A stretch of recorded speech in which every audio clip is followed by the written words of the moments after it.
Yes. Okay. You can introduce one of them. This is Flora. Then we have Diana. There. Oh, okay. So Flo, and then Diana was there. So she stepped out. Okay. She's gotten a Mwakenya. And Michelle. And Michelle. All right. Nice to meet you guys. I see you guys also with your laptops. Are you rapporteurs as well? We're just waiting for it to start. Oh, you're waiting. Oh, okay. You're multitasking. All right. Nice to meet you guys. And Diana. Diana? Diana? Diana is back at the table as well. And your name? I am also Diana. So it was easy to remember. Okay. So Diana and Diana. Victor, hi. This is Victor Mwanya, who taught me how to sign my name. You would have been very proud of me had you been here. All right. Let me move in that direction. Hello, hello, hello. The gentlemen intrigue me. Good morning. Good morning. So have you met anybody new this morning? Yes, I have. My name is Charles Okot, but I've met Fidelia. Fidelia is an independent health consultant. Yeah, and she's here to come and learn and just understand what's going on. Okay. Yeah, thank you. All right. Thank you very much. Okay. I am on this side now. Sue, I already introduced you. Let's see. Hi, ladies. You guys have been here from the very start. So I'm sure you've met a lot of new people, interacted with a lot of new people. My name is Vivian Asike. I'm from Yenana. I've met Mercy from Karura. Okay, you're from? Yenana. Yeah, what's Yenana? They're recycling banana to fiber. Oh. Yes. Okay, and then they use that for? For making clothes. For making clothes? Yes. Do you carry away anything? Not yet. Okay. So yeah? Yanana. Yanana. Yes. And where can you hold it? You can hold it? Yanana. Yanana. And yes. where can we go see your stuff? Is it online? Not yet. We have just started. Okay. Yes. Yanana. Yes. All right. Okay. Yes. Cool. And you introduced? Hi. Hi. I am Mercy Nasieku from Karura. Karura? Yeah. What do you do at Karura? Okay. We are... Okay. Oh, okay. All right. So Mercy says she's shy, but she has tried. Makofia Mercy. Yay. All right. Hi, ladies. How are you? I love. Yeah. So, who have you met that's new to you this morning? Hi. I've met Moses Okelo. Moses Ukwapi? Yeah. Hey. What did you learn about Moses this morning? Okay, he's from Crew International. Yeah, that's all, yeah. Okay. So, Center for Rights, Education and Awareness. So, yes, so one of the partners, you should be up on that, what do we call it? Backdrop. Yeah, so that's one of the organizations that has made this event possible. Good morning. Met anybody new this morning? Yes. My name is Beldina. I'm from Isili. And I've met many people here that I know from Crew. From Crew? Yeah. Okay, great. All right, so let me wrap it up at this table. Good morning. Hi. Have you met anybody new this morning? Say that again? Have you met anybody new this morning from within the hall? Hi, good morning. My name is Jack. I've met him. I want to appreciate him. Yes, so he's a jovial man, and also he's a he for she. And many times we always think the work ends at only documenting the events, but I realize there's a huge opportunity that you can use that such documentation, we use them now to speak even the status and their needs and the priorities that should center around women rights. So I met him, and I'm very happy that I've met him. Okay. Yeah. And he has taken your photo. Yes, he was kind. Thank you. All right. The lady next to you, good morning. Have you met anybody new this morning? I think Jack is new today. He's looking sharp than before. Yeah, he used to be my colleague, and we were discussing how you should be careful how you treat people, your colleagues, because you don't know where you'll meet next.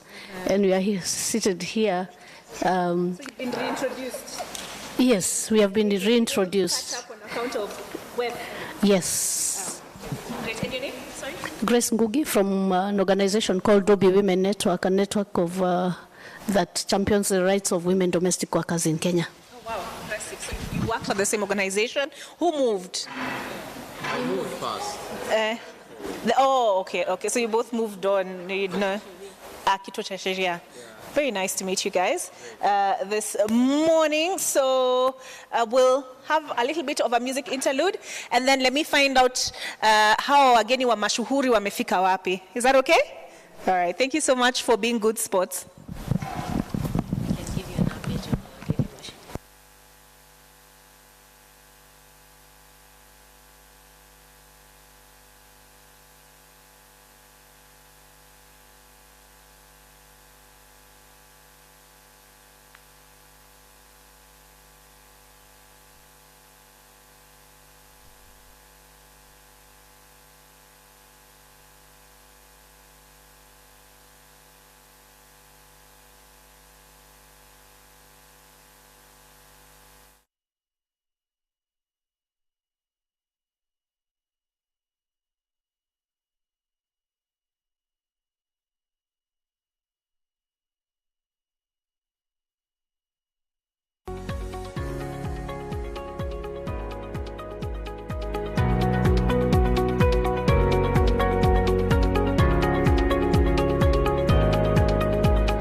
Wait, so there is Stanbic that is set up outside. I had mentioned Liz.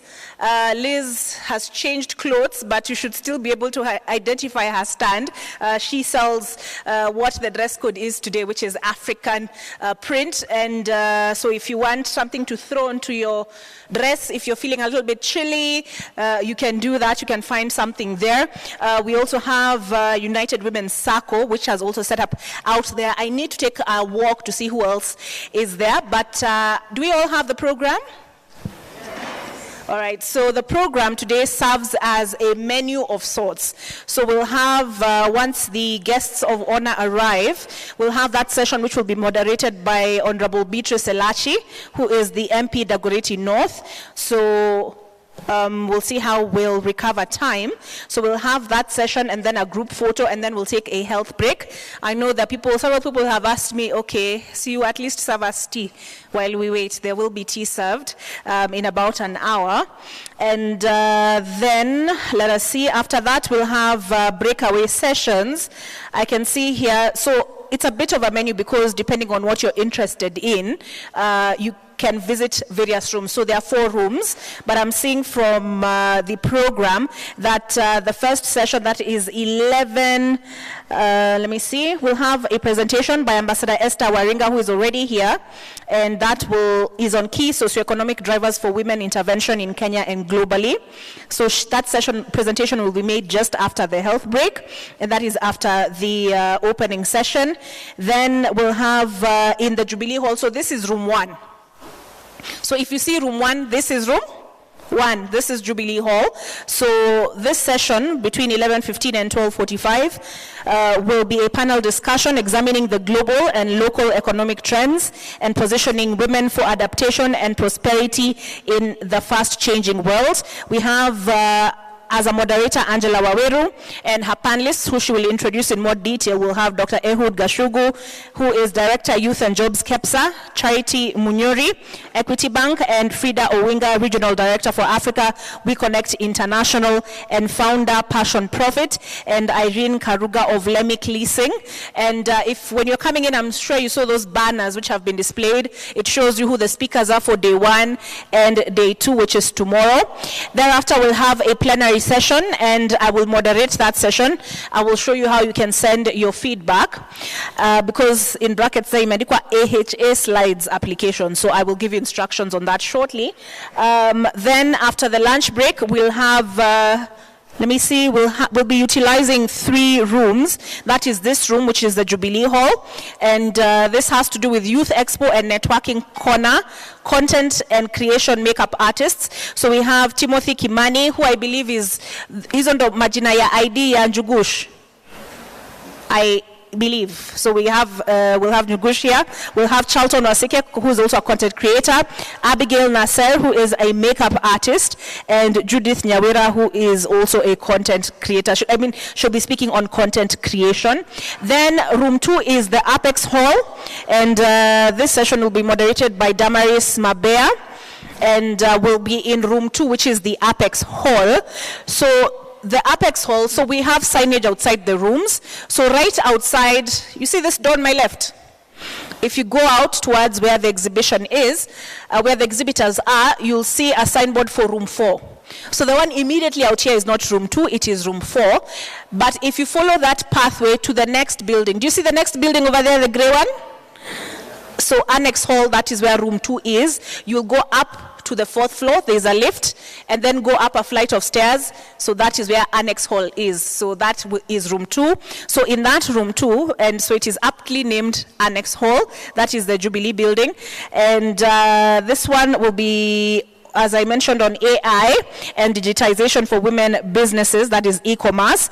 And on that particular panel, we have Peter Orino, Sales and Marketing Manager, Biba Enterprises, John Wafula, Commercial Lead, Artificial Intelligence Center, Francis Mumo, Technical Implementation Lead, Sibrin Kenya, and Miriam Ogwell, Community Solutions Program 2022 alumni. All right, room 3 is the chapel. So here, that should be the chapel. So you know the way you came into this building, the Desmond Tutu Center? So there's the chapel, which is just across the way, and you'll be shown up. The room is in the basement of sorts, but you'll just go to the entrance, take the stairs down. So that is room 3. So this particular session, so all these sessions are breakaway sessions depending on where your interest lies, okay? So depending on where your interest lies, if you'd like to learn how to do your own makeup or to monetize content online, you'll stay in this room between 2 and 4. If you'd like to learn more about AI and what it could do for your business, which for me is very interesting, you'll be at the Apex Hall with Damaris. You can wave. That is Damaris at the back there. And then Winnie Maru, I haven't seen this morning, but I'm sure she will be here shortly. So she will be moderating the session on understanding the economic, entrepreneurial potential of trade agreements and common markets. That is AfCFTA, the Africa Continental Free Trade Agreement, COMESA, EAC, and AGOA. So this session will now be in room 3, which is in the chapel. And Room 4 is this one just here, across the way. Business Clinic, Financial Access for Marginalized Groups. And that will be moderated by Rai Friedman. So it's a business clinic. So she will take us through that of crew. And so we'll have Moses Okello, who are introduced to Moses, who is already here. We'll have Catherine Milo, Evelyn Maweo, and Pamela Wasike. And then tutafungia back in here. So after your sessions, which will run between 2 and 4 p.m., you'll come back into this main hall, and then we'll look at the learning outcomes. We'll have the rapporteur's report, who I explain to what a rapporteur is. We'll also have another opportunity to network and discuss sort of what happened in the breakaway sessions. So that is what we have for today. So yeah, I just wanted to familiarize you with the rooms. So after the main session in here, from 2 to 4, we'll have those breakaway sessions after lunch break. Meanwhile, let me be taken through how you'll be able to give your feedback and how the participants and the panelists will be able to interact with your feedback. And then I will come back and advise you on that. But the ushers are here to help you. If you're not so sure about where I said the rooms were, feel free. There are ushers right outside, and we'll have one in each room who will be able to guide you. So for now, that's it. Hopeful that we won't keep you waiting too much longer.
has different weights. So if you'd like to buy some honey, it is available out here. We also have the University of Nairobi, which has set up outside, and that is the Women's Economic Empowerment Hub. They also have one of their projects, honey, which is also out there. I had mentioned Liz, who is selling some African wear. You might want to go take a look at the dresses she has on display, some coats. You will most definitely find something that suits your taste and that suits your style.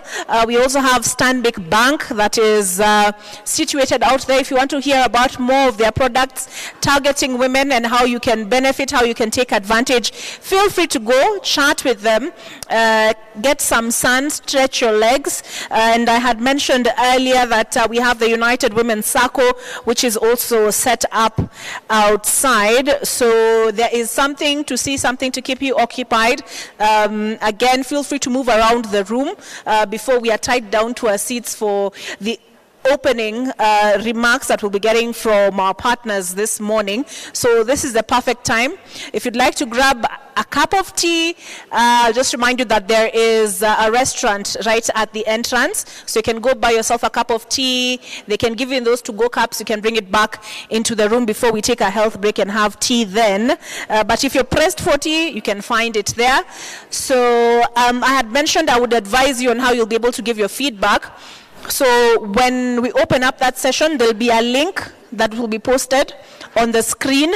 You'll enter it into your browser and then be able to channel your feedback, and we'll all be able to see it on the screen here. So yes, those are the AHA slides that had been put in brackets on the program. So feel free, look at the program. Between 2 and 4, you can decide, okay, do I want to attend the Youth Expo and Networking Corner that will be in room 1? Am I more interested in AI and what it can do for my business? There's the Apex Hall that will be open to you. Then there is the business clinic that I mentioned that will be at the chapel, and that will be led by Winnie Maru, who has just introduced herself. So you can decide if that is more your speed, if that's what has caught your eye. And then in room 4, which is just out here, we'll have the business clinic for financial access for marginalized groups and Jasiri Fund. So just 10 to 15 more minutes at the most, and I'm told we'll be able to kick off the program.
Good morning, good morning.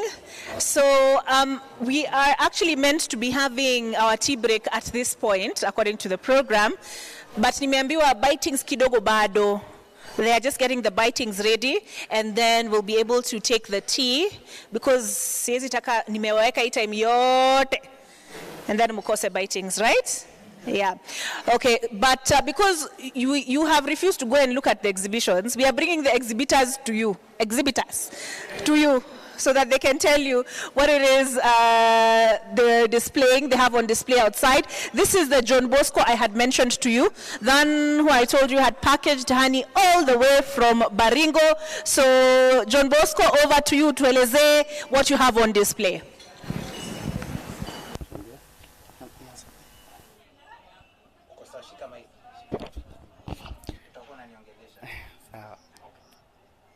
Hello, my name is John Bosco Amiri, working at...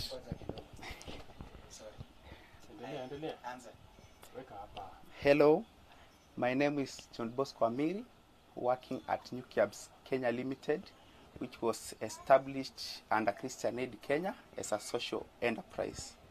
Now what we do, we deal with beekeeping equipments and the products, what we get from the equipments. Like we have a modern Langstroth hive. As you can see, we have also honey. We have a bee suit. We have a modern smoker. We also have a double sieve. Maybe you can ask, why do we say we have modern Langstroth hive?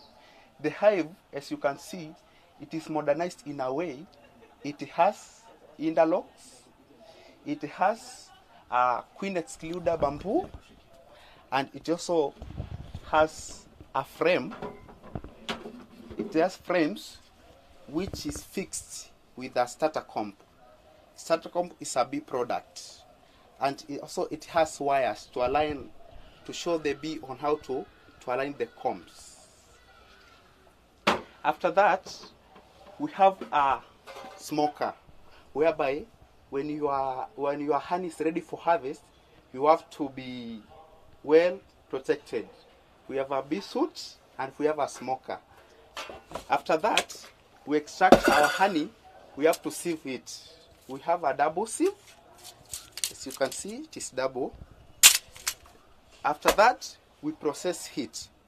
We have packaging jars. We have branded the honey. We also have the... Yeah, it is branded Nuki Herbs. And many people have challenges on how to know the quality honey. Before you buy your honey, you have to check two things. The viscous flow. Viscous flow, it shows on how the honey flows. As you can see, the honey has flow and there is nothing remaining at the back. You can also check by, you use a clear glass. You put water, you can put cold or warm water. You pour the honey inside. The honey will not dissolve unless you stir it. But when you pour the honey and it has immediately started dissolving without stirring the honey, know that there's a problem. Thank you. Do you have honey that people can taste? Yeah. Yeah. I also, you can test. I have a tester. You can test the honey to know whether the honey is quality. How much? How much is the price? The price of, we have 500 grams squeeze jar. We are selling at 400, and a kg it's costing at 800. Yeah. What makes your honey better or stand out from the other brands? Our honey, apart from branding, our honey is ensured that it's well quality. It has quality honey. From where? From Baringo. We deal with farmers from different regions. We have farmers from Baringo, we have farmers from Tarakanidhi, we have farmers from Makueni, we have farmers from Taita, and we have farmers from Narok.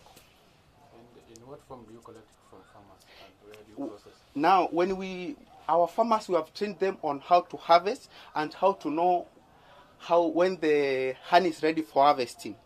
Now, when they harvest, we go and collect the honey, but in a comb form. We collect in a conform. We have processing units. We process for ourselves, and then we package it. We got into marketing. Where do you process? We are located, our offices are located in agriculture, Karo. Yeah, Wayaki Way. Yeah. Anything else you want to add? I don't think. Tell people to come. Yeah, the costing of our modern Langstroth Hive, it costs 8,000 because it's well modernized. Yeah. So, invite people kuja kwa stand.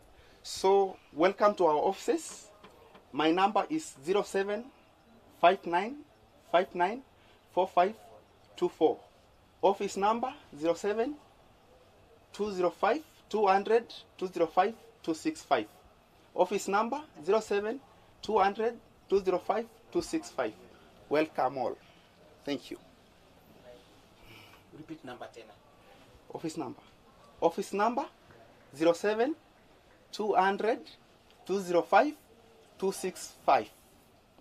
Personal details 07-5959-4524. Welcome all. Thank you.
Hi, good morning, everyone.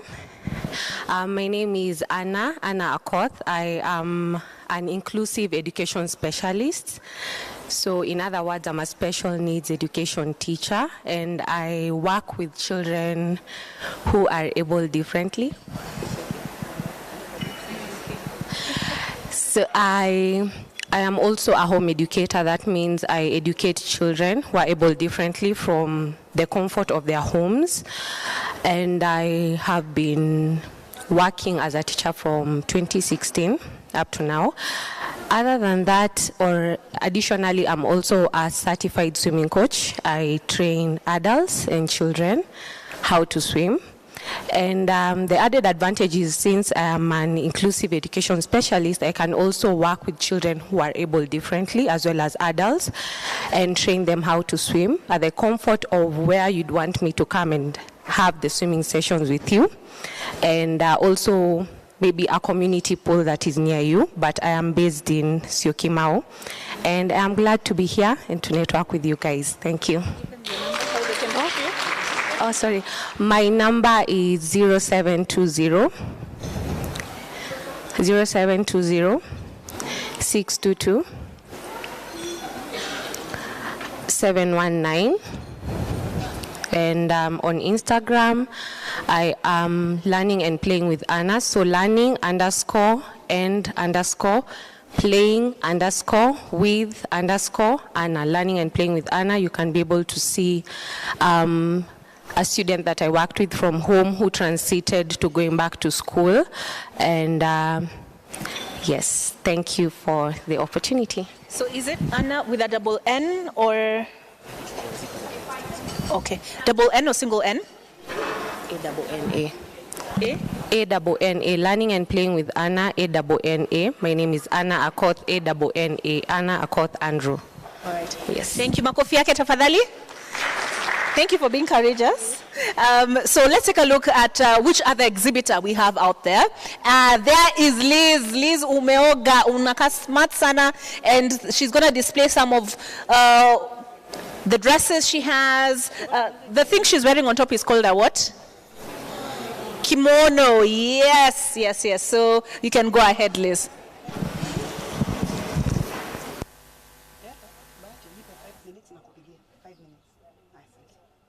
Good. We are good? Yes, we are. We are quite important. Yes.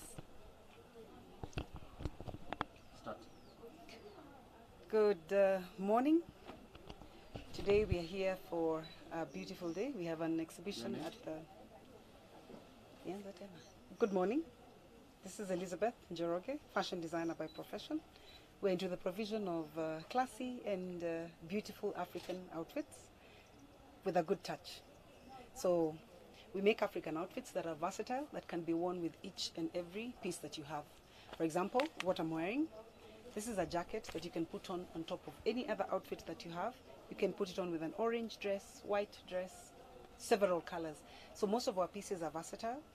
That's what we do. When you have a look at this, this is a poncho. It's got fleece inside. So it's warm. You can have it warm, and you can also have it just the plain African side. We have pieces like this one. Most of our African bodies, we are not very proportional. So most of our clothes are done out of stretch fabric with just a hint of the African fabric so that you don't look too African. This is from our ready-to-wear collection. Most of the pieces are just simple pieces, but with a touch of the African piece. All of them are versatile pieces. They range from 5,000 going upwards to 10,000 depending on what is being done. Yes. Where can we reach you? We are on Langata Road in a building called Kogo Plaza. That's where we are. And you can reach us on our social media handles are Liz Njoroge Collection. We are both on Facebook, we are on Instagram, and our contacts are 0721 511 499. Welcome to our shop for you to get a versatile piece. Our number is 0721 511 499. Welcome to our shop.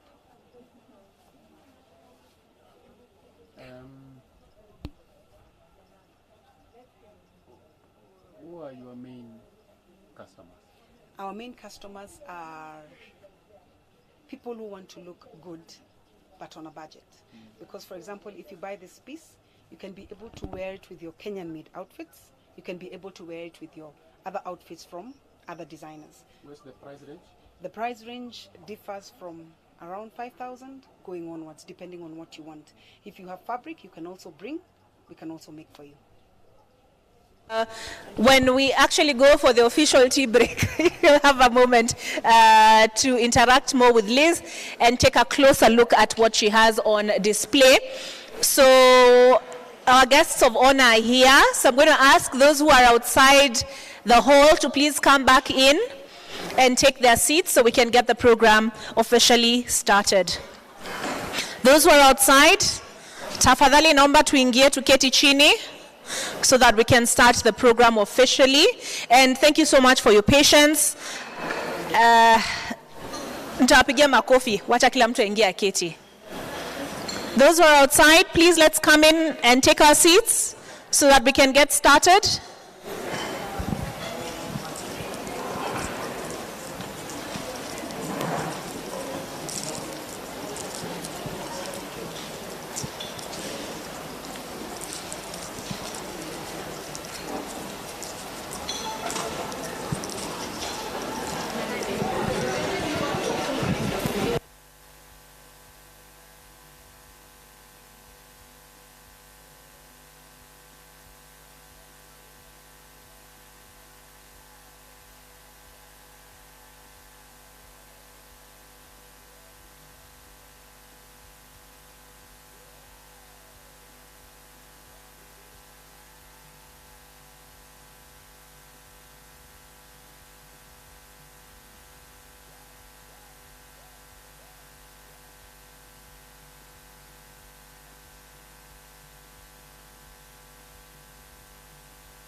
All right, I'll ask us to please, let's take our seats so that they're just waiting for us to settle so that they can come into the room.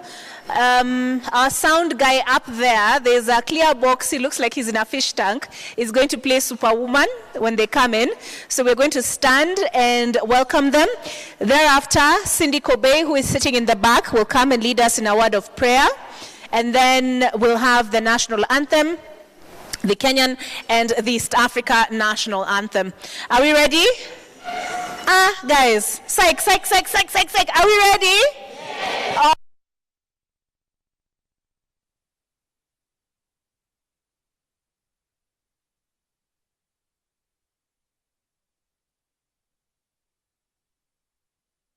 Yeah. To the podium, and then are we okay with the song and the national anthem?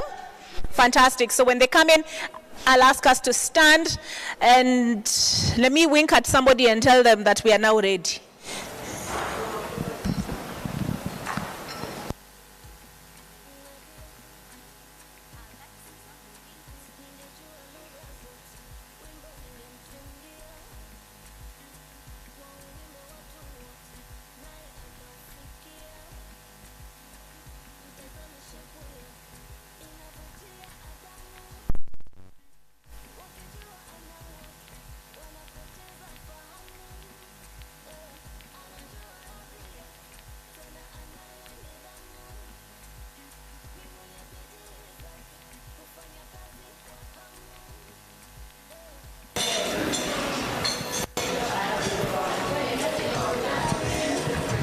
Akina Mama hoye! We can stand, let's stand. They're coming in. Do not be afraid to dance. If you want to dance, tujichangamshe wakiingia.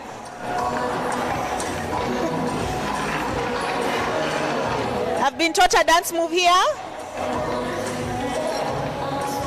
Woman, you're a what? Manifest. You're a what? You're a what? Sisi ni nini? Superwoman.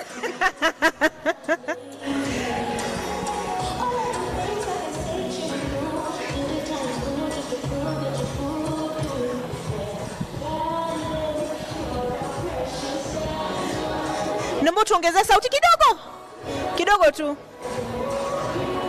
I've been taught this move at the table of smiling faces. What are we? Guys, what are we?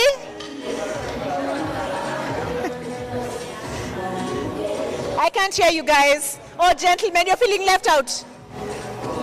You can join. I'm a super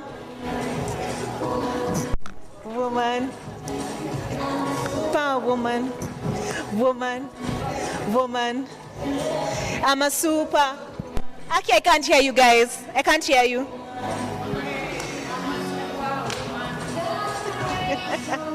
Great practice.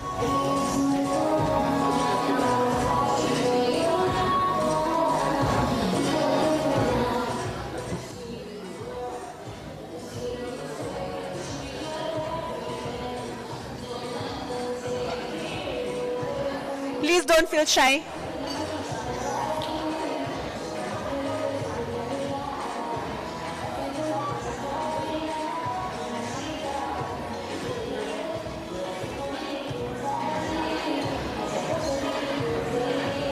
Wanjiko.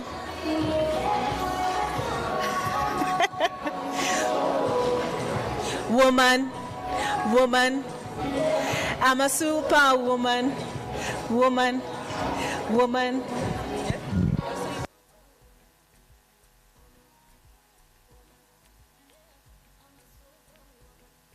Kofi tafadhali, our guests of honor here.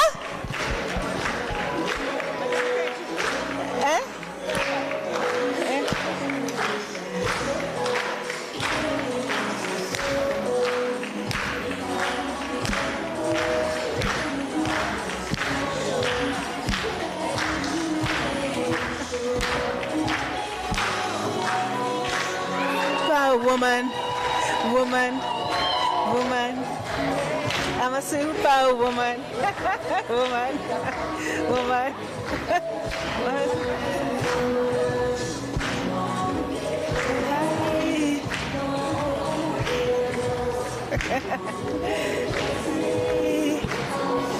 Woman. Woman. Woman. I'm a super woman. Woman. I'm a super woman. Woman. I'm a super woman. Woman. Woman.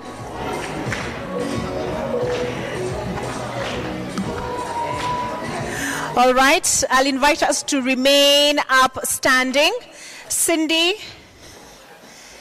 Oh, here she is. Cindy will lead us in a word of prayer before we sing the national anthem. Where is it?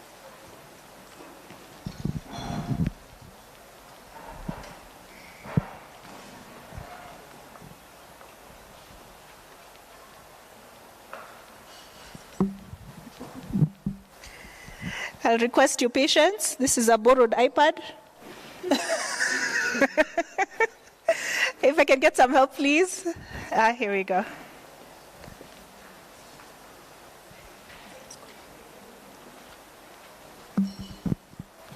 Let's bow our heads for a word of prayer. In the name of Yahweh, the Almighty and Sovereign God, we humbly seek your divine presence as we embark on the Women's Economic Forum, Kenya 2024. We seek your divine guidance, wisdom, and favor as we embark on this adventure. Heavenly Father, we ask you to create intricate connections and networks during this event. Open doors of opportunity, connect us with people of influence and impact, and help us from beneficial collaborations. In your great wisdom, create divine connections that will propel us towards our common aims and vision. O God of knowledge and might, grant us judgment and understanding as we talk and share ideas. Pour out your wisdom on our brains, allowing us to make informed judgments that are consistent with your plan. Give us the strength to overcome adversities, transforming them into stepping stones to success. Lord, grant us astuteness in our endeavors and propel us quickly towards progress and riches. May our efforts be characterized by excellence, creativity, and adaptability to the changing economic context. May our enterprises thrive and bring honor to your name. Heavenly Father, we place our health and well-being in your loving care. Give us the strength to overcome any health issues and the determination to achieve our goals. Bless us with abundance, both financially and in terms of connections and experiences. Lord of Lords, we ask you for heavenly business connections and insights. Illuminate our way with your divine light, exposing fresh ideas and chances to help our enterprises. May our businesses be vessels of your grace and agents of constructive change in the economy. In the confidence of your word, we rely on the promises provided in Jeremiah 29, verse 11. For I know the plans I have for you, declares the Lord, plans for welfare and not for evil, to give you a future and a hope. We accept your promise, believing that your plans for us are full of hope, prosperity, and a future brimming with your divine wealth. Yahweh, we recognize your sovereignty over the globe north, south, west, and east. May the world witness your magnificent works in us, knowing that all success and prosperity come from your sovereign hand. Establish your authority over all aspects of our lives, enterprises, and relationships. Honor, power, and glory to be to Yahweh, his Son, Yeshua, Messiah, and the Holy Spirit. Amen. Thank you. Thank you for that, Cindy. The national anthem.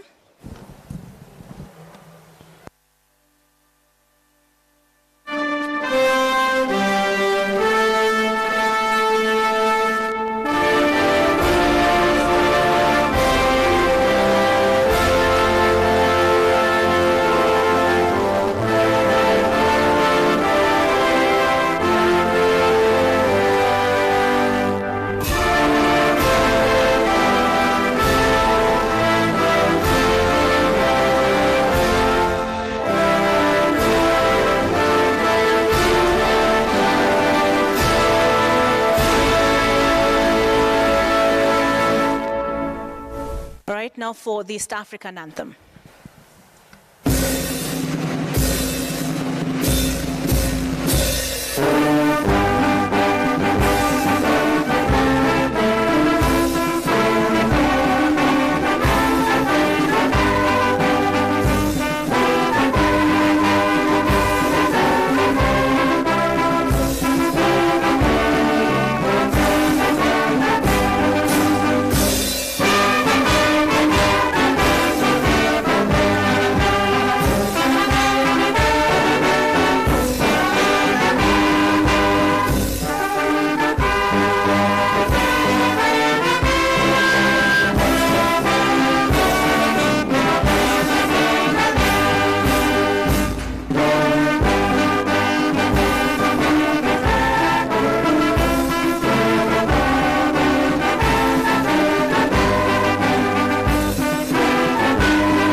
Thank you very much. You may take your seats at this point.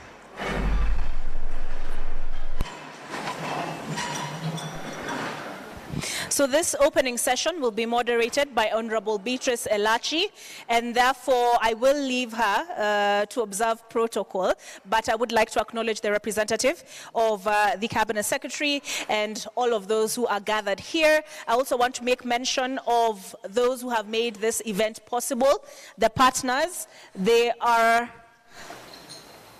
They have been, highlighted here behind me, but I will just make quick mention.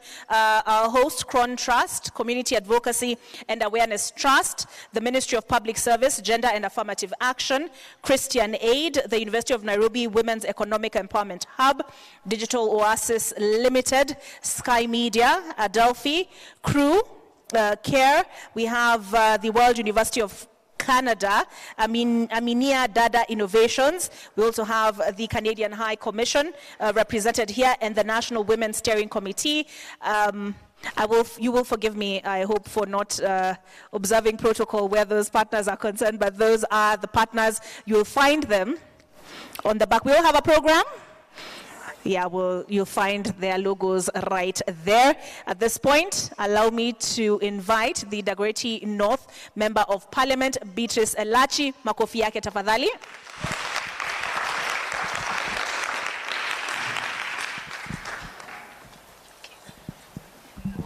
Thank you very much. Thank you, thank you. Give a round of applause to Olive. Thank you so much. And just to thank Crown Trust for always giving us an opportunity every year to come, reflect, and look at this forum. Every year, the Economic Forum, just to see how we have moved as women and where we are as women. So my name's Beatrice Elachi. I will do my best to moderate, but I just want to welcome you as the Member of Parliament of Dagoretti North, because this is Dagoretti North, Karibuni Sana. And I know the year has gone, but since it's the first time we are meeting, Happy New Year also of the year 2024. But just to say that indeed it's a year of women, a year we want to see women move from where we were last year to a better place this year. And this forum gives us that start. Just to appreciate the prayer Cindy has just given us. When I was listening to the words, and I'm like, Cindy is trying to tell us something. And she prayed a prayer. I know, and God has listened to that prayer. If every woman was listening to that prayer, you should be asking yourself something. But having said that, I know we are late, Daisy. I want to appreciate every woman who is in this room today from the different counties. And I know we are here, all the 47 counties. We are saying Karibu Sana. I want to appreciate a special woman who is also here, Janine. Janine has held the hand of a Kenyan woman from the time I was a CAS. Today, we say thank you to Canada and thank you to all indeed, our partners. We don't take it for granted. We appreciate, and we are hoping you see change. Through Daisy, we have seen change. Daisy, we want to celebrate you also as we start, and to really appreciate our mentor, Professor Wanjiku Kabera. Allow me, at this juncture, to bring in a woman who has walked a journey, dedicated herself, done everything for the woman of Kenya, from the grassroots to the top. A lady we celebrate every day, a lady we see on our screens, a lady who comes out affirmed and ready to stand firm for the women's agenda, Daisy Amdani. Karibu sana.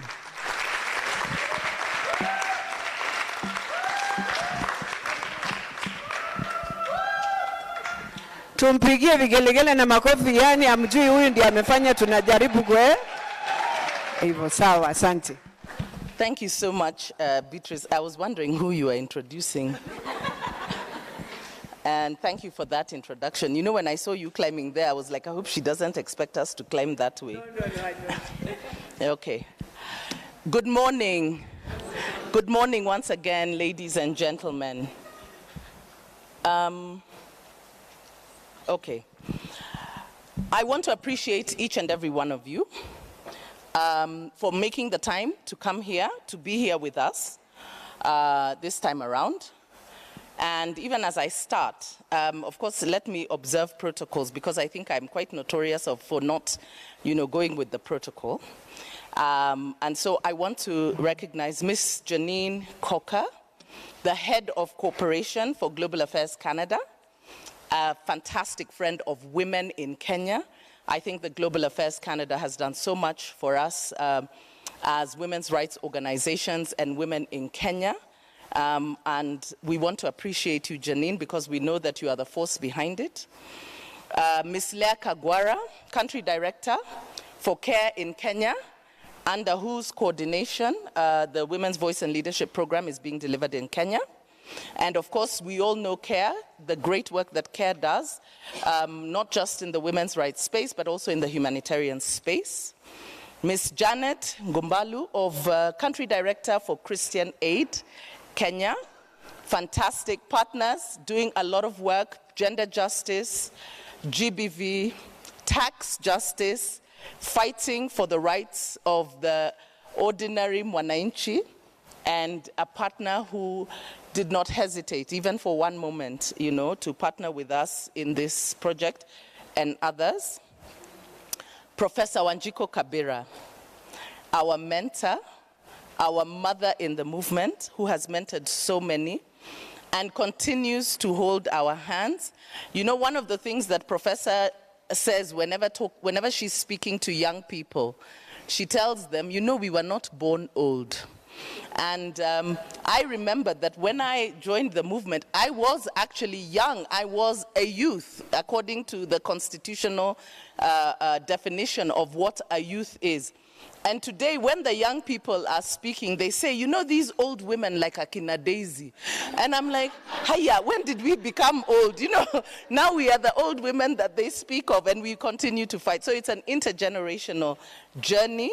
And Professor Wanjiku Kabera has mentored us, so many of us, and so many women in Kenya, in so many spheres. Apart from her work as a lecturer in the university, she's written books, at least, to memorialize the journey of women and women's contribution in this country, including in constitution making, a former commissioner with the Constitution of Kenya Review Commission, and among the women who ensured that we had a constitutional framework that recognizes women as bona fide citizens of Kenya and securing their political, economic and social rights.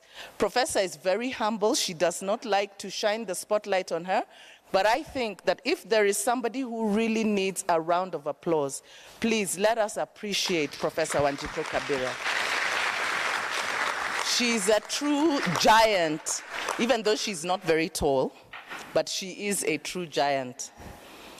And she's the team leader of the Women's Economic Empowerment Hub at the University of Nairobi. She does not slow down. Also want to recognize Ms. Jacqueline Makoha from the State Department of Gender. She's a friend. She's also a soldier in this journey Nini. Jackie, I'm looking for your title. She's the director in charge of the Gender Mainstreaming Directorate. But I think for many of you, Jackie is not a stranger to us because we've worked with her in National Gender and Equality Commission. And she's a true champion. She's quiet. She's those quiet women, but a true champion and a giant. And so we welcome you and we recognize you. Allow me to also recognize and appreciate Madam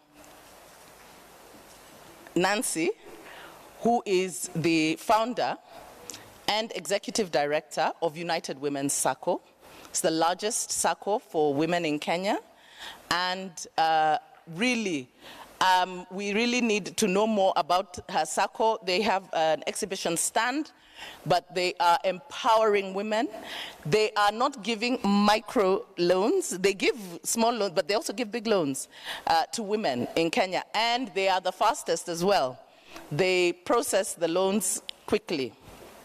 Yes? And so we want to appreciate you despite the very, very short notice for coming and joining us today to be with us here. And we appreciate you very much and what you are doing for women to empower them economically. I also want to recognize Jacinta Kiruthi, who is also another giant, and you will hear from her later as she speaks about the different spaces that are available for women in those mega spaces, not talking about the micro, because we have almost perfected the narrative about women. Women are always spoken of in micro, small, medium. So even when they are getting financial aid, it is micro. And you know that is at just basic access level, you know. But Jacinta is going to tell us about the opportunities that are there in the regional space, the continental space, the international space. She's an expert in that field, and so we will be hearing more from her today. I also want to appreciate and recognize our board members, the Honorable Cynthia Mutere, Sue Njuguna, Angie Waweru, and my sister and fellow founding trustee, Chebet Amdani. I appreciate you all and welcome you. So, ladies and gentlemen, it is my singular pleasure to warmly welcome you to the Women's Economic Forum. This is the 4th edition of the Women's Economic Forum. And before I continue, please allow me to convey the sincere apologies from our Cabinet Secretary for Gender, the Honorable Aisha Jumwa. She was to be with us here today as our chief guest. She had already confirmed, but she has been summoned to Parliament. And so she has to go. You know, they are penalized when they are summoned and they don't turn up. So, but she has sent a representative. Also, allow me to convey apologies from the Principal Secretary too, who was to be with us but is indisposed. But they have sent their representative, Madam Jacqueline Makoha, who will deliver the Cabinet Secretary's remarks and, of course, her own remarks as well, a journeying soldier in this movement. So the Women's Economic Forum aims to be a crucial part of the worthwhile journey towards an inclusive economic engine that will produce substantive direction and gains for women in contributing to our national economic growth. Now in its 4th year, the Women's Economic Forum Kenya has gained significant traction and piqued interest among targeted stakeholders. To date, we have been able to reach over 15 million people and participants from 22 countries globally, and a direct reach of 20,837 participants. For this forum alone, and I don't know if the communications team can project, We've had over 17,000 visits to the event site, and we've had to moderate physical participation because of the space constraints. So these are the numbers, the interest that we've had on this, and you can see even from the countries. We've had so far 10 countries. So this is a conversation that is important, and people are showing us that it is a conversation that is timely, and people want us to discuss this. So it's much needed, not just in Kenya, but regionally and around the world. This space can, we can only accommodate, I think, 250 people in this space. And so we've been moderating the physical space quite tightly. I think you all know that. For all of you participants, it was registration and that you get an invitation. But we've had a lot of interest, but it is hybrid, and so we have a live audience, including from our partners from around the country, the 47 counties. So we can say hi to all those online participants. They are there, and they are with us. And so as we gather here today, we recognize the critical role that women play in shaping our economies, our communities, and our future. In these challenging economic times, our resilience and creativity as women and determination are more crucial than ever, which is why we settled on the theme for this year as looking at navigating within a challenging economic landscape with the sub-theme of examining the trends and positioning women. We all know we are in a very challenging economic times, not just in Kenya. It's around the world, everywhere. There is turmoil. There is a lot of strife around economic empowerment opportunities. But we also know that where there are challenges, there are opportunities. And so ours is to link women to opportunities, even where it looks like there are no opportunities. And we are here. During this forum, in the next 2 days, you will find where opportunities lie. We have several opportunities here, and you will be linked to them, including financial services. So in the run-up to today's event, we have been busy. Our team at Crown Trust have been very busy with county forums. We have been having county engagements for the past 2 weeks aimed towards women's economic empowerment, which includes dissemination of research findings, research that was carried out under the Women's Voice and Leadership Program, which is supported by the Global Affairs Canada, and being delivered through the coordination of Care in Kenya. So under the WVL program, and let me just tell you a little bit about the Women's Voice and Leadership Program, because I dare not forget to talk about the Women's Voice and Leadership Program. So the Women's Voice and Leadership Project is now in it's actually 5 years now. We're in the 6th year. It was extended, is a Global Affairs Canada supported and funded project, and is being delivered in Kenya through the coordination of Care International and Care in Kenya. And it's being implemented through 4 principal partners. We have Uraia Trust, we have Urgent Action Fund, we have CREW, and Crown Trust. And with Crown Trust, we are leading in the networking and alliance building pillar, under which we initiated the Women's Economic Forum. The goal of the project is the full enjoyment of human rights by women and girls in Kenya, and this is actualized through grant making, capacity strengthening for women's rights organizations, and rapid response funding, movement building, and other interventions such as today's. Now, there is so much that I can tell you about the WVL program, but we do have a site and a directory, www.wvlkenya.org, and you can go and search on that site, and you can read more about the WVL program.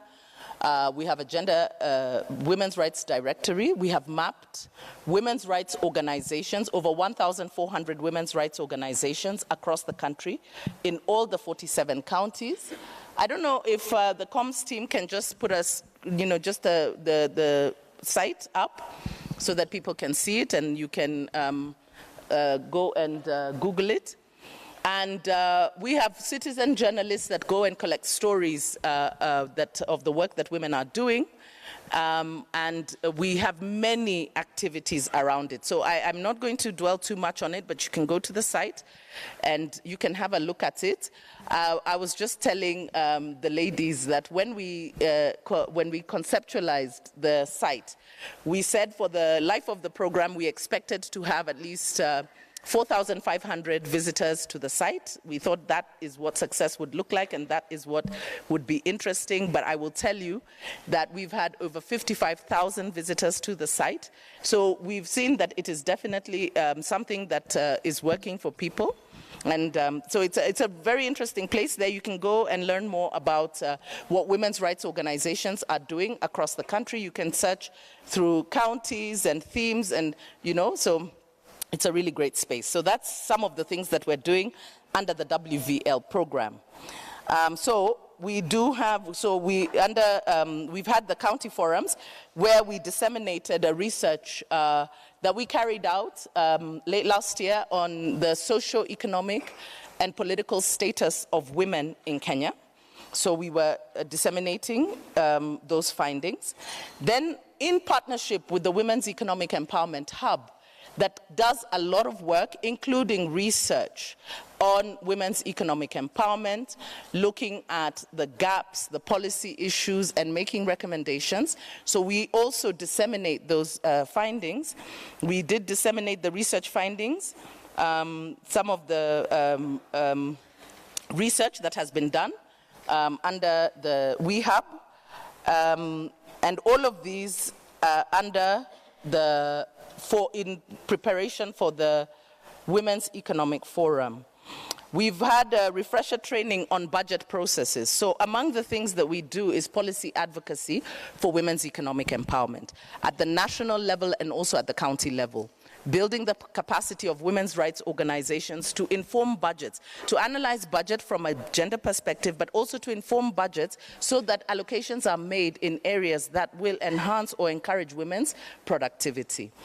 We've been working in this project in 8 counties. The 8 counties are Nakuru, Kajiado, Kitui, Nairobi, Mombasa, Kisumu, Kiambu, and Siaya. I think some of you are here. The We project coordinators, where are you? Yes, I can see Rosfella from Machakos, and I know that there are others online. And so agenda setting, identifying key areas for policy advocacy. They also did submit petitions and memoranda to duty bearers, and further development of business work plans focusing on entrepreneurship and marketing skills and trends, including digitization, trying to bring women into the emerging trends. And also we've designed an information pack on institutions that support women and businesses and the opportunities, and this is ongoing. This has been disseminated to 17 county collectives from 13 counties, which include Nyandarua, Tharaka Nithi, Kilifi, Kwale, Nairobi, Mombasa, Busia, Meru, Turkana, Machakos, and Murang'a, in addition to the other 8 counties, some of who are here with us, and others have patched in virtually. And so the Women's Economic Forum is also directly connected with International Women's Day, which the theme is to inspire inclusion.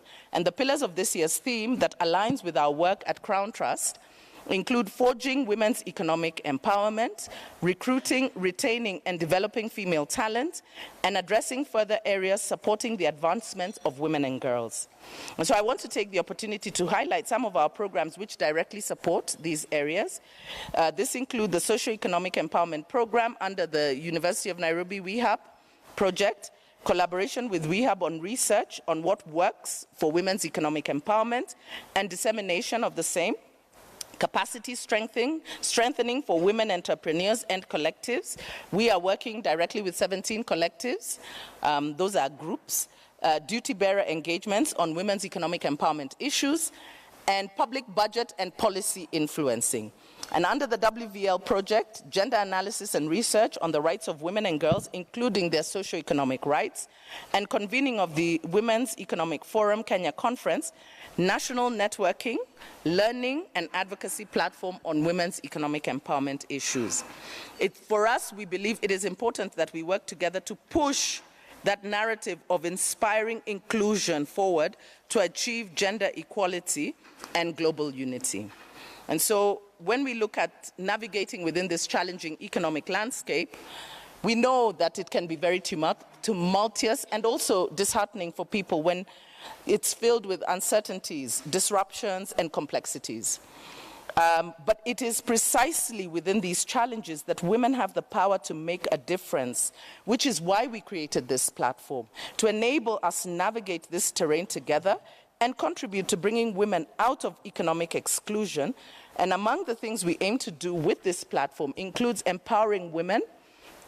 And we say that it's not just a buzzword. You know, sometimes there are things that we just say, you know, women's economic empowerment, and it just sounds, yeah, that's the right thing to do. But for us, we don't take it as a buzzword. We believe it's a fundamental necessity for women to be economically empowered, because when women thrive, communities thrive, economies flourish. And so we must continue to break down the barriers, promote equal opportunities, and provide the necessary support for women to excel in every area of engagement, including their economic engagements. To work towards resilience and adaptability, we saw what the COVID pandemic did. I mean, that was a shock, and it really tested our resilience. And as women, we have adapted to new ways of working, learning, and connecting. It was very interesting. Going into the virtual space, it was very interesting. You know, bringing people, it was chaotic, but it was interesting. And today we do it so seamlessly. It's like, you know, we've always been there, you know? So we celebrate our ability to pivot and innovate and find solutions even in the face of adversity, and women are very good at doing this. Financial literacy, because we know knowledge is power. So we need to equip ourselves with financial literacy, understanding investment options, opportunities, saving, entrepreneurship, because when women are financially savvy, households, businesses, and communities benefit. Collaboration and networking. We are stronger together, and this is one of our forte. As Crown Trust, one of the things we do and we do well is bringing people together, a cross-section of actors, to be able to bring these actors together for impact. The Women's Economic Forum provides a platform for networking, collaboration, and knowledge sharing. So we are encouraging you to please leverage these connections to amplify our impact and create a supportive ecosystem for women's economic emancipation. And I use the word emancipation very deliberately, because emancipation is the act of being set free from the power of another, from slavery, from subjection, from dependence, or controlling influence. Being set free from legal, social, or political restrictions. Women have been socially, politically, culturally, traditionally, legally, and mentally oppressed. And this has led to their economic exclusion and high levels of poverty among women.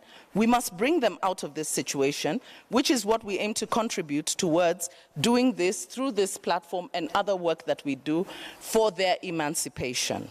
We also want to position women for success. Leadership roles. Beatrice talked about, where is Beatrice? There she is. Women belong in state houses. They belong in legislatures. They belong in boardrooms, executive suites, and decision-making bodies. Women belong there. Let us encourage and mentor emerging female leaders, ensuring that their voices are heard at every level. Women are decision makers, and they make crucial decisions every day. I don't know why women don't think that making the kind of household decisions that they make decisions around household budgets, health outcomes for the family, purchases, and so much more. I don't know who told them that they cannot do this on a higher scale and for greater impact. You'll hear a woman saying, oh, I don't do anything, I'm just a housewife, oh, I'm just a mother. That's, you know, you're making decisions every day about people's lives, you know, and so women bring a lot to the table. Innovation and technology, the world is changing and it is changing fast. The kind of technology that is out there is mind-boggling. And we must embrace the digital age, and women must actively participate in technology-driven sectors from fintech to e-commerce. We need to bridge the gender gap in STEM fields and harness the power of innovation. There was a time when women and girls were discouraged from studying hard, or even those subjects that were deemed deeply intellectual, because they would be asked, now if you read like this, who will marry you? You know? It was like you are now going to be a threat, you know? So women were taught to minimize themselves, make themselves small. Kina people like Professor, even we don't know how you got husbands as you became professors, because women were ushered into, you go be secretaries. And I'm not saying that being a secretary is a bad thing, but also being a scientist and being an innovator, leading from the front, is also a good thing. But you see, women weren't taught to aspire to those things. So for us, we want women to aspire to entrepreneurship. Women are entrepreneurs. They are driving change every day globally. We need to celebrate their ventures, provide mentorship, and create an enabling environment for startups and small businesses. Religion lied to tradition that women are supposed to be oppressed. But when I read my Bible, I read of the Proverbs 31 woman, and she's the perfect picture of a busy woman running her home, rushing to work, running a business, making investment decisions, volunteering her time for charitable causes, while continuing to be the rock of her family. A wonderful wife, a mother, she runs her business, she has business acumen, she's a successful trader, and she's able to supplement the family income. She values her customers and is quality conscious and will go the extra mile to ensure that she has good quality products. Go and read Proverbs 31. Read about that woman. She's a powerhouse. So economically empowering and emancipating women is beneficial to everyone. As Professor Wanjiku Kabira always reminds us, what is good for women is good for everybody. Okay, and this is true because a woman's concept of self is bigger than the individual. When a woman thinks of herself, she thinks about her children, her sisters, her mother, her brothers, her community, her parents. That's how women think of themselves. When they have looked after everybody, they have looked after themselves. And so, what is good for women is good for the wider community. Even when we look at when women came into leadership and decision-making in 2013, that is when we started seeing, socio-economic issues being addressed through legislation, domestic issues being addressed, not just hardware, not just going for hardware. And men, I'm not saying that you guys aren't doing anything, but we're not even talking about role replacement. We're saying we are here together for a shared space. Even Yahweh himself said, it is not good for man to be alone. So why do you people want to be alone? Yeah. When your creator said it is not good for you people to be alone. And it is not about pushing you out of your space. It's about shared spaces. It's a shared space. Because when, in fact, Yahweh said, I will make him a helper comparable to himself. We are coming to help. We're coming to make things better. And women always make things better. And they are good at making things better. Women can do so much with so little. The other day we were talking about these women. You see them by the roadside. They're selling their small wares. But through that business, she has taken her children to university. She knows how to save little. Now, what if you empower her? What is it that she cannot do? The world is poorer for the exclusion of women. Kenya is poorer for the exclusion of women. And so we must economically empower women. And then, of course, there's the advocacy and policy advocacy. Our collective voice matters to advocate for policies that advance gender equality, fair wages, work-life balance, recognizing unpaid care work, the care economy, the things that you say women do nothing. But that nothing they do is what makes you productive. It is the unpaid care economy is the basis for that so-called work and labor economy. And we are very, very glad that the government of Kenya has the State Department just validated the care policy in recognition of that, to recognize and visibilize women's care work, because it contributes, it has a contributing factor. And we are excited because these are recommendations that we have been making from our Women's Economic Empowerment Forum, from our communiques, looking at the care economy, recognizing that care economy. So we are making impact. So we have an exciting event planned for us this year, and we have adopted a different format, a different style, so that we can have conversations in different rooms that you can participate in. Can I have a copy of this program? We have conversations. And I don't know if Njugush is in the room. Is he in the room? He will be coming. He's coming this afternoon. So we have different conversations so that you can attend to conversations that you are interested in. Sometimes, we make you sit and listen to a conversation that you might not be interested in. But really, it's about opportunities. So we're looking at local and global trends. We will be looking at youth networking, people who are making money, visibilizing your talent. Women, there are things that we do that we actually don't think is talent or economically viable. These things, our hair, makeup, all those two things, it's a $1 billion industry. Like, seriously, it's serious money. So we're going to be talking about that. We need to begin to celebrate and not say that we do nothing. These women who make us look beautiful, they're here to show us how they do it. Looking and understanding the economic and entrepreneurial potential in common markets, trade agreements, AFTA, COMESA, EAC, AGOA, looking at that. We're also looking at, there's exhibitions for you to connect with people who have services and opportunities that you can link up with. We are also looking at opportunities for young people. There's so much opportunity commercializing your talent, which is why we have Njugush. I'm sure you all know Njugush. And if you don't, you should, and you should all be following him. He's absolutely hilarious. But he has monetized his talent, and we've got people, so really knowing the opportunities that are there. We also have some young women who are who have monetized their talent. So how are they doing it, and how can you do it, and what does that space look like? Then there's also this thing called gaming. Now maybe I'm being told to hurry up, I'm closing. We have, did you know that we have a gaming world where there's even a commonwealth? So Kenyans, we are right up there in athletics, but even Kenyans are right up there in that gaming world. There is a commonwealth of playing video games. So imagine you can do what you like and make money out of it. So there's that conversation that is taking place. Those opportunities, the digital age, you're looking at what is there, investing in SMEs, impact investment, angel investing, looking at the barriers that women with disabilities have. So we have a panel of women with disabilities, the challenges and the opportunities, looking at startups and so many things, peer exchanges. There are very many things. Check out the program. We have lunch, so please, this is not for us to sit. This is for us to mix and mingle. Find out what the person next to you is doing, because you don't know, maybe that is your destiny connector. That is the person who is going to make you a billionaire. We have women here.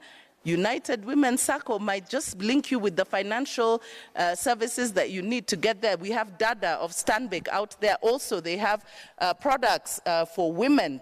Dada is literally for women. And, they have Chama app. We have Jacinta who will tell us how those markets are going to work for us. So we do have an exciting time. So in conclusion, and I'm finishing now, this is not in conclusion of prayers, it's in conclusion of, we are saying, let us embark, as we embark on this forum, let us remember that our actions today will shape the world for generations to come. We must be bold, we must be compassionate, we must be unwavering in our commitment to women's economic empowerment. Together, we believe that we can build a future where every woman's potential is realized and no challenge is insurmountable. Thank you for agreeing to be part of this transformative journey. Let us navigate these challenges, these challenging waters, with grace, determination, and a shared vision of prosperity for all. Welcome to the Women's Economic Forum, Kenya 2024.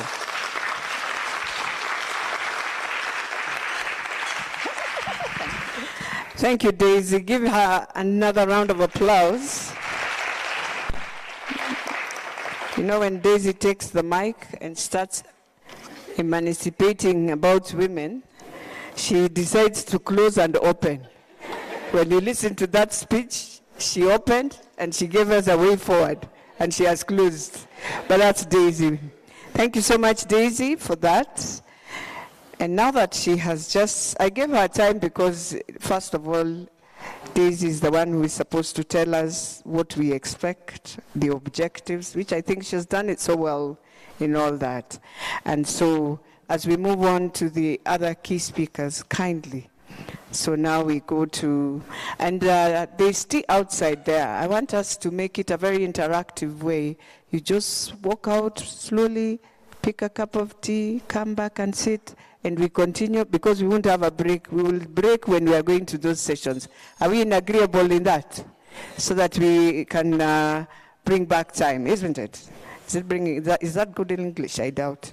So that we ensure, yeah? Yeah, we redeem time. So allow me now to invite a woman, a trailblazer, who has walked a journey with many, many women, who was the brainchild of the Women Enterprise Fund we see today, and a brainchild of many other things that we enjoy. Even when we talk of 30% women, this woman who Kenya has to celebrate, a woman who has lectured many, and sometimes when you give her a paper, she will decide to do a red pen, red, and she tells you, can you go please and start again? And that's how we learn. Is a woman, is a mother to us. Allow me to welcome in Professor Wanjiku Kabira to come and give us a woman who was a commissioner who ensured the gains of women in the Constitution remained intact. Even when people were walking out in bombers, she remained firm.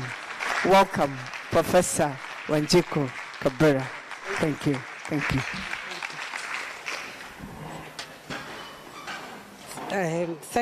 Thank you very much. You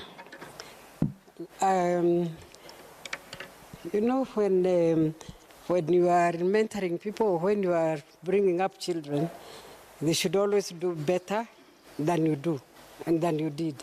So after Daisy has spoken, I have nothing to say.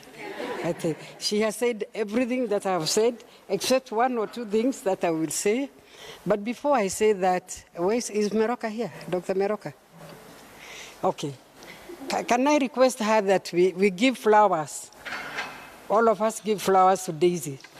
She knows how to do it in Kikamba and in other languages. Okay. Are you there? Just 1 minute for that wonderful speech. Just to appreciate her. Yes. And to give the mala. Who speaks the Kamba language here? Oh, yes. Yeah. So Prof really enjoys when we give the flowers in Kikamba.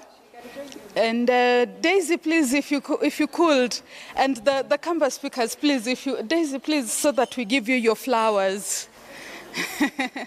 And yes, and yes. So we are going to give flowers in Mala. Daisy, yes, please. Come. We'll give you your flowers. Come. So you know the matun, the flowers. All right. We can sing. We can.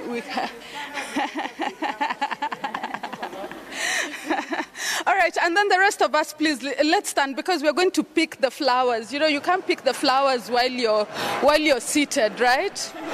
Right? Yes, Daisy, you're going to receive the flowers. Yes.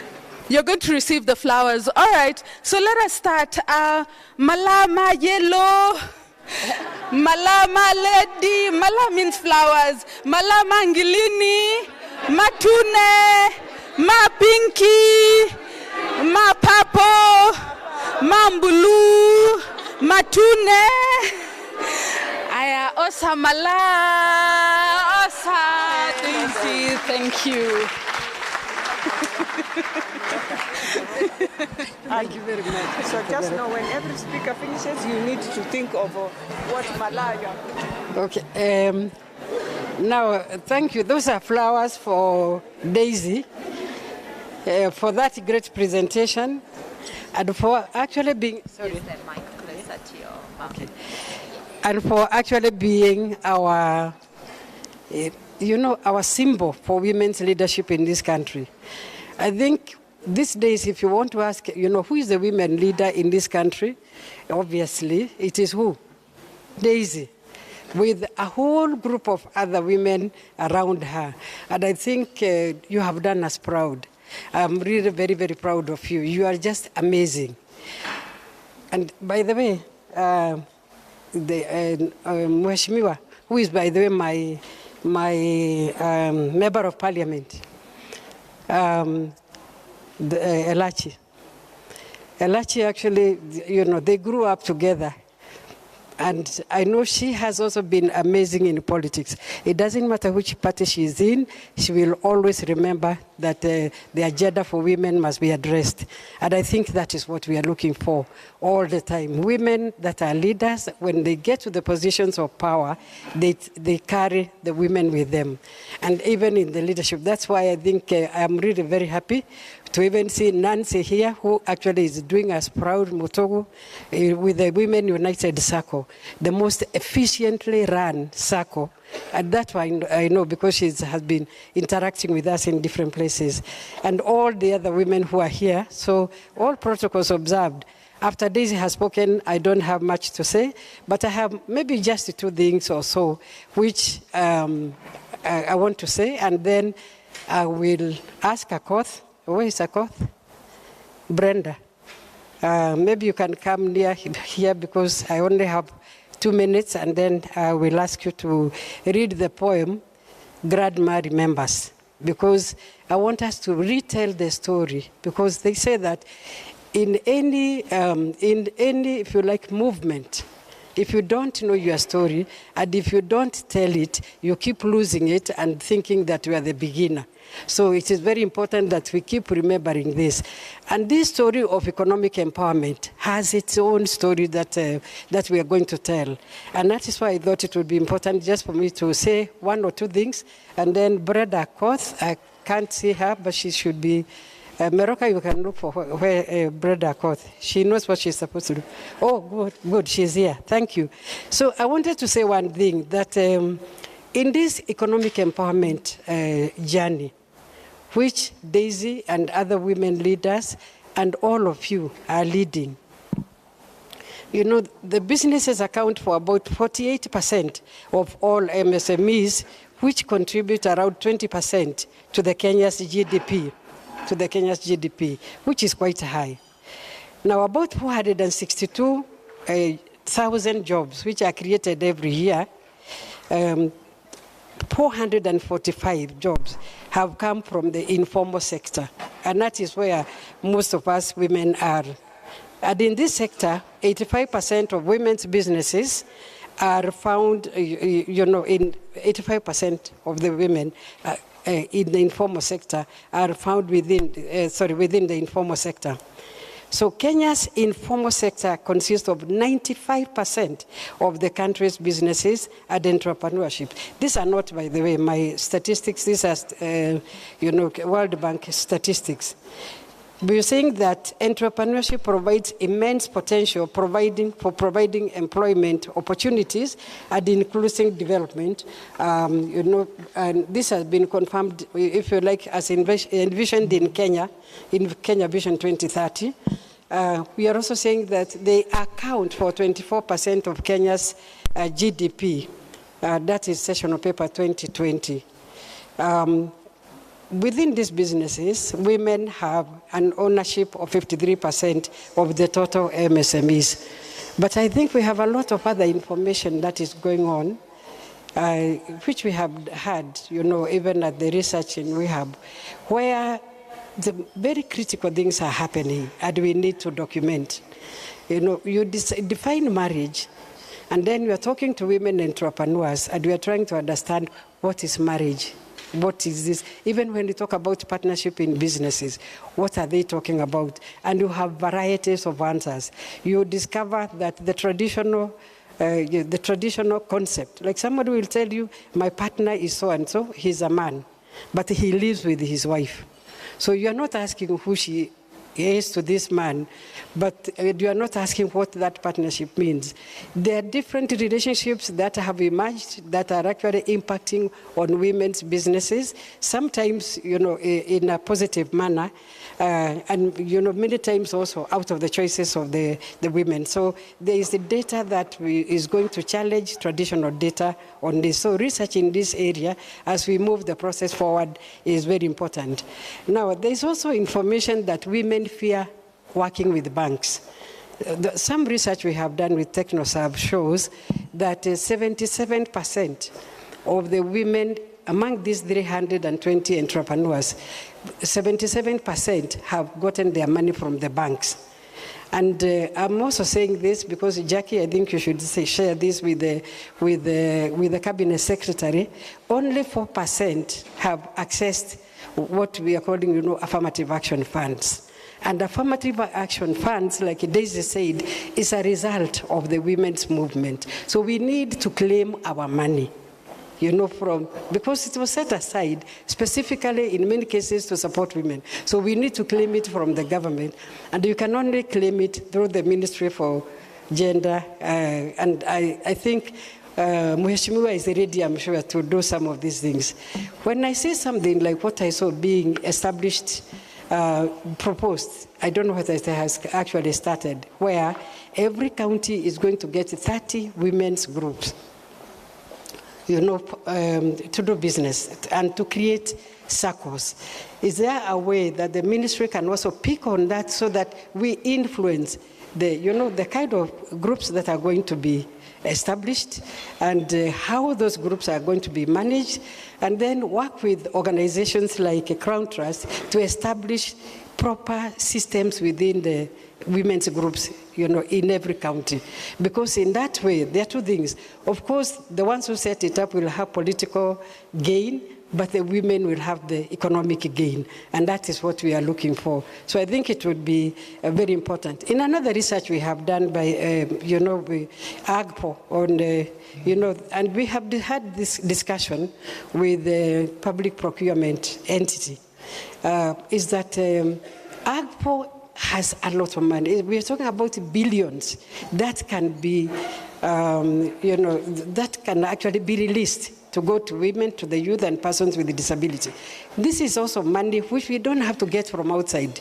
It is not money from donors. It is not money from the World Bank. It is not money from IMF. It is money within us. So if that money is released, and I think that is a conversation, again, we would like the cabinet secretary, who is also a very courageous woman, to take, we would like her to look at this report and actually have a conversation with the president and say, this money needs to be released, to the relevant people. The work we have done actually just shows that some of the money, a lot of the money that is accounted for, even by procurement authorities, and not procurement, procurement entities, and also ministries, they account for women who actually applied on the general, if you like, the general award, the open tender system. So if you are a woman and you have won an award of about 600 million, that's a lot of money for us women, then it is accounted for as AGPO, which is wrong. It means that, that company has done very well, or parastatal or ministry has done very well, but the reality is that that money is not actually, she won it because she has been trained by you, she has been in the business for a long time, she has competed with the men and she has won, but it is accounted under, AGPO. It's a very important issue, and I believe that when President Kibaki, in 2011 started this process, he was very clear, this is an affirmative action fund for women, youth, and persons with a disability. So I am taking the opportunity to say Jacqueline, whom I know is working with the CS, to send the messages that the women would like to reclaim their benefits back to them in terms of women's economic empowerment. But having said that, and as I said, I do not want to speak because I know there are experts in this area that are coming after me. I had planned to spend only 2 minutes, but I think it is a worthy road to take. I think, Daisy, for the last 4 years, we have participated in this forum. It has been extremely powerful. And I know that sometimes even you have more than 10,000 people online who are accessing this particular discussion. And I am just here to celebrate. I had told Daisy I am not going to speak. I want to sit there and just celebrate, because seeing this hall like this is enough for me. I think, and I believe I can just go to rest, and wherever the others are going, and I'm following. I'm 75 years now. So I feel the women have done very well. They have made great progress, but the road is still, we are still creating those paths where we want to bring all other women. So thank you very much. And I'm going to ask Akoth, because the journey we took in constitution-making process was a very important journey. And sometimes I'm not repeating it so that we can go there. She's just reading the poem I wrote in those days. But I'm not asking you to go there. It's just to begin telling the story of women's search for economic empowerment. We have to get control of 50% of the Kenyan budget, or at least Kenyan budget, more than 50%, because even if we get the money, where is it going? It's not going to the women. It's going to the men in the household. It is going to the persons with the disability whom we take care of. It's going to the sick. It's going to children. It is going to the neighborhood. There's not a story. We asked this woman from, I didn't ask him, it was actually Dr. Ujwang, in writing his PhD, asking the women, what is food security for you? And this woman from South Nyanza said, it is when I and my children have enough food, and we have enough, and there's more left to take care of our in-laws, our parents, my husband's parents, and my parents. And then we have more for the neighbors who don't have food. And we have more so that if anybody is passing by, there is something for us to give them. So it is a totally different understanding of food security. It is not the one we have with the FAO or other institutions. For those ones, it's that you have money for yourself and your small family. They don't even remember we have we have extended families.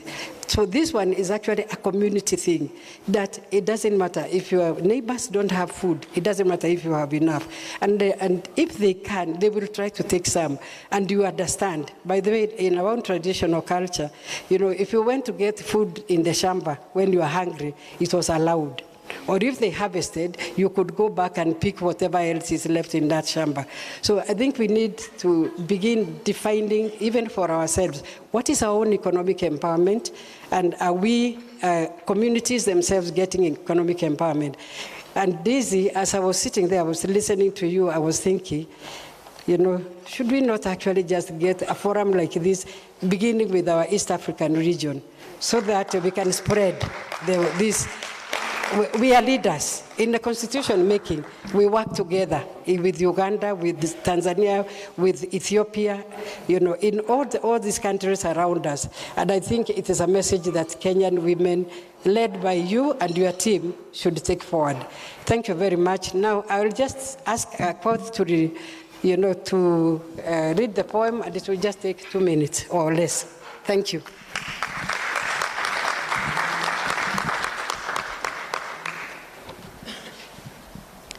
Grandma Remembers by Wanjiko Mukabe Kabera. I remember hearing women say, we are tired of being left out, of being outsiders in our own country, or being dumbfounded, unable to understand what is going on. We are tired of explaining ourselves to a world that does not listen, a world that does not hear, a world that prefers not to know. We are tired of being advised on how to right wrongs we purportedly committed, of being advised of what is best for us. We are tired of knocking doors that remain closed or half open. We are tired of repeating the same things to a world that looks on us in disbelief. We are tired of discussing, negotiating, and always begging of being given 5% when we are asking for 30% of being landless, raped, abused, and beaten. We have worked, we have talked, we have sung, we have prayed, we are sick and tired. We say together,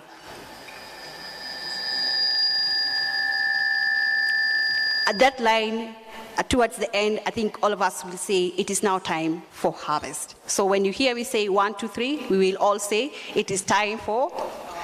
Yes, okay. I remember that the domestic workers put down the brooms, the pots and pans. Women farmers put down the hoes and pangas and said, we shall not be silent nurturers and tillers of land. The women teachers refused to teach and walked out the classroom and sat outside on stools and waited. The nurses removed their white uniforms and went home. The business women, traders, and hawkers came home. They stopped selling and closed shops. The women churchgoers thought they had prayed enough. Those in Women's Guild and Catholic Women Associations, the preachers, the deacons, the women pastors, the nuns all said, it's time for Jesus to come back. We have prayed, fasted, and waited for his coming far too long, for Jesus should come and not send a messenger. He should come in person, they said. I remember all women came back home. They had been away for far too long, much too long. They sat outside their houses, not talking much.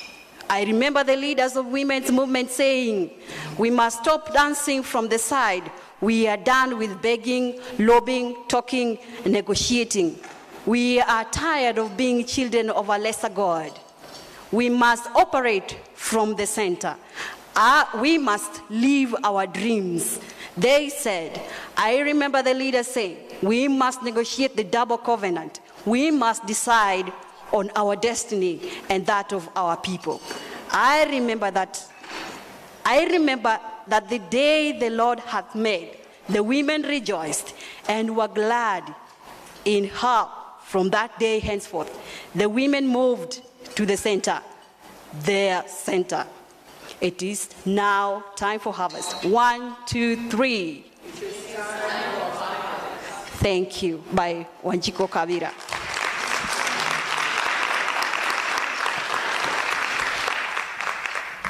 It is time to harvest. Thank you so much, Prof. Thank you, Akoth, for that, indeed, poem. I'll just say the African proverb that says, a woman holds the knife at the sharp end. When you listen to that poem, you realize we carry all manners of things: poverty, gender-based violence, unemployment, unpaid care, but then you are able to hold in, smile, and move. That's the African woman. So a woman holds the knife at the sharp end.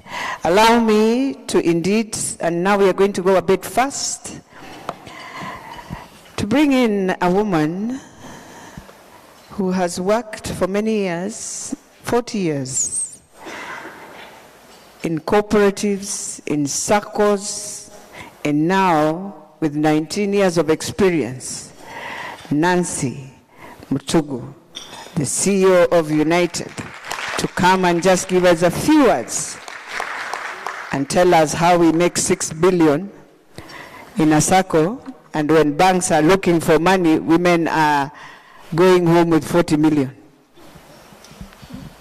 Thank you very much. One, I apologize that I had to seek a slot because I said when I was introducing much earlier, on Wednesdays is when I sign checks. And if I don't go to the office to sign checks, somebody will be crying for the money.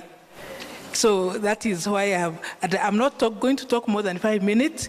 Just show me Nikipita 5 minutes, because I believe in clear, precise, finished. My name is Nancy Mutugu. I think Wanjiku must have told her, I have worked in cooperatives now about 43 years. When I left university, I was employed in the Ministry of Cooperatives. From there, I went to Cooperative Bank and have been in United for the last 23 years. Something unique I want also to say, it looks like whatever Wanjiku Kabera touches turns gold. Why do I say this? When I came up with the idea of starting the SACCO, I was working in the bank and I saw the problems. Usually I have the knowledge, all the problems people are having with the conventional SACCOs. I said something has to be done differently. I took a briefcase. I would go buy lunch for people, buy what? In the process, when I approached Wanjiku, I don't remember I have saved her as professor, but I call her Wanjiku. When I went to Wanjiku, Wanjiku told me, I'm in political women empowerment, but I'm going to introduce to you a woman who has been wanting to start a bank. Do you know, I am number one, that woman now became number two. That is why I say I have never had an opportunity to thank Wanjiku publicly that she is one of the most instrumental people in starting United Women SACCO. I also started from this premise, and first of all, I'm not a politician, so I will talk from a private sector perspective. I say, and you can take it or leave it, I'm a bit controversial, that biashara is not for everybody. There are people like professionals who do their professions very well, and the business people do their businesses well, and they meet. Because the professional, the business person will get sick. Si ataenda kwa daktari. Who is a daktari? He's a professional. So I targeted the people in the biashara who have the incentive, the inbuilt ability. And I don't talk much, but I'll give you just 2 examples. Today, is there anybody from Aga Khan Hospital here? The lady, and she gets a good, nice, fat check every month, is a standard 3. This lady started by putting boga on the road to where workers of Aga Khan Hospital park. They started asking her for vegetables. They started asking her for just forward. Today, she's the main supplier, standard 3. Hata ajui kuangalia computer, kuna mtu anamwangalilia, ako hapa Mushadha, tunaenda hivi ni kwake, because right now, we are putting a very big building for her, a standard 3. So you must have innate in you. Kana unauza makaa, jana nilikuwa na mama ingine anauza anaitwa Emily, anauza makaa. We are giving her 5 million to do other things from makaa. So you must, don't, even if the donor is, I know there is women fund where we were for some time, but because I'm controversial, we could not agree on certain areas, so I walked out of it. Because I believe, I also talk about hairdresser. You talked about a hairdresser. I have a hairdresser who rose from hairdressing. Today, if you know Nyamakema, she's in Nyamakema. She has saved 8 million in the circle. That allows you to borrow 40 million because that's a multiplication of 5. But she has done so many things in the process. I'm not saying the donors are bad, but I am challenging all of us to think. First of all, ideas is what works, not money. And I'm also from Central Province, so ukienda kwa muganga, you go with something. Let us not wait for a donor. Let us go to muganga with something. So bogo inafanywa hivi, unatibiwa. But you don't go empty-handed. And unfortunately, we have made ourselves dependent. And that culture is not going to be killed by anybody. We have to create ourselves. Today, we are talking here at a forum. Ukiangalia Kilimani na Kileleshwa imechukuliwa. Kweli urongo? Where are they? They are economics. They don't care who is Ruto, who is Kibaki, who is Uhuru. They have taken economy. She knows how I am challenging my women to take economic power. And we say financial freedom is the core of human freedom.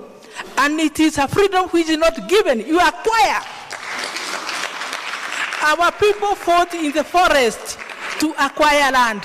Let us, much as we are being supported, she's correct that today, can I also shock you? And those who are members here, come to our AGM, it's 23rd of next month. Because of that passion, you can see, we have been able to collect so much money. At any one time, we have $1 billion flat. We have lent, can I say, we have lent Cooperative Bank 200 million, Equity 300 million, KSB 200 million, Britam tunaelekea huko na 50, then we have infrastructure, then the rest of them, about 300 million is always with the CIC because we are giving loans weekly, an average of 150 million every week. Nimeenda.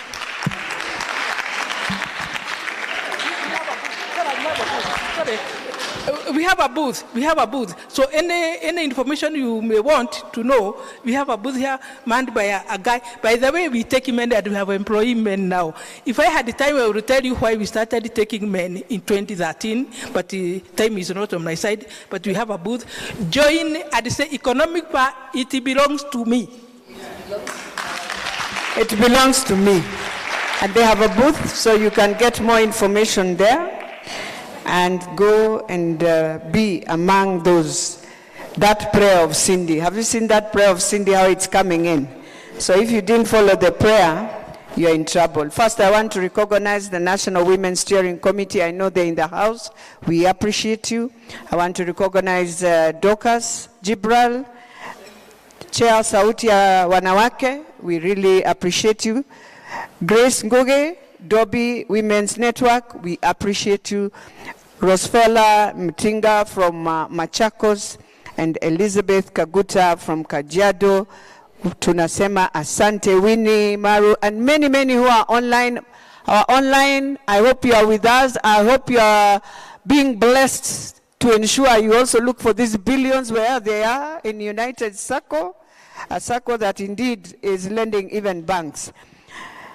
It is now my pleasure to invite a distinguished lady who is indeed a recipient of the African Leadership Award from the United Nations. Ambassador Esther Waringa, I'm giving you 2 minutes to come and just give us a few words, 2 minutes, so that I go back to my line, how I had planned to finalize. And as she comes in, I want us to all go to hashtag Women Economic Forum KE. Hashtag Women Economic Forum KE. You start with capital W, capital E, and capital F. Welcome, Esther. 2 minutes, kindly. Thank you. 2 minutes. All protocols observed. Good morning, ladies and gentlemen. Yes, my name is Ambassador Esther Waringa, the President of Public Service Governance, and by God's grace, a recipient of the United Nations Distinguished African Woman Leadership Award for spearheading the women agenda in the continent of Africa. I must say that the power of a woman is the transformative energy power and authority that Kenya, Africa, and the world is waiting for. So this forum is very strategic and very objective to the times. Ladies and gentlemen, it is very important to note that the economic incapacities of women is a big challenge for women advancement. So this conference must address these gaps. It is therefore great wisdom that the organizers of this conference chose to prioritize the women economic empowerment agenda.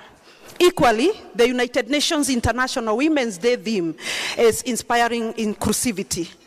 Decisions pertaining to the country's economy, women must be on the table. Decisions pertaining to the continental economy, women must be on the table. Decisions pertaining to the global economy, women must be on the table.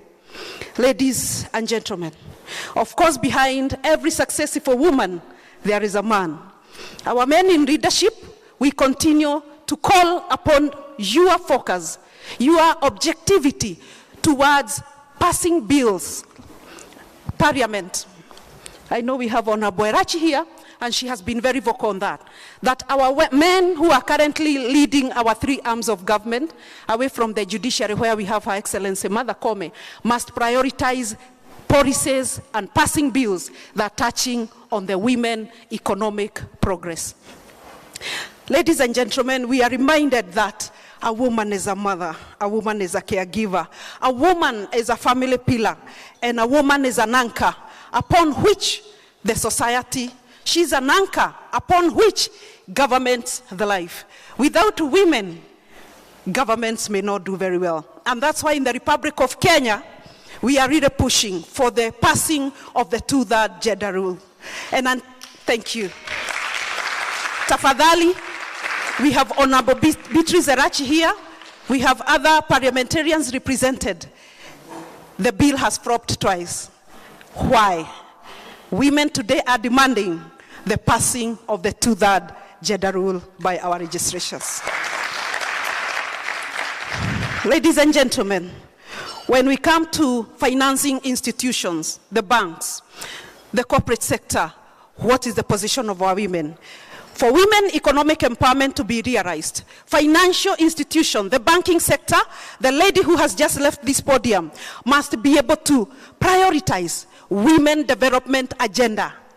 Why do women projects go through such a serious and a long and a critical bureaucratic process, such that by the time a woman is given that loan, she will have to sell even the chicken in her house to get collateral? This must stop. The women agenda in financing must be prioritized. Ladies and gentlemen, what about the women, the economic capacity? Many women are not able to access funds, including what this lady who has just left talked about. Why? Because of the capacity, the proposal development processes, the banking processes, the financial fiscal management processes. Our women must be capacity built, and we salute the Crown Trust today for opening up chapter to build the capacities of women. Thank you. How many women know how to write even a single page proposal? Those capacities are existing. Where is Daisy? The next conference should be about proposal development from women to be able to access funding in our financial institutions. Ladies and gentlemen, what about women collaborative efforts? Women, we cannot continue going it alone. We cannot continue being an enemy to each other. We must embrace progressive collaborative efforts as women so that we are able to thrive economically. So it's a high time that we talk about coming together, speaking in one voice, ensuring that you turn up for the other women who is your neighbor. Ladies and gentlemen, allow me to finally give some key resolutions for this conference, because we do many conferences in the Republic of Kenya, in Africa and beyond, but we forget that, like after this conference, we need solid resolutions for adoption and for action. So, out of today's conference, we expect, and a strong message must be sent to the financing and rating institutions that special packages for women, that will see women being advanced development funds without the bureaucratic processes they go through. That's one of the resolutions we recommend. Resolution number 2, that the financing institution advance women socio-economic development funds without necessarily asking them for collateral, but employ other friendly mechanisms for accountability to allow women access these funds. Resolution number 3, that the financial institutions, the banking, like I wish that lady is here, but I think this message you get to her. All these institutions that are giving women funding must establish capacity development seminars. Daisy, we need a seminar to capacity build this in. Our women don't know. Okay, if they know it's a small percentage, proposal development, fiscal management, all this that hinder them from accessing money to be able to strategize on their projects.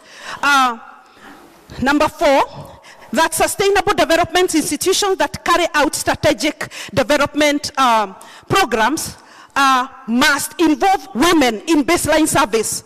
Women, most of the times why we don't access funding for our socioeconomic advancement is because we don't base our interventions on statistics. So it's a high time that women, we become now, we move to the next level of ensuring that all our strategic initiatives, so that we are able to attract funding, must be based on statistics, the situation analysis.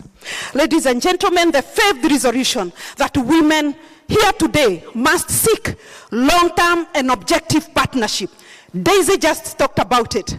We must, by the end of today, seek strategic partnership. Who are you partnering with from today? Who is your next partner from today? Who is going along with you in your interventions from today? Let us from today seek very strategic and long-term partnership. Kwa sababu in Kenya we say umoja ni nguvu.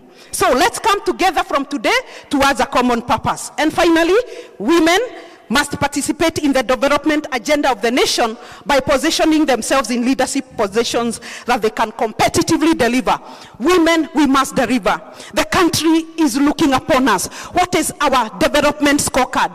What is our performance scorecard in government? Those who are in registration, in the judiciary, in the Senate, in appointive positions, what is your delivery scorecard as a woman? So women, for us to be able to realize socio-economic development, excellence is not a choice. Excellence is a must. Thank you. So finally, thank you.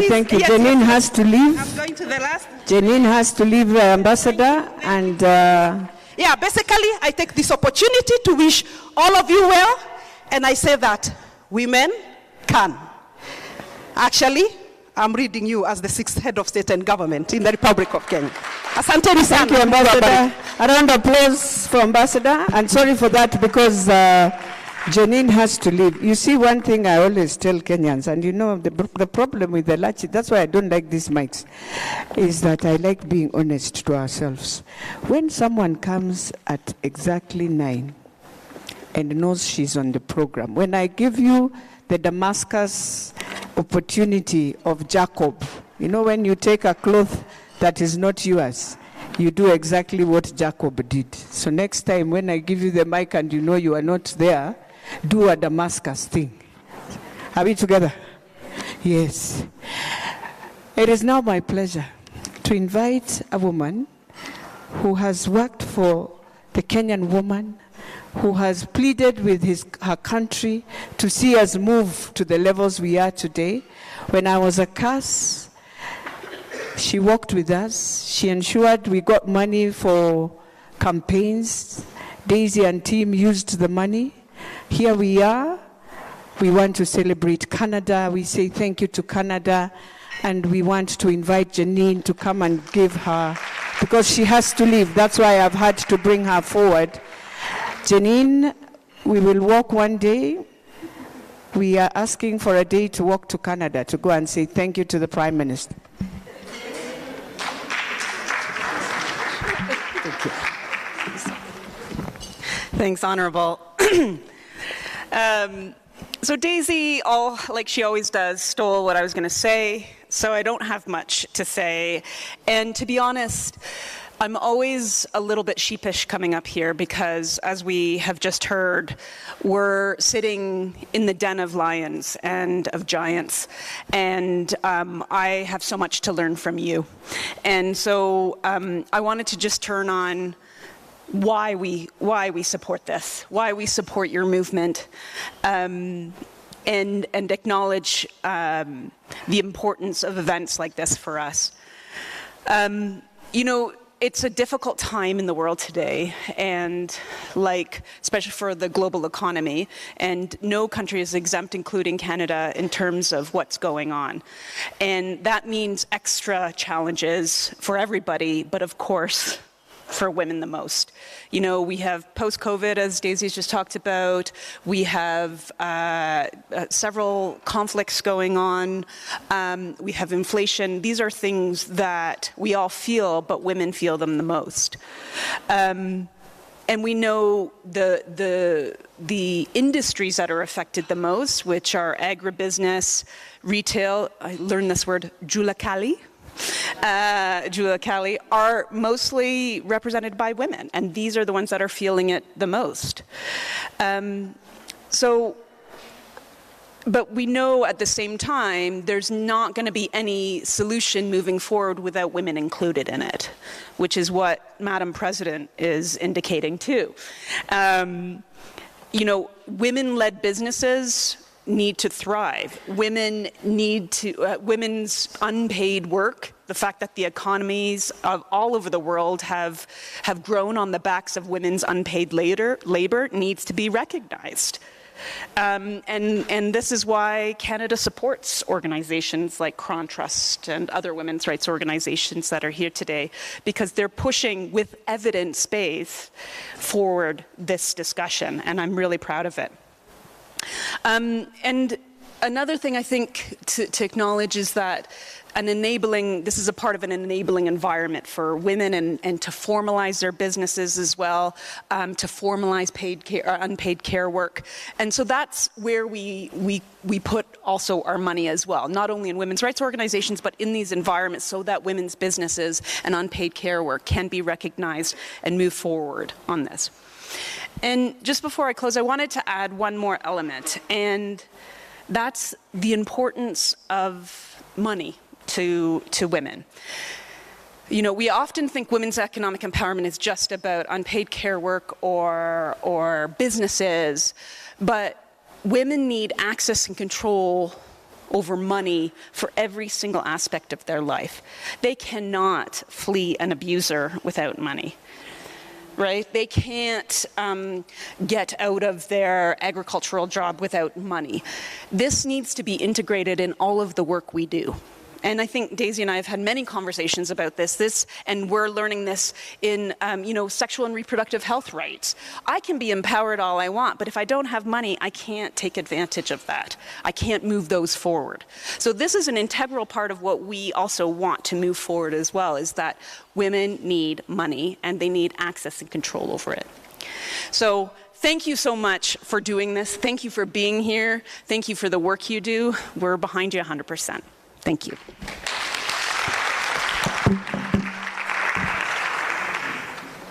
Thank you so much, and we wish you a blessed afternoon as you leave.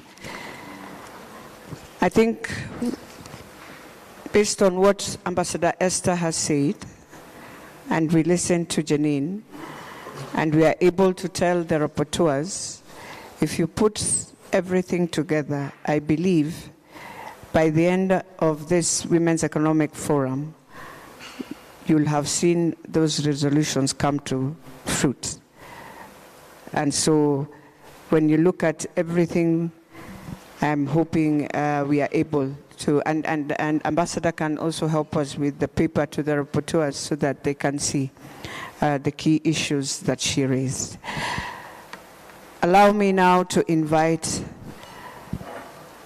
a woman who has also walked a journey in the financial sector, in the agribusiness sector, who has stood for Africa in smart cities and smart markets, food systems.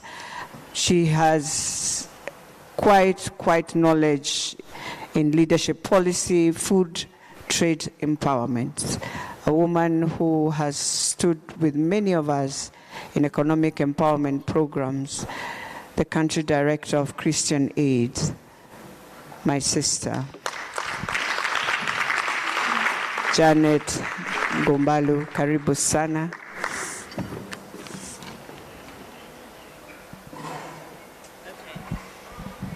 Thank you very much, Honorable. It's now 1 minute to noon. How are we feeling? Do we need an energizer? Do we? Anyway, after all the powerful women we've had today and the powerhouses that we have, Madam President, should we start learning how to call you Madam President in future? Yeah, in case we are banished today. But yeah, thank you very much for coming, everyone. We are so glad to be part of this, and thanks for our partnership with Daisy and the other partners that we've been working with. And also to recognize, I think I should start with all protocols because and you know she's also my MP in this part of Dagoretti North. So given the powerful women we've listened to today, we've listened to Professor and the journey that it has brought us to this far. We've listened to the women, Nancy, and what has been happening. We've listened to Ambassador and the journey that women have taken.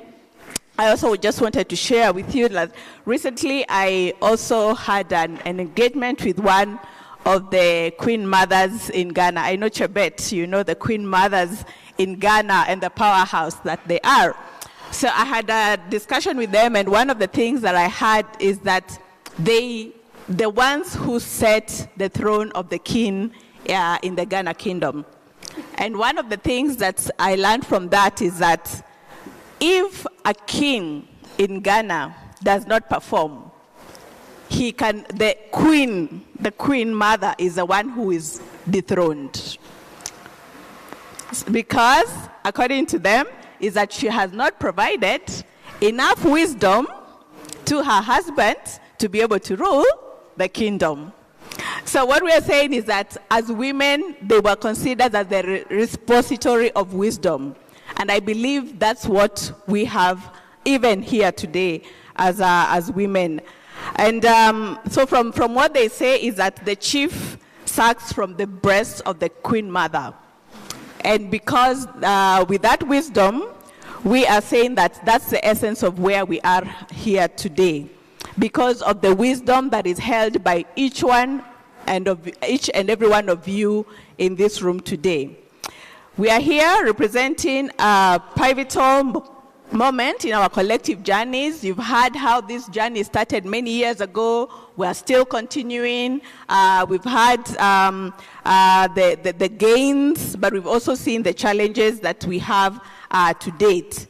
And so we are calling on this collective journey towards fostering economic inclusion of women and empowerment of women in all spheres of life, but particularly those who are engaged in businesses, because today we want to look at the navigating the businesses and the women in the economic empowerment journey. We want to underscore the critical role that these women are playing, and also to equip them with the tools, with the resources, with the opportunities they need to thrive in an ever-evolving economic landscape. We know currently as a Kenyan, we know the economic turmoil that our businesses are going through, and women are bearing the brunt across Kenya.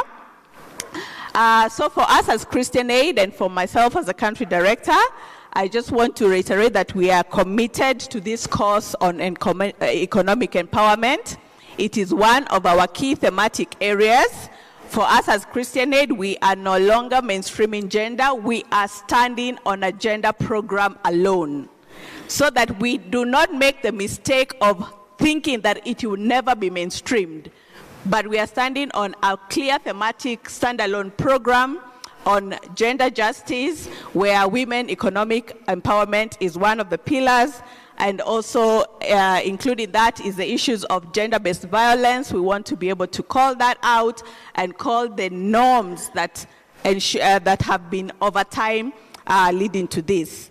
So in this gender strategy, we want to articulate that gender justice, and we want to acknowledge that has been rooted in an equal power, relations over time, patriarchy, the norms in our societies, the cultural issues.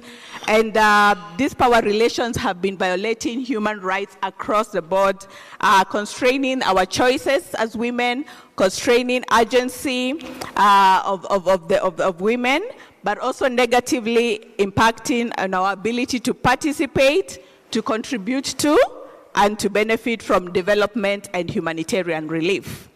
So we believe that unless we are able to create equitable relations between men, between our women of all ages, all diversities, we'll be unable to achieve equality, resilience, and thriving societies. So that's why for us as Christian Aid, it's an important aspect that we're here, but also because we're going to continue on this journey in supporting women. We work on what we call the 3 Ps, Mambo Matatu. We do, the first P is on poverty. We want to address all forms of poverty, especially those affecting women. Power struggles and power relations that ensure there's no inequality, but also we are guided by what we call our prophetic voice, and within our prophetic voice, that's where policy and advocacy work is where we are engaged in. So we are working on transformation, equal power relations. We are challenging discriminatory practices, and we are creating an enabling environment where women can fully realize their economic rights and potential. We do this through the economic aspects, through policy and advocacy. We are building capacities of women with our partners across the country. For us, Christian Aid, we do not do direct implementation, but we work through partners, both at national level and at grassroots level and at all county level, to ensure that these issues in terms of addressing structural barriers, promoting inclusive economic growth and development and research and knowledge sharing is achieved. So we recognize that economic empowerment plays a central role in driving economic growth, fostering job creation, promoting sustainable development. Yet we see women-owned businesses often face significant challenges, including access to finance, and we found that some of the solutions that are being addressed here, issues of market access, that is a big challenge for women. And I know later tomorrow we'll be launching a study that we did on tax justice and the implications on women. So we hope that you will also join us in that breakout group to be able to check on some of the challenges and what the women are going through. However, in all this, as Christian Aid and as partners, we recognize that we cannot do this alone. So we are very happy to be part of this forum and to be part of all of you, where we can collectively come to work together to find solutions. So today, let's harness all the wisdom we have. We are the Queen Mothers. We are the mothers of the nation. We are our mothers in our families, and be able to bring the solutions, to leverage on technology, to leverage on the synergies that are available to be able to achieve the best we can. Let us be able to have this moment to catalyze action, inspire change, and empower women to lead towards a more just and inclusive future. Just recognize through the words of one of the Nobel Peace Prizes, Dr. Lemar, who said, if any group knows how to transform pain into power, it is the African woman. And I'm glad that, Daisy, you have now been given the mandate to go beyond Kenya. You have been told to go to the continent and rally women. So from the words of Professor Wanjiko, I think you have to do that, right? And we'll be supporting you with other continental partners here.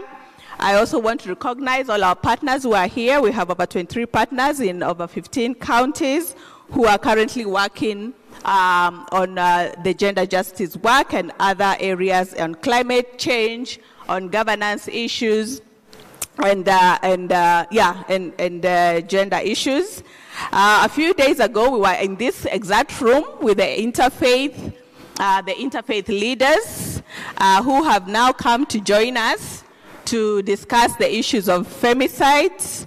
And I think going forward, that discussion is going to go on. And we are also partnering with other members to continue bringing the interfaith leaders. Now the 2/3 gender rule issue is on top of it, and we are going to continue working together. So, and for us, we believe femicide is actually real. I know there were a lot of discussions whether it's happening or we are just talking about it. GBV is real, and we are saying women economic empowerment will not be achieved if women are not holistically empowered. We want to thank our partner, and I want at this time to recognize Reverend Lydia, who is a gender partner at the All Africa Council of Churches. Please clap for her.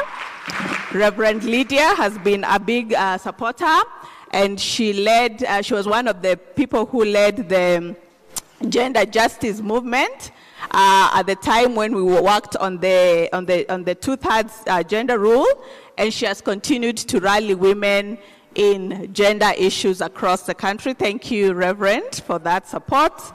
I want to recognize my colleagues at Christian Aid. Are we here? Colleagues from Christian Aid, please stand. Please stand, my colleagues. Yeah, well done for the work that's been going on here. I don't also see Purity also, who was key in all this. And so in that, as I conclude, I want to invite all of us. We have a few other engagements coming up. We have this ongoing task force on GBV and femicide that is chaired by the All Africa Council of Churches. We ask you to join that task force. We will continue on a roadmap towards ending femicide in Kenya, so join us on that. On the 8th of March, we have the International Women's Day, where we will have an event, but we also have a big continental webinar. We will be inviting you to that. We are calling on all of you to join us. We are developing a bigger program on gender justice in Kenya, so we want to co-create with you on this. So please reach out to us at Christian Aid if you want to be part of that discussion and see how we can have solutions on that. We are focusing on locally led solutions at community level, where we can be able to bring and walk the journey with the women from the grassroots all the way forward. So we are interested in that. If you are you want to be part of that journey, kindly reach out to us. So as I conclude, I want to repeat that we are all Queen Mothers. We are all the kings, the men in this room. We recognize the support that you give to women, and we want to continue working with you this journey towards an economically empowered woman. Thank you very much. Okay. Thank you very much. Another round of applause. Thank you, Janet. And indeed, I believe we shall join in on International Women's Day. Some of us will be doing other things with schools, because we want girls to tell us their stories, and you will be very surprised. We will be thinking it's just gender-based violence. You realize how it has encroached in all our families, in all our fathers, women who get married with children. And so you have 5 children and you can't leave them, and you're like, and the father is just now molesting the girl, the daughter. But because of economic challenges, you stay in. And they have many, many stories. Very sad stories, but they are there. We normally speak in this country nowadays, we say we are doing development from the bottom going up. But then women started it long ago. That is why we normally say wisdom is like the baobab tree. You know, you can't embrace it alone because it's so huge. So you have to have many. And you have to have wisdom how to deal with it. And so, a sister who started many years in Africa to build populations from that pyramid of the lower level coming up, has worked for many years, worked with many different organizations, for 20 years with the experience of building leadership, with the experience of dynamic team, creating teams to ensure organizations are able to move, specialized in leadership and management. We want to welcome Leah Kagwara of CARE to come and tell us how do we get out from this bottom and coming up. Welcome, Leah. As you did it with World Vision and doing it today. Oh, good, yes. No. It's one of the gifts of women. Thank you very much, Mheshimiwa, and for that wonderful introduction. Good morning. Good afternoon. Oh, good afternoon. It's a good sign that we are not tired because we haven't even noticed how the time is moving. I'm going to be brief because great women have gone before me. Indeed, I'm really honored to be in the presence of the great women who have been in our presence this morning addressing us. And it is because of those women that the rest of us are coming up and the rest of us sitting there. And today I stand here proudly as a mentor of women to join the leadership and management so that we are not just leading on one edge, we are leading across. It is my honor and privilege to address this esteemed gathering today at the Women's Economic Forum Kenya 2024. Daisy talked so much about it and how CARE supported the onset of this Women's Economic Forum, so I will not go into that. As we convene under this theme, navigating within a challenging economic landscape, and let's also delve deeper into the sub-theme of examining the trades and positioning women.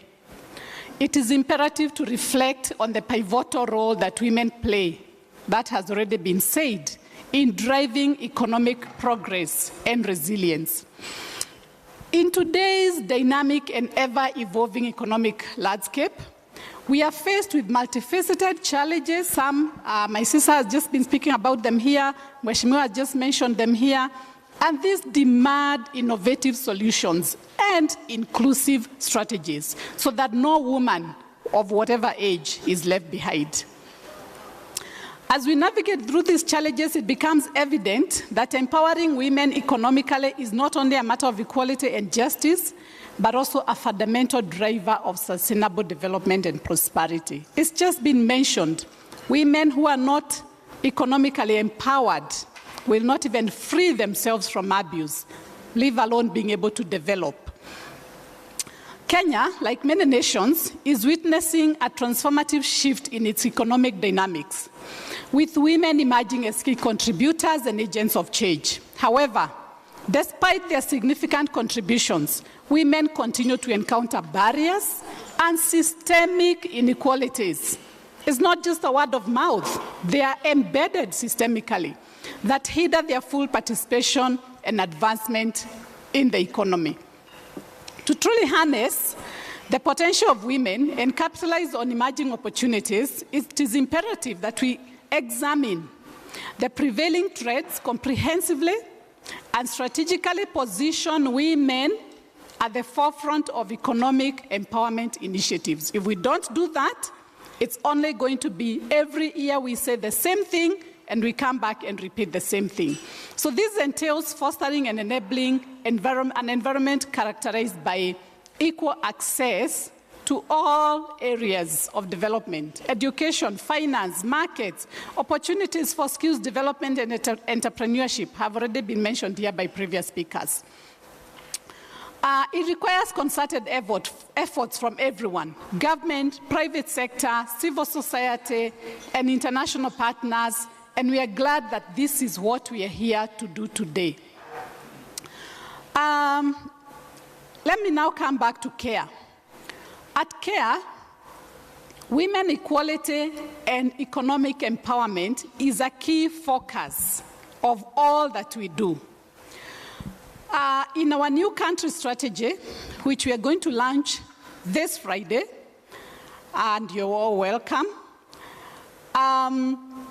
we have outlined our intention clearly to employ gender transformative approaches and increase women's voices and leadership, their participation in the household, community, and policy and decision-making at all levels, so that we can strengthen their economic resilience through inclusive access to finance and market systems.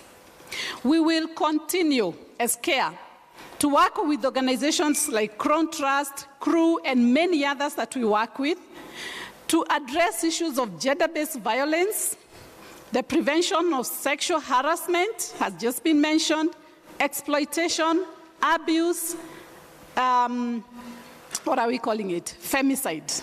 It's sad. That are increasingly becoming a countrywide concern. We will, as CARE, please note this, be engaging men and boys as duty bearers. We have a very strong approach to engage men and boys so that they can be part and parcel of the solution. Let me mention this one, because we are talking about economic empowerment today. CARE has a very strong approach that we call gender transformative farmer field business schools. Why do I say this? Because, you know, we do development work, we do humanitarian work. We come across all manner of gender inequality. Using this approach, we are trying to make sure it's not only the woman who is up here.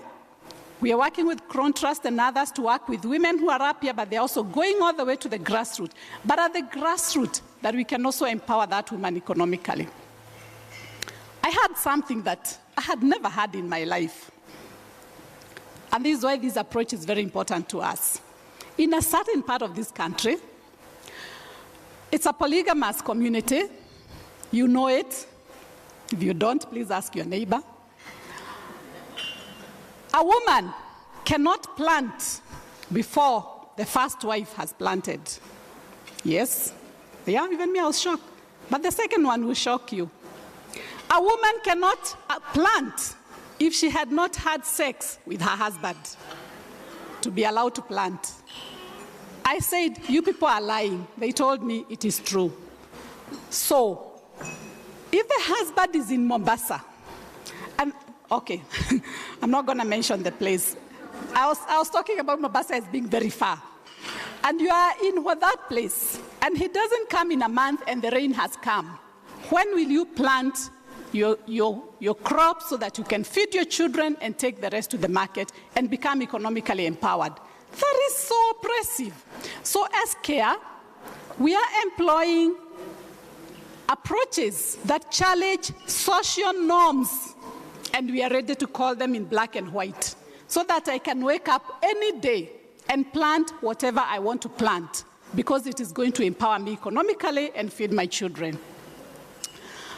Daisy already talked about our Women Voices and Leadership program that is funded by GAC Canada that has just left. I think Lida is still around. We are very grateful for that program because it's really empowered over 100 women grassroots organizations to do what they do. And some of them are here. They're actually close to 150, covering the entire country. In every county you go to, you will find our women rights organizations being led by Crown Trust, by CREW, by Uraia, and by Urgent Action Fund as the big four. And that is a really great job that is happening on the ground to empower women. And as I finish, I'd like to call all of us to seize this moment and harness the collective potential of women. It's already been mentioned. Leveraging emerging trades Don't stay in the traditions. Don't say this is what women do. Don't this is what we do in our family. Some of us have even been oppressed at our family level. Even though we've gone to school, we can't challenge it. Let us forge ahead towards a future where every woman has the opportunity to realize her full economic potential and contribute meaningfully to the prosperity of our nation. As I conclude, I would like us to invite you to ignite conversations everywhere you go. Foster collaborations.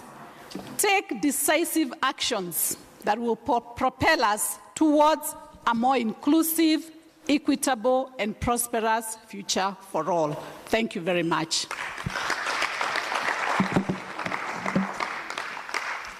Thank you. Another round of applause to Leah. And indeed, najua huyo ndio mwenye pesa pia. Simpige makofi ya pesa. Where is Prof? Come and give maua sasa. Ako wapi? Ame?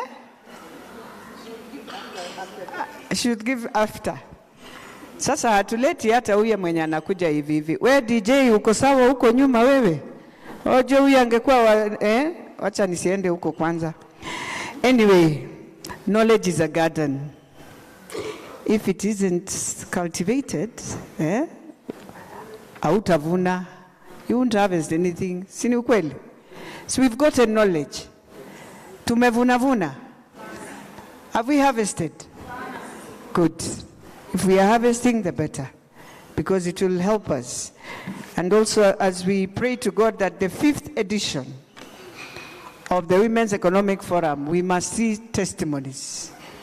Yes, they must tell us for the last 5 years. Najua ni strategic plan tumefanya tu, sasa tunaimalizia.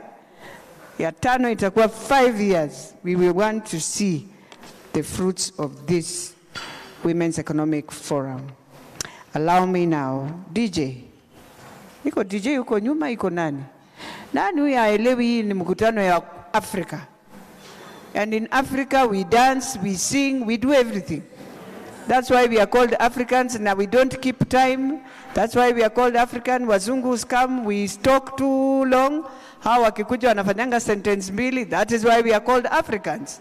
Yeah, we can't be like them. So we DJ we weka wimbo, manake mimi nataka kuleta waziri wangu. Hata kama hayuko ujua ametuma. Yeah. But I want to really appreciate Jacqueline Makoha. She has worked with us. She trained me when I was given duties that I didn't understand. She sits in all our regional meetings, by the way, all our gender working meetings regionally. Jackie sits because of the ministry. She represents the ministry in IGAD, in IALA. Many of those, Jackie sits in it. A good expert in governance and gender. She's the focal point lead of climate change for Kenya. She's the one who has enabled Daisy with her multi-sectoral team to ensure they've delivered a report. If they didn't have Jackie, wamama mungeua hawa leo. But she made sure they delivered. So, mimi nataka wimbo huko nyuma. Kwani mtu ni gani yako huko? Hii makompyuta, hakuna wimbo huko? Hamuna? Ay. Wacha nitafute. Mumeni let down. Sasa wacha niwaonyesha hata si teknolojia. Tunakuanga sawa. Saa hii nitamuingiza na wimbo ile sasa mimi nafikiria. Sababu hii watu wako kule nyuma, mkumbuke mko na wamama. Na wamama wanapenda wimbo. Sawa. Energizer moja inakuanga nini? Wimbo. Na tunataka kusikiza yale waziri amesema. Kwa hivyo inaitwa mwana indumbu. Mwana Vaida ama inasemanga nini? Vaida.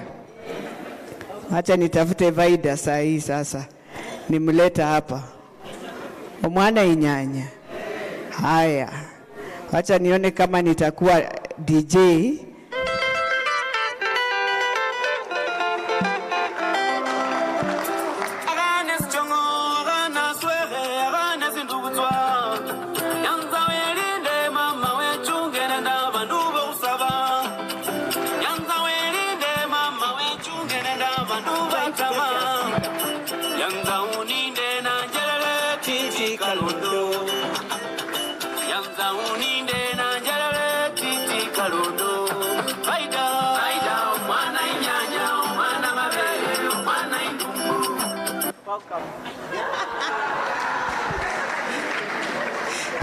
Thank you so much, Honorable Elachi.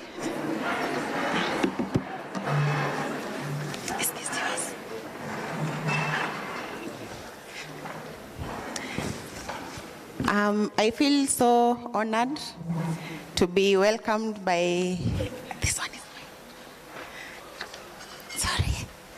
by Mheshimiwa. And it's very difficult to speak after very powerful women. This is just me, this is just Jackie. But it gives me great honor. As you all know, in government, protocol is very straightforward. So I have to read the CS's speech. I don't have the liberty to speak freely as those who have spoken before me. So please don't be bored. I think it's important that we listen to what the CS had for us today. And Madam Daisy already gave her apologies together with our Principal Secretary's apologies, which I think are well received and understood. First, just to thank I beg to ride on the protocols before, but to thank Daisy and Crown Trust for putting this together. This is before the speech, so let me steal some 2 minutes before I read the official speech. The theme of this conference sits very well with the international theme of the International Women's Day. I know there are many themes, but for us as government, we usually go by the UN theme. And for those of you who have followed keenly, the UN theme for the International Women's Day this year is Inspire Women, Accelerate Progress. And I think acceleration of progress, one of the key ways of accelerating any kind of progress is through economic empowerment. So that sits so well, and also sits well with the CSW theme for this year. I hope all of you understand what CSW means. The Commission on the Status of Women that happens every March in New York. I'm sure many of you will be attending that. And this year's theme is accelerating the achievement of gender equality and empowerment of all women and girls by addressing poverty and strengthening institutions and financing with a gender perspective. Again, economic empowerment issues very key in observing this theme, but also looking forward to the outcomes that will then be implemented, hopefully by all of us, that we shall all have a stake in that. So as I stand here representing the State Department for Gender and Affirmative Action, where I work, again, as a department, we are a policy arm of government in terms of matters gender equality. So just in a nutshell, we look into issues, facilitative policy and legislative environment across all sectors, including the economic sector, evidence-based programming through our research and documentation department. So gender data is very important, and we know that even in terms of economic empowerment, one of the speakers mentioned why it's important to have facts and figures so that then our interventions are informed by facts. We have anti-GBV interventions. We know that effective economic empowerment cannot happen if there is violence, violence of any form. And again, recognizing that both Men and women face gender-based violence, but of course the most affected are women, again based on facts and statistics. Therefore, we need to address this for us to realize the economic empowerment that we are looking for. And lastly, of course, in so doing, we look into attainment of general gender equality and women empowerment across sectors. I just wanted to correct the introduction. I'm not the chief focal point for climate change. It is actually the national focal point on gender and climate change, because in the climate change sector, there is actually a national focal point who sits in the Ministry of Environment and Forestry. So for me, I represent the country in matters gender and climate change. So I think it's just it should be clear so that the national focal point doesn't think that who is this wannabe who wants to take my position. So, ladies and gentlemen, I'll go right into the Cabinet Secretary's speech.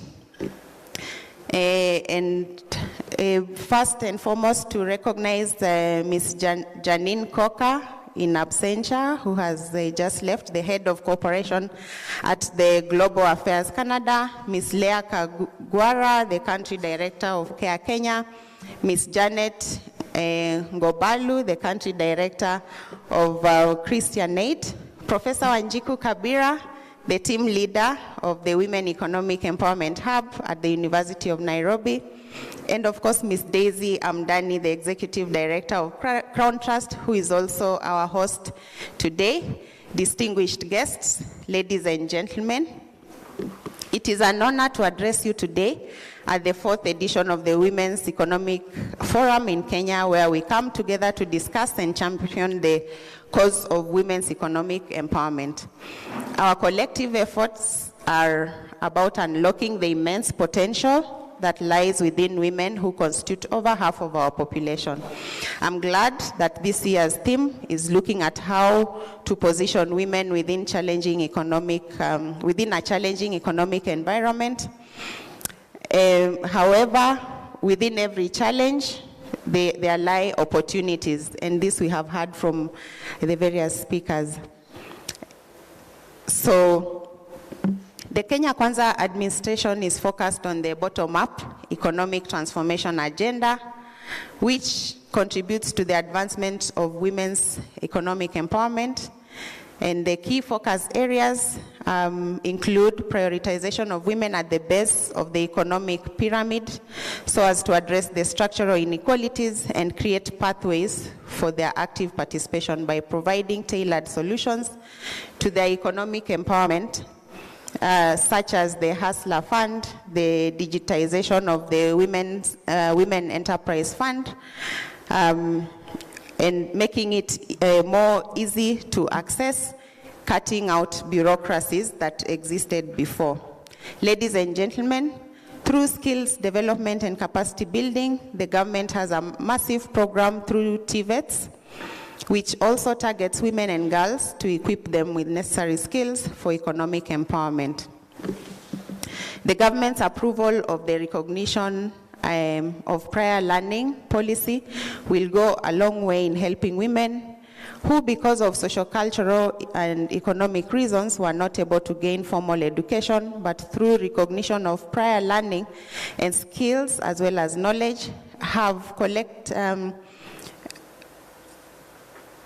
collected through work and life experiences, are credited to them as learning and given due recognition. It will also open doors for women to gain further practical skills to enhance their income generating abilities as well as employability.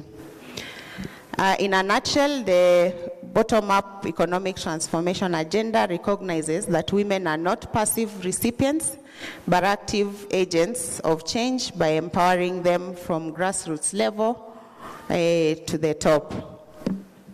There is power in women's economic empowerment, ladies and gentlemen, and that goes beyond just mere slogans, because the economic empowerment of women presents the opportunity to be a real catalyst for change and sustainable development. We all know that when women thrive economically, entire communities flourish. Let us reflect on the progress we have made and the challenges that lie ahead. From the time of promulgating our constitution in 2010, Kenya has witnessed remarkable strides in gender equality over the last decades. Women now hold political positions that were once inconceivable at the political, social, and economic level. At every level of political engagement, women are actively participating, and their numbers growing gradually. Today, we can state with pride that Kenya has 7 out of 23 cabinet secretaries. We have 7 out of the 47 female governors, among other positions. Distinguished guests, we have yet to implement a framework for implementation of the not more than 2/3 gender principle, as you all know. I inaugurated a multi-sectoral working group on the not more than 2/3 gender principle that has recently completed its report, its work, and handed over a report to me, and which has subsequently been forwarded to the floor of Parliament. And I'm sure most of you must have seen that the report was tabled by the Speaker just yesterday. So we are hopeful that this is a milestone that we are going to achieve together. Ladies and gentlemen, to truly empower women economically, we must create an enabling environment to facilitate their empowerment, and my ministry is taking necessary steps to provide the enabling environment. We recently validated the National Care Policy, which is a tremendous milestone as it will work towards recognizing and making visible the work that women do, yet goes largely unnoticed, as well as quantify the value of women to the economy. The unequal gendered distribution and low status of care work constitutes a key barrier to women's social, political, and economic empowerment. Unpaid care work is a key factor in determining both whether women enter into and stay in employment and the quality of jobs they perform. My ministry is also working on the National Women's Economic Empowerment Policy, which framework will serve as a catalyst for ensuring financial inclusivity and seamless integration of women within the broader long-term economic development agenda. This alignment corresponds with the provisions of the Kenyan Constitution, Kenya's long-term development plan that is outlined in the Vision 2030 and other relevant international commitments. Moreover, this policy will solidify the President's and the Ministry's unwavering dedication to realizing the utmost potential of women's economic growth while championing a transformative and sustainable trajectory. Distinguished guests, ladies and gentlemen, collective action is perhaps women's most enduring strength, and the economic empowerment is a collective endeavor. I'm committed to ensuring that my ministry collaborates with civil society actors, private sector, and development partners to ensure women's economic empowerment, which is why we are represented here today as a demonstration of that commitment. Let us invest our efforts, time, skills, knowledge to support and mentor women and girls for the development of Kenya. Let us celebrate their achievements and amplify their voices wherever we can and inspire hope. The role of men in women's economic empowerment cannot be gainsaid. It remains a crucial and multifaceted necessity.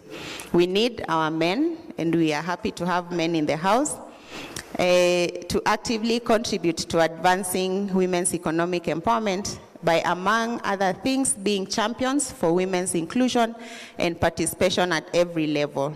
Women's empowerment must not be seen as disempowerment of men, but as a sharing and expansion of spaces where everyone plays their role for greater prosperity, development, and an inclusive society. We need men in leadership positions to mentor and sponsor women, share their experiences, provide guidance, share their networks, and advocate for women's advancement within their spaces, so as to help women break through barriers. We also need men who can invest in women-led businesses, collaborate with women entrepreneurs, and create an ecosystem that fosters their growth. This includes providing access to capital, networks, and markets. Men need to be in the forefront of challenging the traditional gender norms that limit women's economic opportunities. By promoting a culture of respect, empathy, and inclusion, they contribute to a more supportive environment. Women's economic empowerment is not a zero-sum game. When men actively participate, we collectively build a stronger, more resilient economy. As I conclude, let us remember that women's economic empowerment is not an isolated goal. It is intertwined with our nation's progress. As we navigate through the challenges facing Kenya's economy and globally, let us tap into the boundless potential of our women. Together we can build a more inclusive, prosperous, and resilient future. Thank you very much, and may our commitment to women's economic empowerment ignite a lasting change. Asanteni sana.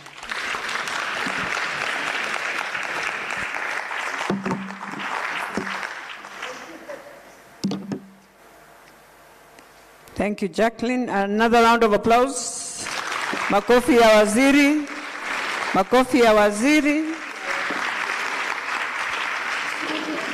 I just want to thank you all, and thank you so much for sitting in until the end of that session. I know we've taken a lot of your time, but I'm hoping you can recover before you go to lunch and do your second. As I do that, I want to thank Crown for giving me the opportunity to be part of this journey and just for moderating this session. Thank you. As I bring back Olive to take you now to the next. Asanteni sana sana. We can do better than that.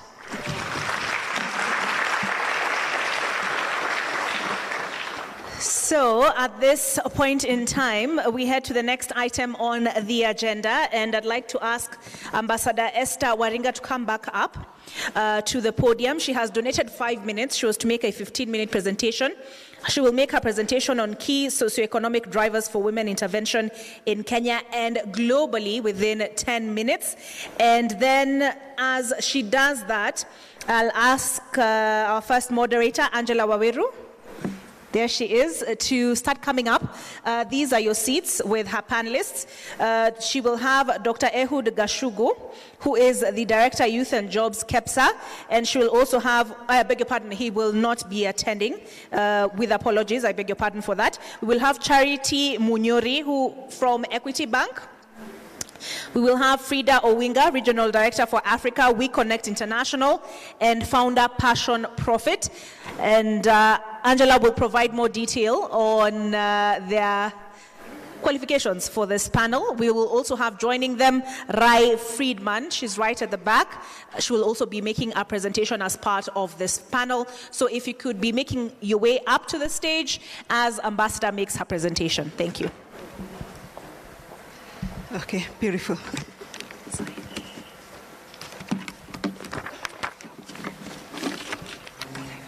Thank you very much, Oriv.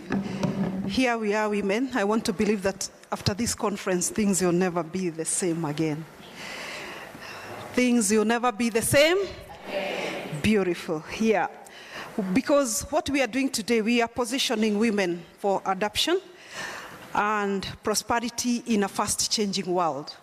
Therefore, what do we mean positioning women in a fast-growing world.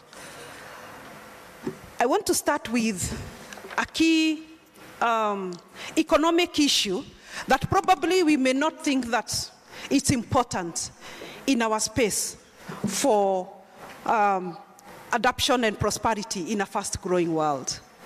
Education. When we talk about the girl child not going to school, when we talk about that, when we visualize that only 18% of Kenyan women aged 25 years are completing secondary school, what are we telling ourselves? We are telling ourselves that if we have to succeed, if we have to catch up with the growing global economic trends, we must be smart here as women. Tafadhali. We must be smart here. What do I mean? We must go to school. We must employ strategic interventions to ensure that every girl in the Republic of Kenya is in the classroom. We must ensure, what I said earlier, that every woman, whether in our social setup, where we have the mama mboga, what do we call them? The chamas, that knowledge about fiscal management, knowledge about proposal writing development, knowledge about project planning and implementation, knowledge about statistics-driven interventions, knowledge about result-based programming is here. Women, we can no longer afford to be ignorant. So if we want to be at the same level with developing nations, please, let's go for education. That is number one. Number two, and before I exit that, we have said that behind every successful woman there is a man. Therefore, this forum is calling upon the government of Kenya. I know today we are having His Excellency Dr. William Ruto. The UN International Women's Day is a week to come. What are the strategic and objective interventions that the government of Kenya is giving us as women? Si tumwambia tupatie kitu kama wamama wa Jamhuri ya Kenya? Yes, very good. So education is a must. His government must prioritize the agenda of women by ensuring that every woman, every girl is in the classroom. Number two, if we want to position ourselves at the global echelons of economic progress, we must, as women of Kenya, be at the table, decision-making table on key economic drivers on the country. Key economic drivers like energy. Energy being the key economic driver number one, because when we see all this is energy. When we talk of women in business, manufacturing is energy. When we talk of women in media, we are talking about transmission, that is energy. We are talking about women in the kitchen, cooking, fuel, that is energy. So energy being a key economic driver. How much information do we have about energy as women? How many women are in the energy sector in the Republic of Kenya? Or do we shy away and say, this is for men? So if we have to catch up with the global economic trends, it's a high time that we position ourselves in the key strategic economic drivers of the country. And therefore, another resolution to the communications team today is that we send a very strong message to the government of Kenya that women must be positioned, must sit on the table when discussing the key economic drivers of the Republic. Tuko pamoja hapo? Tukae kwa meza. We make decisions. Thank you very much. Now, the third one, I had talked about, and I don't want to go back to it, finance institutions. How many institutions, the banking sector, the family bank, the equity bank, the whatever bank, the microfinance institutions have a CSR kitty only for women capacity development on fiscal management? I know most of them may not have. So our resolution today to all financial institutions that women must be prioritized in the social, the CSR of every financial institution. Banking from today must start organizing summits and seminars to be able to capacity build our women. Believe me that here are two people. This is a man, this is a woman. If a man goes to the bank, probably within 24 hours, apply a loan, maybe within 2-3 days he will get it. But on this other side is a woman. If a woman applies that loan, she will have to go to a process, maswari ni mingi, filling in the forms, everything, consultations. It's a high time that our banking, our institutions of lending must undertake objective and affirmative actions towards fiscal management education for women. Tafadhali. Finally, how many women, we are talking about positioning ourselves for adoption and prosperity in a fast-changing world. The world is changing very fast. Today you sleep, the economy is at this level. You wake up, the economy is at the other level. Today you sleep, the political space is like this. You wake up, the political space has moved to the other side. So what am I saying? The world is changing. Again, today you sleep, we are using the Murikamuizi. You wake up the other morning, it's what? Smartphone. Women, how fast, how well are we prepared with the fast growing world? Women, as I wind up, we must involve ourselves with key economic drivers on the nation. How many women are into commercial farming? This country is endowed by the Almighty God with huge and expansive land for farming. But our women are languishing in poverty because we have only a small percentage. I think I have the statistics. Agriculture is supposed to be backbone of our economy. Women in agriculture sector constitute only 42%. And this small percentage has not given us a solid platform upon which we influence the global economic trends. So how can women influence the DGP of the Republic of Kenya? How can women influence the market space of the Republic of Kenya and Africa?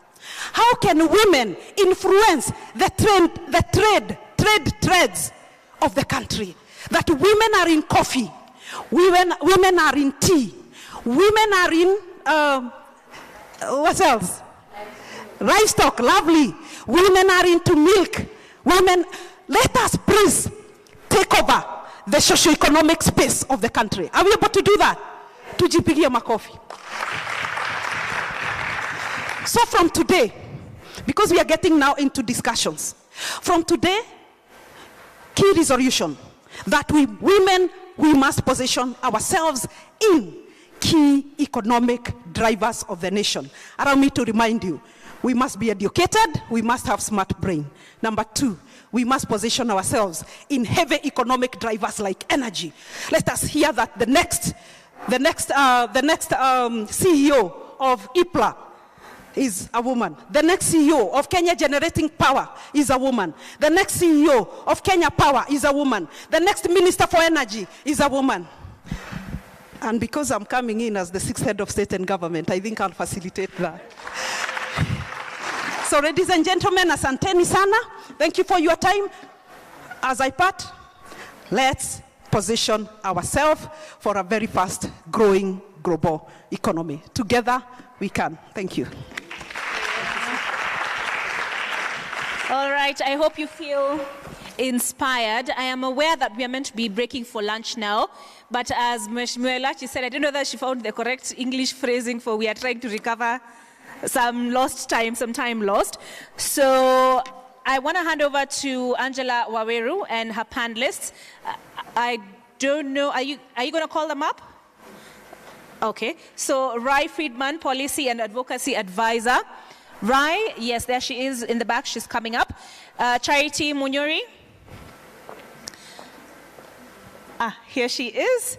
Charity Equity Bank. We also have Frida Owinga, Regional Director for Africa, We Connect International, and Passion Profit Founder. Here she is. She is coming up. So Rai will take about 10 minutes. She will make a quick presentation, and then the panel will take 30 minutes. So by 11:40, can we say we'll be breaking for lunch? 11:40. Sorry, 1:40. I beg your pardon. I'm sorry. By 1:40.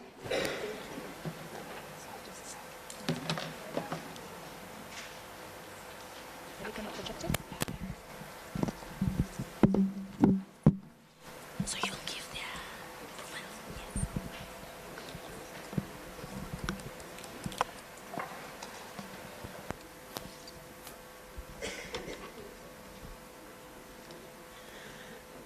Hi, everyone. It's so good to see you all. As mentioned, my name is Rai Friedman, and I'm the Policy and Advocacy Advisor with Cron Trust. And I'm also volunteering with the World University Service of Canada through their Ignite program. And as a volunteer, they've placed me here with Cron today.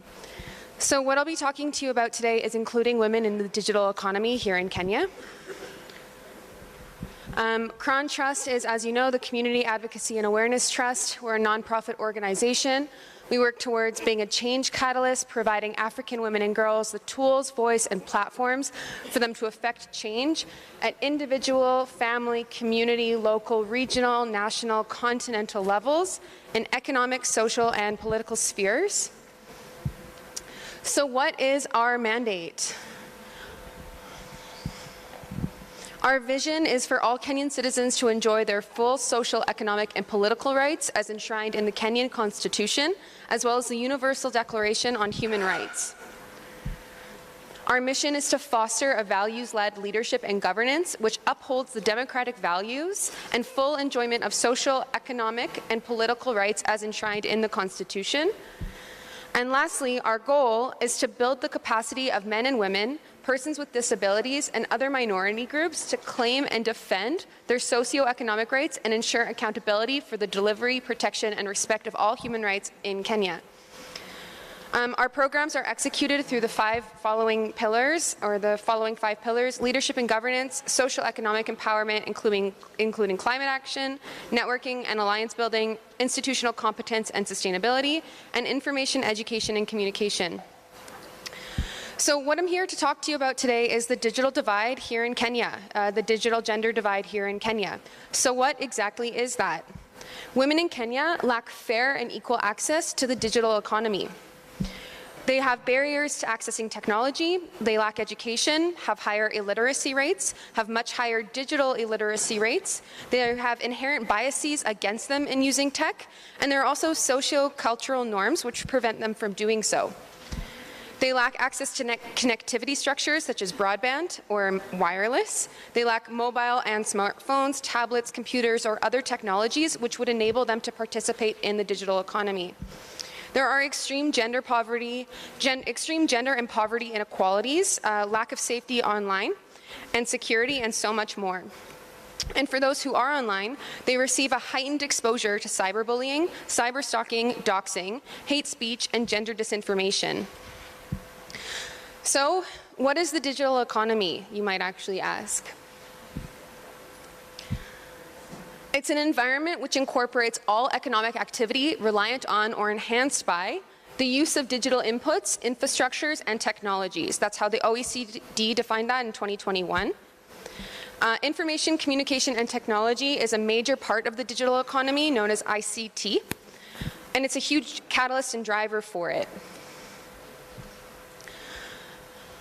ICT infrastructure enables modern-day computing through technologies such as your phones, any smartphone tool, broadband infrastructure. ICT is kind of like everything that allows the digital economy to take place. It's the actual physical infrastructure of it, and it's a very, very important part of it. It drives productivity, growth, and optimizes economic structures. And lastly, ICT accounts for 17% of GDP growth in developing countries. So what is needed to have digital skills? Digital skills are now required by 28% of Kenyan employers. These fields require an undergraduate degree, where men represent over 43% of having been trained in technical vocational education training, and women only represent about 35%. Women in Kenya have less overall education rates, lower educational rates in enrollment disciplines which enable them to participate in the digital economy, such as science, technology, engineering, and mathematics. In rural areas, this is due to socioeconomic factors such as teenage pregnancies, early marriages, poverty, and lack of mentorship. So what really does this mean for Kenya and its economy? Well, it means that we're not allowing over half of Kenya's population to participate in the digital economy. Women represent more than half of the population. As you can see, that was a statistic from 2023. Including women in the digital economy will not only contribute to Kenya's economic development, but international economic development as well as GDP for both Kenya and internationally. Women and girls are essential stakeholders to achieving any ambitions outlined in ICT policies and frameworks, which I will talk about at a later point.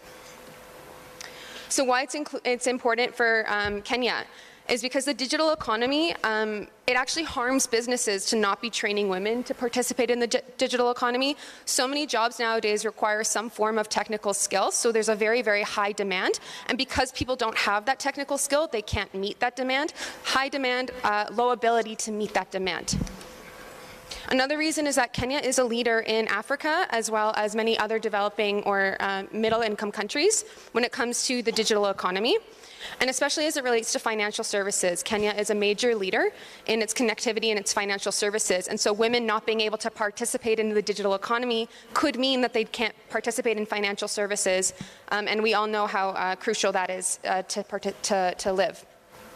The digital economy and ICT are only growing. This is a sphere that's only going to get bigger and bigger as time goes on. Also here in Kenya, there's a push from the government to put all digital services or all government services onto the eCitizen platform. And as of last year, December 2023, that means over 16,000 digital government services were put onto the eCitizen platform. And so for women, not being able to participate in the digital economy truly means that they're being excluded from essential services like financial, like we just talked about, or healthcare. This creates new data deserts and would create a new epidemic within Kenya. Kenya is also a signatory to several legal instruments, both nationally and internationally. Of course, the Constitution of Kenya. They also have the National Gender and Commission Act, and internationally, the Universal Declaration on Human Rights, the Convention on Elimination of All Forms of Discrimination Against Women, the Intergovernmental Authority on Development, and much, much more. For Kenya to truly achieve the UN SDGs as it has promised time and time again, a world of universal respect for human rights, human dignity, the rule of law, justice, equality, and non-discrimination, then they truly do need to put women at the forefront of the digital economy so that we can move into the next transformation, global transformation together. So what is the opportunity here? I've just described so many of the issues. The opportunity is for the government of Kenya to repair the digital gender divide, to facilitate gender equality, and to achieve the bottom-up economic transformation agenda, which they have said is a priority for them. And they must include women and girls in all its digital programming and ICT frameworks. So again, how do I define ICT frameworks? These are the 10 that I've chosen to analyze for this brief coming up, but we're looking at more budgets and things to include. The ICT Policy 2019, the Digital Economy Blueprint, the Digital Master Plan, the National Broadband Strategy, Kenya Vision 2030, Beta, of course, the Digital Transformation Strategy for Africa, the UN SDGs, and both of the budgets that they've put out towards this, so Budget 2023 and then the Universal Service Fund. So all of these 10 ICT frameworks, you would think that all of them have such different issues that don't include women or exclude women from it. But truly, out of the 10, there are only 5 things. There are 5 things that all of them have in common that were listed in pretty much all 10 of them. ICT frameworks consistently mention all Kenyan citizens, but they don't address the challenges of women and girls explicitly. None of the policies, frameworks, or budgets highlight women and girls as their own unique group.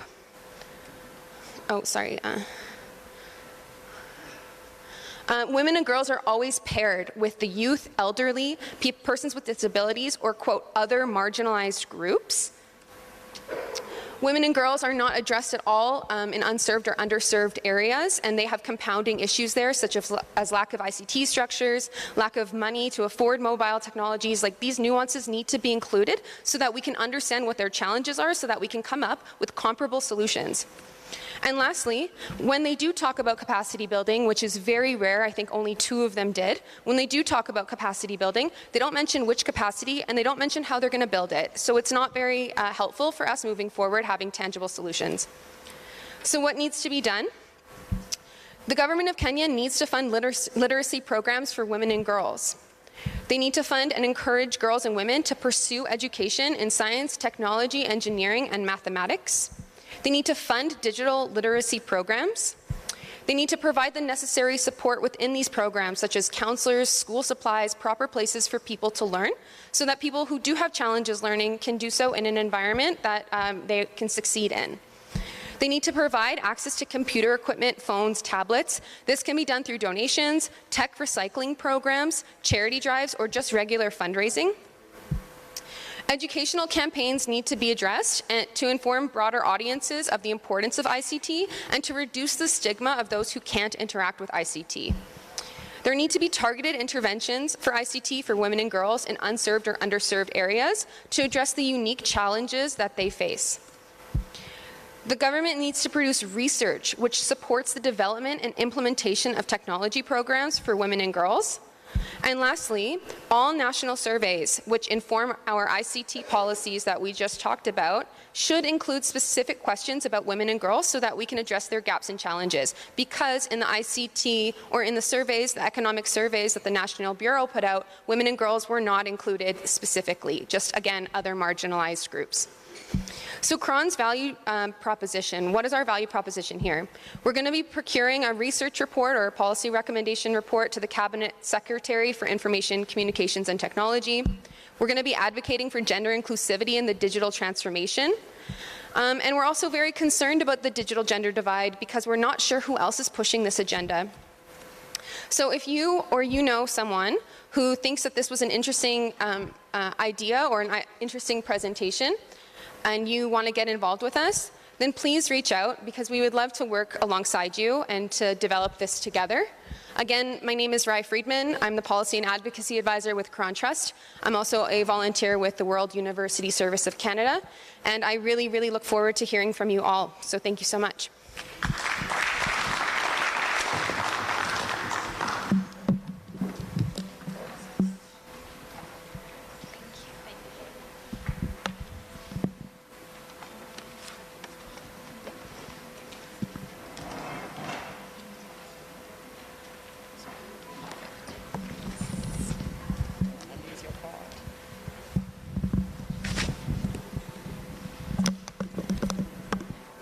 You guys, are you okay?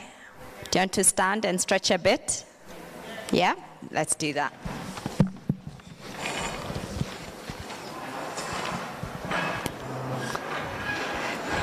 Stretch your arms up to the sky, to the side, to the front. Maybe twist your neck a bit like this. Yeah? Stretch again if you want to. I've got the whole world. Yeah, okay then. Let's get into it.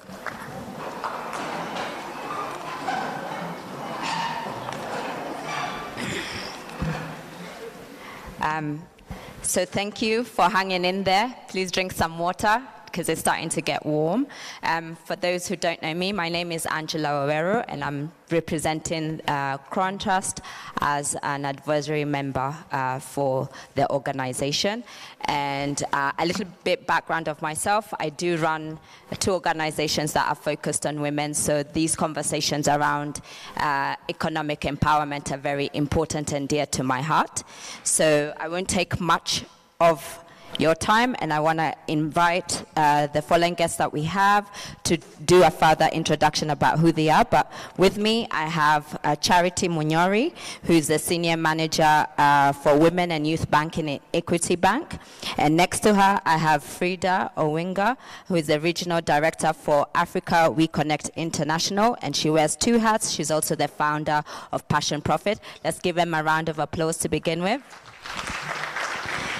And maybe you can dive in a little bit more about what your role entails, and then we can get into it.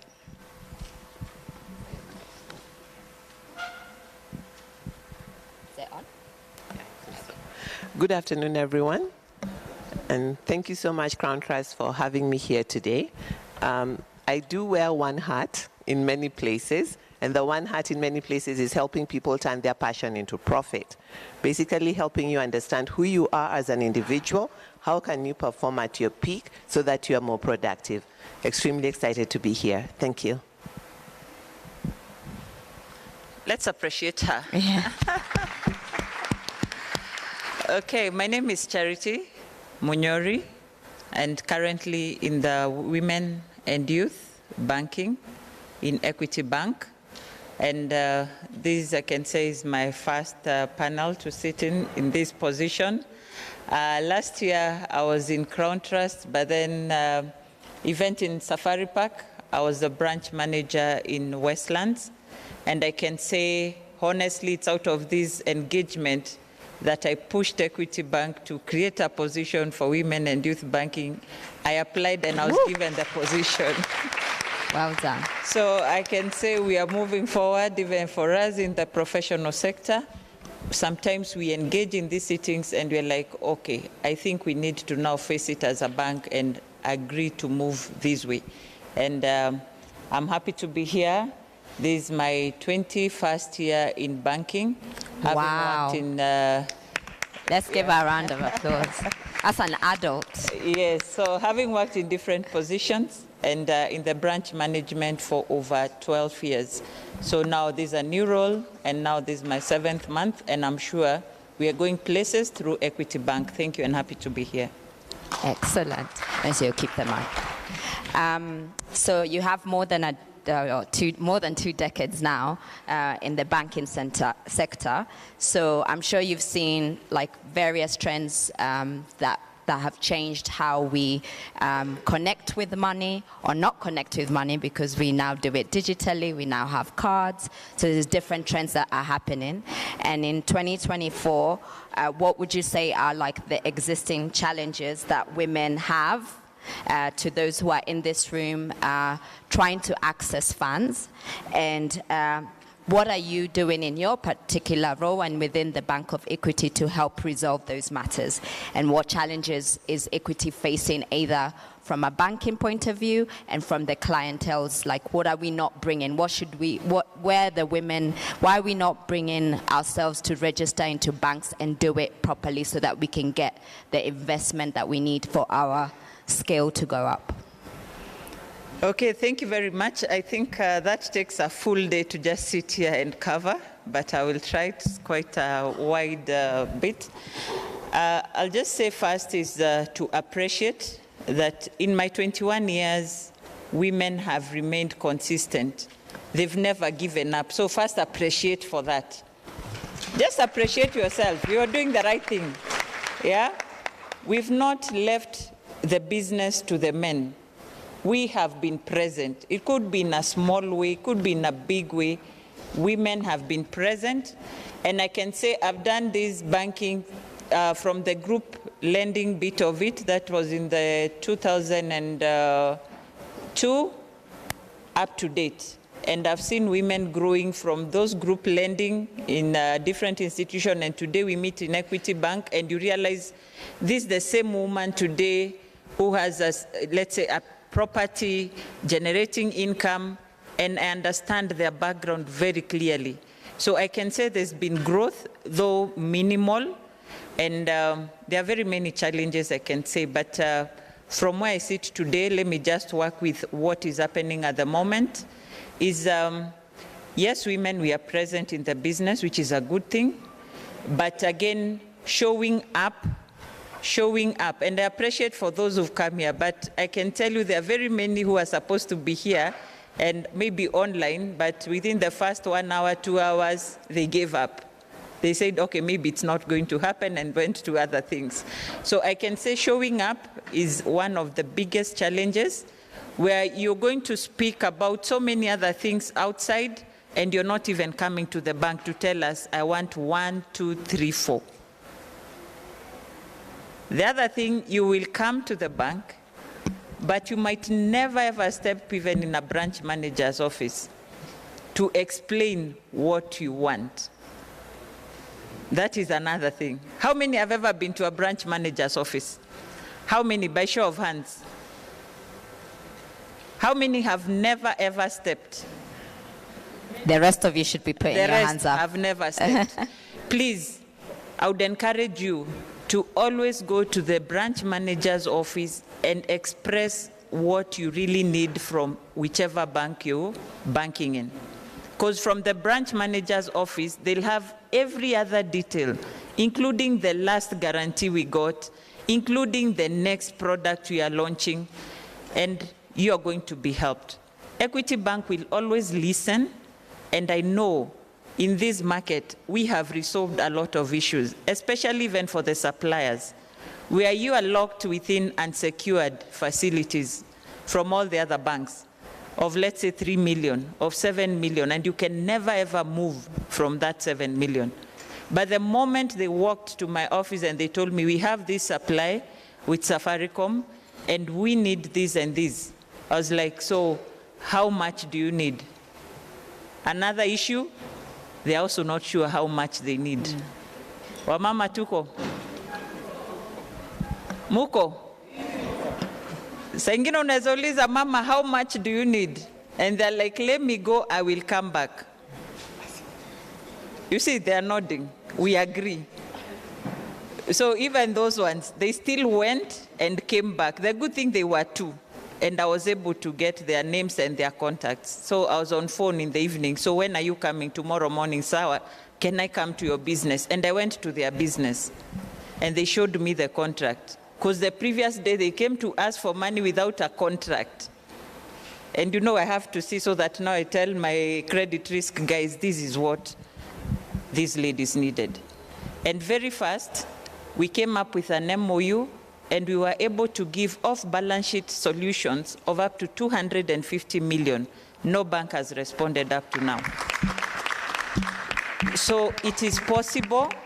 All what you need to do is talk to that branch manager. Talk to that person who is holding you and your account together and saying, yes, we can do it. And they will do it for you. Are we together? And it's in every office.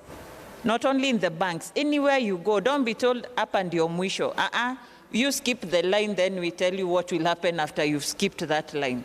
But don't always be that one who is told, ili kataliwa manager, don't be that one. And it's in all and any other office. I would go on and on, but I would say Equity Bank today, when you see Charity with a business card, senior women and youth manager, it tells you there are solutions in Equity Bank today. And you're going to see us in a big way. We've been in the market, yes, with the product and giving it to the women, but courtesy of this capping that happened in 2016, it's like the name evaporated, and then women now, we started looking like that, but we've always supported you. But now we want to be very, very intentional. If you're in supplies, we'll give you the same solutions we gave to the Safaricom women in business. There's nothing wrong. It's off balance sheet. You want to import, I give you letters of credit. You supply in 60 days. I even give you 90 days. You're paid. Have you made money? You've done business, true? Yeah, so wherever you are supplying, bring them to the table. Let's have a conversation. If you need working capital, stop saying you ask for securities. I don't know about other banks, but today I can't just sit here and start asking you, what security are you giving me? First, it's about, how do I support you? What solution do I give you? It's not everything that is secured. It is about, What margins are you making? Can we come through, even have unsecured, even on phone? And nobody asks for securities today. I don't know, but Equity Bank will not ask for any security. And we want to make it very intentional. We want to go public about it, and very soon you'll see me in your streets telling you kujeni, kujeni, kujeni. But start now that I'm here. You come, we continue with this conversation. And yeah, you can appreciate Equity Bank. The last one is about financial education. Remember, Equity Bank has two arms. There is the bank arm, which is financial, and offers all financial solutions. That is from that account opening you save. There's that bit you come and borrow. There's that bit you come and insure.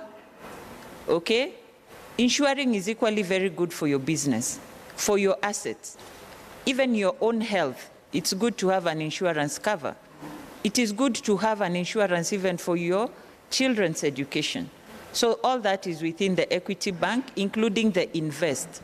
I've had women saying, oh, we can't continue buying property. Yeah, you can't continue buying property, but it's also good to invest, isn't it?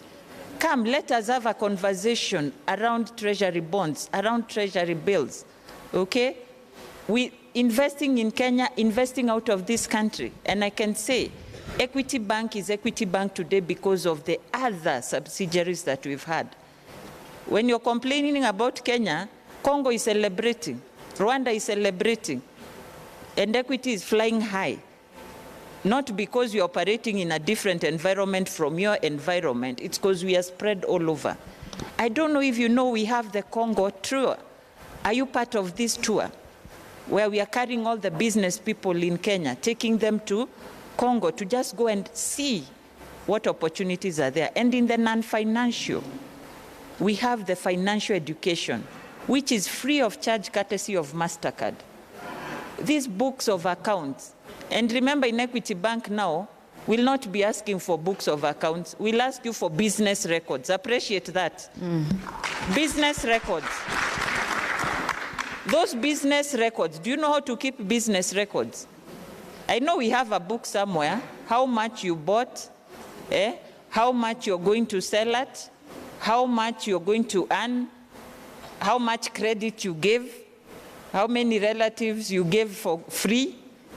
You know, those are women. We give our stock for free, then tunasema hatuna stock, you know. But out of financial education, through Equity Bank and MasterCard, you're going to get it right. And all what we need is just show up. It can be physical, where it's a group of women, men coming together, free of charge, 3 hours in a day, once a week for 4 weeks. A question just while you're on that topic, where can they get that information? Now, I'm giving them this information, but you can always get it through our website. Yes. You can always go to any branch and they are going to put you in a group, or you come with your group. Okay. And we can also do it online. If you register for online, we take it up even from 7:30 to 9 in the night. But that's 1.5 hours. Then you'll cover it maybe for like 6 weeks, because now it's a reduced period. So it's about you to just show up, come register online. You can call our contact center, organize a group of people you'd want to learn these things together with.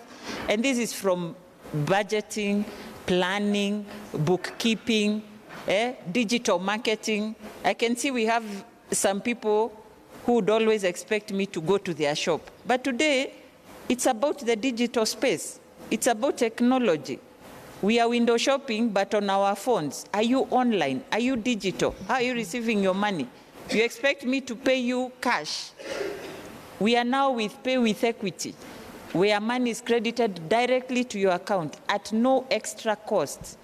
You're still waiting for physical cash? Let me see who's in the Thank room. you. By show of hands, who's ever use the resources that Equity offers, if you bank with Equity, that is. Show of hands, anyone? Okay. Show of hands, if right now I was an investor and I wanted to invest in your business, you can really believe in your business. You can tell me how much money you want in your business. Show of hands right now, if there was an investor in this room who's willing to invest in your business and ask you how much money do you need for your business to grow, and you'd be able to give them the amount. Show of hands. Okay. And I want to see who's in the room. If your business is more product-based business, please put your hand up. If your business is more focused on selling products, properly so I can see, okay? If your business is more focused on service, so providing a service, okay, leave your hand up if you're, because I'm leading now to Frida, if you focus a lot more on procurement. If your business is about supplies and procurement. Show of hands. Okay, don't be shy. The reason why I'm asking you to put your hand up like this, you need to see who else is in the room. It's also an opportunity for you to connect and network with other people. Maybe you're in need of a service that someone else next to you has. So when I ask show of hands, put your hand up and look around who else has got your hand up so you can come out here with a network. So this is now to you, Frida. With your expertise both in We Connect International and Passion Profit, how does the business, especially more with We Connect, maybe for those who don't know what We Connect International focuses on, please expand a little bit on what that offers, and how do you include women in global supply chains? Last year I attended an event that was at Strathmore University because I met Margaret, and I would encourage anyone who is who is in procurement and you're a woman, and if you're not part of We Connect International, you are failing. It's a great business and a great opportunity. They bring you in a room together with the suppliers, the procurement companies like Bambaru Cement, so you get to be in the room with these people. So I've tooted your horn enough. I think you finished. So just share, how do you include women to be part of the global supply, and what can women who are in this room and SMEs do to improve their global supply abilities so that they can be considered? Thank you very much. We Connect basically connects women, and we connect women to corporate global supply chains. And what that means in simple terms is we prepare women, we provide procurement readiness training for women to be able to access Safaricom, Stanbic, all the big corporates, because oftentimes, I've been an entrepreneur since 2009. So when I say, don't allow the regional director title to confuse you, I'm an SME, okay? So please tell your neighbor, you're an SME. All right, and I totally understand the SME space. So Passion Profit was created to foster creation of decent work, and I wear one hat in multiple spaces. That is what has brought me to We Connect. So we do procurement readiness for women, and what that means is getting the woman compliant, certified, so that the corporate can easily accept her. Many times corporate are shy of us. Kweli ama uongo? Kweli ama uongo? Kweli. They are shy of us, or we are shy of them. Sometimes we are shy of them. We think they're, we look at them like they're giants and we are grasshoppers. I want you, if you're sitting next to a woman, and let them know that you're a giant. You're a giant. Corporate ndio grasshopper. You don't believe me? I need to hear you, or I'm not going to go on. Say, I'm a giant. Corporate ndio grasshopper. Do you believe it? Because you are running your own company. Whose name is on the door? CR12 iko na jina ya nani? But corporate iko na majina nyingi. Leo utampata, kesho hautampata. Kweli ama uongo? Kweli. Leo mimi ni Regional Director Africa. Umesikia wakati alikuwa huko, kulikuwa mwingine, si ndio? Lakini Passion Profit paka nizikwe, mutasikia Frida. Mumeelewa? So I want you now to say it with meaning. I am a giant. I am a giant. This country rides on my back. This country rides on my back.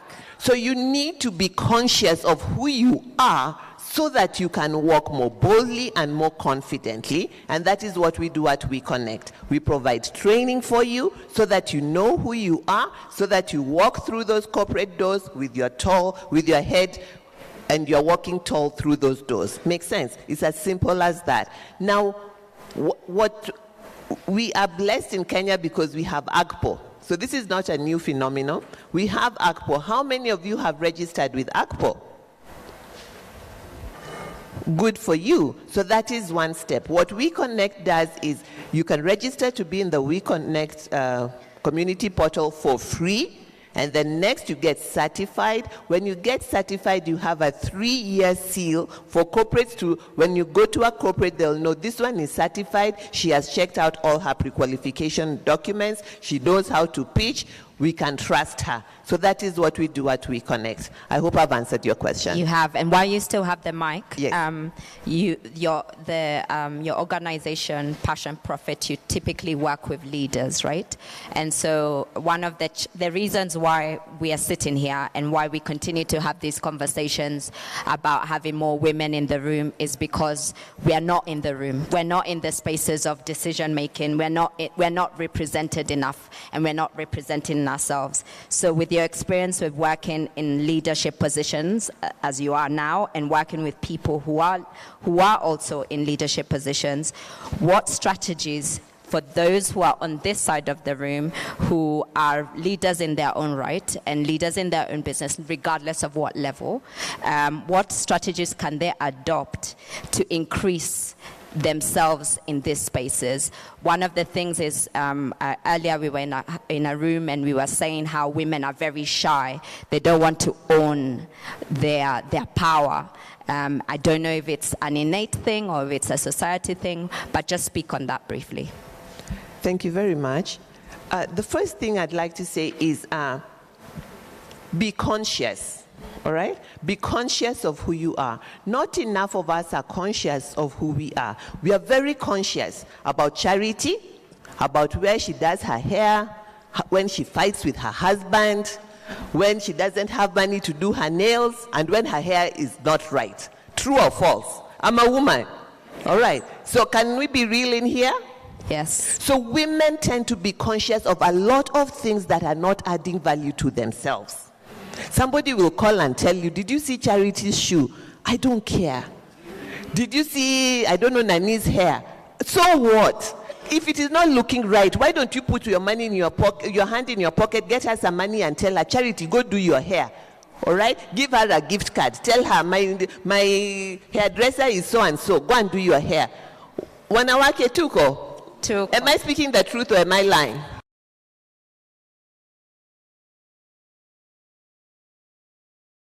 Are you intellectually? Who are you spiritually? Who are you emotionally?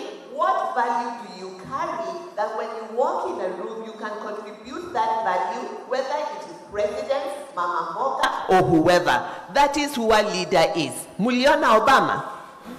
Did you see Obama? Maybe you didn't see him. He's from my village. I'm a Luo. Hey. Obama can sit with kings. Obama can sit with children. That is who a leader is. All right. So as women, we have so much potential.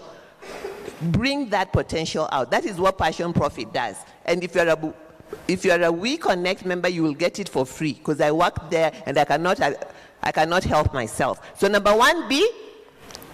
I want you to shout back at me. Be what? Yes. They're not listening. Be muko. To be conscious ni kujijua. All right. Unajijua.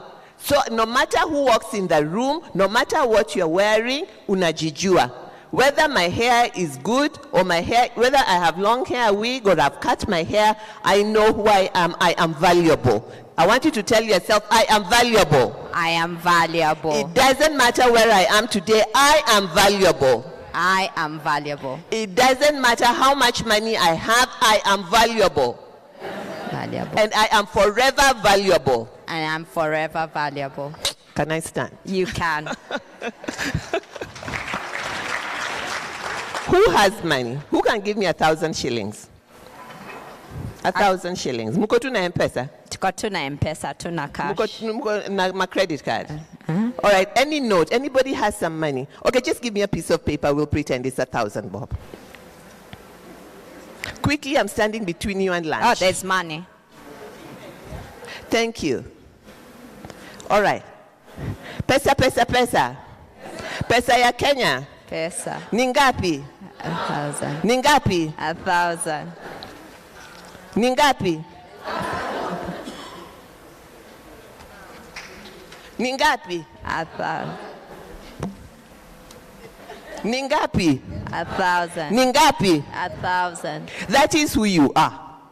Even if you are thrown down, you are tossed around, you are thrown out, you are still alive walking, you are valuable. I want you to tell your neighbor, I am enough. I am enough. I am enough. I am enough. And I am valuable. I am valuable. I was created valuable. That's it. I will contribute my value. I will and go down empty. But while I'm here, I am valuable. I am valuable. You need me? You need me? I need you. I need. Woo! Can we give a round of applause? So I'm conscious of time. Charity, you have to keep this really short so that I can give the mic to the other side of the room so they can ask questions. Okay. Of course, money rules the world, right? And a question in the room, who has received investment for their business or received a loan and it has helped them scale up their business? Or funding if it's for if you're an NGO? No one has received funding, investment, loans? Any, all three? Whatever applies to you. Okay. So clearly not a lot of hands in the room. So clearly people are either not asking or they're getting rejected. So just quickly speak on what makes you say yes to giving me an investment, to looking at my books and saying, yes, I can get the money that I'm asking for. Just quickly. Okay, thank you. Maybe you didn't get the question. Wangapi washaiomba loan? Ushaiomba loan na ukapata ama ukakosa? Wale wamepata waweke mkono juu. Wale walikosa waweke mkono chini. Wenye walikosa? Wenye walipata?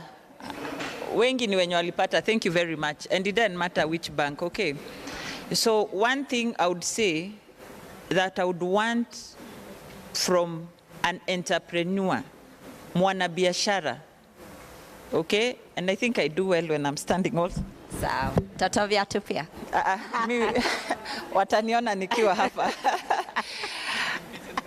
The most important thing is your turnovers. Sema turnovers. Turnover. From the turnovers, and the turnovers, we don't get it because you're saying turnovers. It's because you're banking. Okay?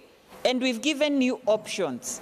Equity has given you pay with equity. A customer pays and it's deposited. You've seen how much you struggle to get 1,000 shillings because everyone is on M-Pesa and others in their banks. And so make sure you're banking. And your business connects to the bank through pay with equity, or if it is M-Pesa business, buy goods or whatever, or pay bill. Please make sure you are connected, because out of those turnovers, we usually do an average. Assuming, let's use 1 million. You're borrowing 1 million shillings. And you're telling me your annual turnovers is 1 million. And you want a loan of 1 million. Installment your loan, your 1 million for, let's say 1 year, is around 100,000. So if your turnovers for 1 year is 1 million, there's no way you can qualify for that loan because you can't pay it. If your turnovers is 100,000 per month, it's less than 100,000 a month. How are you to pay 100,000 per month? Not possible, Sindio? Yeah. So it is out of your turnovers that I'm able to tell if you're able to pay or not. The other thing is purpose. The purpose. You are in supplies, but now you want to get into transport. It's okay, it's expansion, but what do you know in transport? Do you know you can put a matatu here, iende pale irudi na kuambia sina pesa? Do you know that? Mm-hmm. That is if you're in transport. But if you don't know, you think all that money you see the conductor counting is your money. There is his money, there is the driver, your money, the fuel, his salary, ya kanjo, ya polisi, your number last, you might have nothing, purpose. So the bank will not accompany you to what you don't know. We can only help you with what you know. And if I have to do expansion, it's almost to what you're doing, or you have some experience because you have some knowledge, you have some mentorship, you're sure, you are aware, you know everything. Are we together? Yes. The other bit is about your debtors. I've seen people coming to the bank, they can, hata ukitisha security, when you wanasema collateral, even if I ask you for your collateral you have, cash flows you have, but the debtors are like this. Please deal with people who pay you. Banks will not come to give you money because you've lent away all your stock. Kila mahali unapeana deni hailipwi. Then you come to the bank, I want 10 million. Ndio ufanye the same thing, upeane deni. Then ukuje uniambie nichote. Juu sasa siwezi lipa. My business was not to kuchota you. My business was to grow your business. Are we together? Debtors. Please deal with people who pay you. I'm not going to mention who. You know. Pay. Deal with people. When they say 45, hata wakisema 60 days, it is okay. Because if you come to the bank, I'll give you a debt here 45 days plus 30. See, they said they'll pay you 45. Me, I'm okay to give you even up to 75. If they said 75, I'm willing to give even up to 120 days.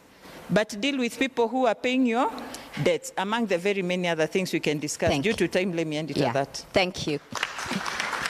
So, because of time, I don't want to take too much. Does anyone have a question? Okay, there's a professor has a question here.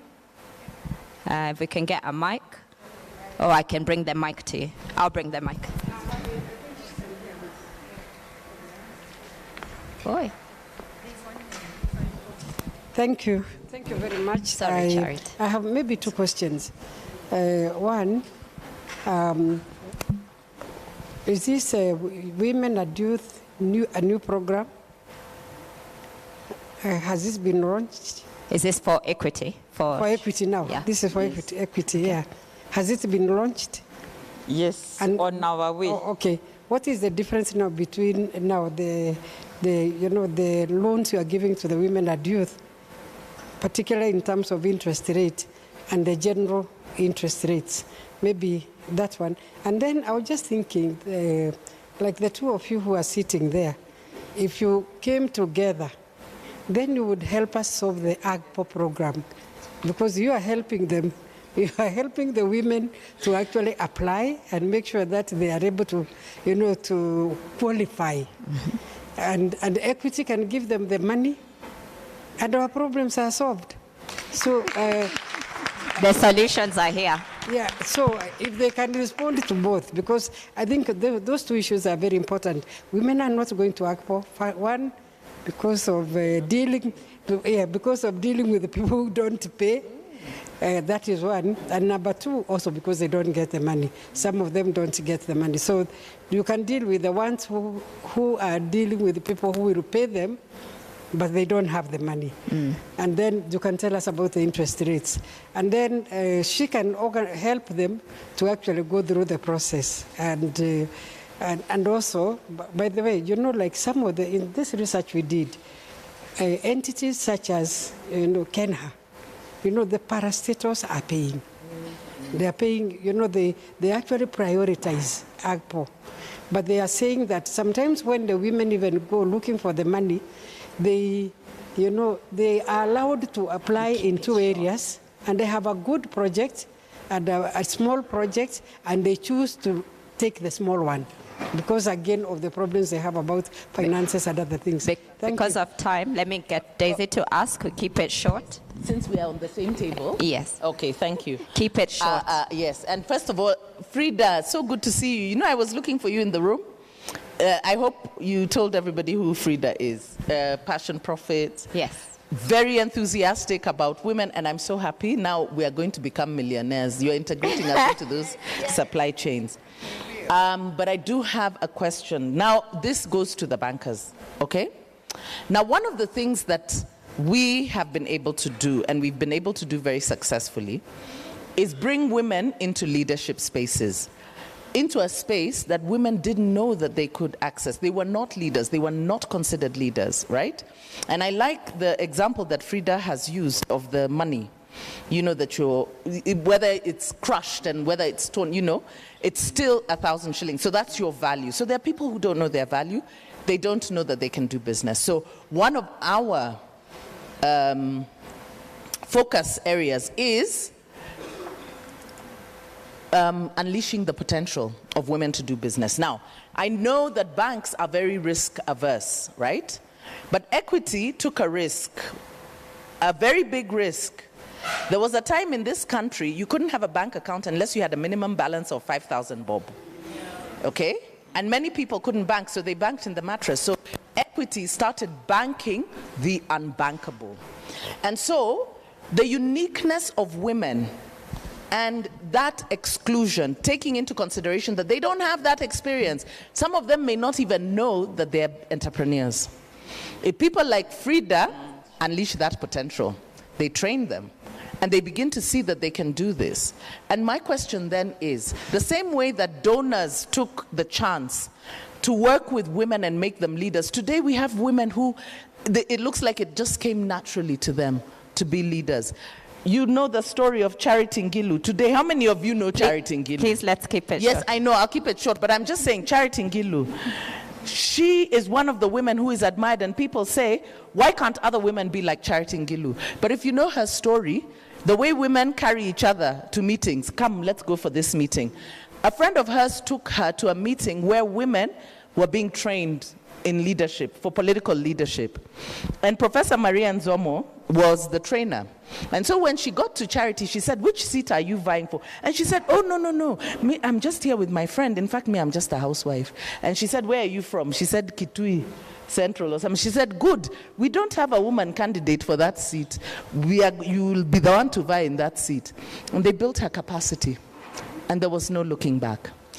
What I'm trying to say is, I know you've talked about, if I come to you because I want to do logistics, what do I know about logistics? They're women, they don't know much about business right now, but if you build their capacity, you will untap potential, you know, in spaces that you can't imagine. And we need financial institutions that are ready to do that with women. Explore potential and support in unleashing that potential. So since you guys were ready to bank the unbankable, I think it's time to begin to look at women differently as well. And tell us if you are willing to work with women, because here I've seen women who are not ready to put up their hands, but here they do all small little things. They trade in materials, they trade in shoes, they do things here and there. Grace is there working with women who you would never even see, the Dobie women, those women you see sitting around, but she has been helping them build skills in soap making and all. That's what we need. We don't need traditional models. We need models that understand you're dealing with a group that's been excluded and oppressed, and there is potential there. So how do we build their economic potential or unleash their economic potential without taking too much risk? Or let's take a risk, you know, and see where it goes. Thank you. Okay, anatuharakisha. So let me respond to that. Maybe I'll cover your questions with the answers. Let me go first by saying thanks, Professor. I know we've had meetings. I've always been absent, and this is the face behind the board meetings we've had with you. And Equity Bank has always supported the women. We are doing a relaunch. Not that we are launching, we'll be doing a relaunch very soon. And I'm sure you'll all see it. And interest rates, I can tell you, interest rates is not something you're approaching now, ile ya kupoint na unaenda. Shuka inashuka, mapanda inapanda. Today we are guided by the CBK, okay, who is our regulator. So we might not play in that field of interest rates, But what I've always said, and I believe, I can say I'm at 0% interest. But for you to get that money, you're like, give me whatever interest, give me the money, I go and do business. Because you're in business and I'm in business, okay? So interest rate, I've always said, should not be an impediment. But you should be aware, out of financial education that we take you through, our Equity Group Foundation, we do financial education for free through MasterCard, okay? Through that, you should be able to tell how much interest am I going to be charged on this loan, so that you're able also to turn it back into your product. When you're selling your product, you should not go into losses. Are we together? But I should make the loan very available to you. And that is the response we are going to come back with. And I promise you, it is big time. So all what you need is an account with Equity Bank. And for anyone who will be borrowing above 10 million, we'll just tell you, and even today you can follow me with your statements to whichever branch that is near you. Go get the statements from other banks, come, we'll lend you the money. Okay? That, jina yangu ni Charity Munyori, write it somewhere and tell them, Charity alisema we come with bank statements to you. We'll not tell you 6 months anymore. That is a gone case.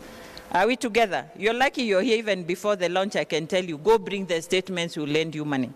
Then about the startups, we have people who, we have women, we have men, the boy child, sijui ama kuna big boy child, but all of them are boy child nowadays.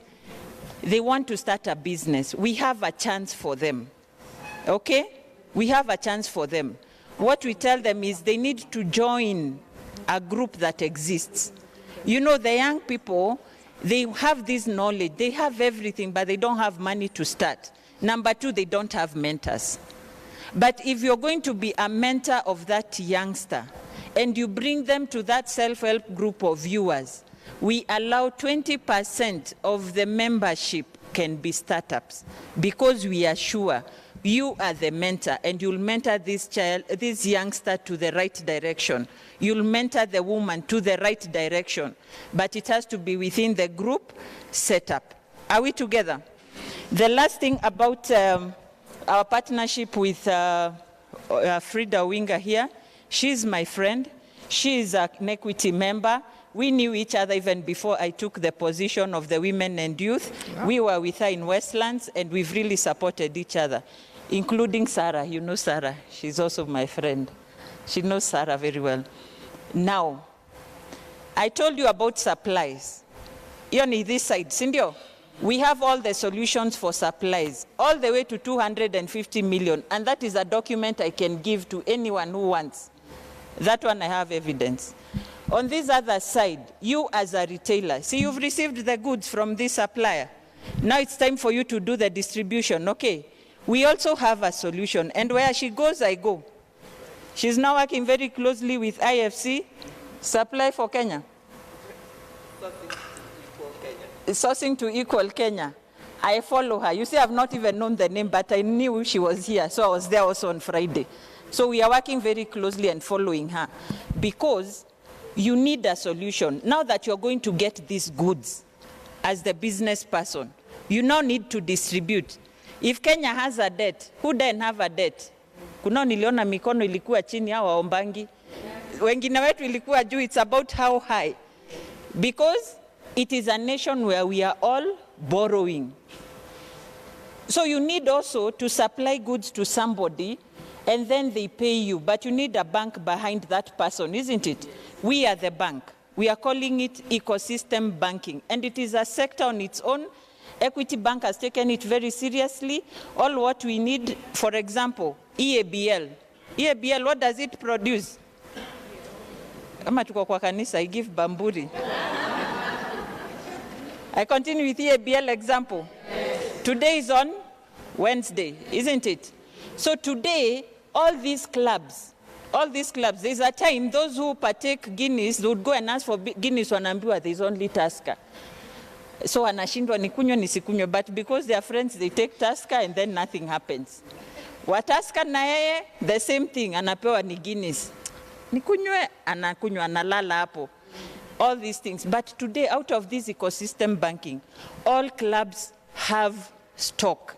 Reason, today is a Wednesday, they apply on phone, we have an agreement between Equity Bank, EABL, and the distributor plus the club. So EABL, they distribute to the distributor on credit, obviously, and the club owner, assuming I'm a club owner, I apply for stock invoice, nini nishapewa invoice number, so I put the invoice number, I ask for a debt up to 3 million shillings, the distributor sees it, he approves because of the invoice number, I'm given the debt by the bank, 3 million, I see it, I don't see it, it is credited to the distributor, but I'm the borrower. Short. So upon that, sorry, I have to finish this one. This club person already has stock to sell tomorrow, Friday, Saturday, Sunday, then he pays on Monday, within 4 days, at a very minimal interest. But they got the stock, they sold, they had all the stock, and wa Guinness akapata Guinness, wa Tusker akapata Tusker, wa Maji akapata Maji, but everyone was happy and they did business. We are doing it even for petrol stations. Nowadays, you don't see petrol stations telling you hakuna mafuta. If anything, they dance because there is fuel. We are doing it for Bamburi Cement because we have all these distributors. Thank you very much. So for the last question, please keep it very brief. There's someone who has one question. Please keep it very, very short. We've run out of time. Thank you very much. I don't have a question. I have an observation. My name is Mwanamaka, and I've risen to make an observation. I'm here in my capacity as a friend of Crown Trust, a friend of WeHub, and a friend of an organization called Women Challenge to Challenge. Women Challenge to Challenge is an organization of women with disabilities, and I'm very impressed by the panel and all the good things they have told us. But my request and my observation is, where have we considered our sisters who are challenged? When it comes to education, when it comes to, and I really liked the demonstration of the knot and how valuable we are. Frida did it very well. You stepped on it, you threw it, we kept on saying it's 1,000. 1,000, 1,000, 1,000, it's valuable. So I'm speaking on behalf and for these sisters of ours, because as I said, I'm a friend of WCCs. So where Frida goes, Munyori goes. Kindly package something that will embrace our sisters with disability so that we walk along with them in the spirit of leaving nobody behind. Thank you. Please, let's recognize the former PS of Gender. Let's recognize Madam Mwanamaka. Thank you very much for that observation and that comment. Thank you. Just before you go, please share how people can learn more about what you've shared or get in touch with the organizations you work with, etc. Thank you very much. We Connect inspires inclusion. So we do have this, we support people that are differently abled. That's what we call them today. And how you can get in touch with us, because when you get in touch with We Connect, you connect to many other people. Our role is to connect women to resources and opportunities. Simply go to weconnectinternational.org.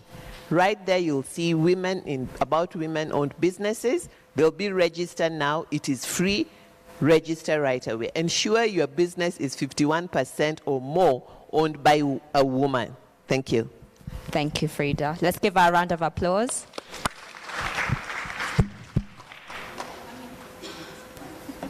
She's just going to share some information of how people can connect either with you or some of the information you shared.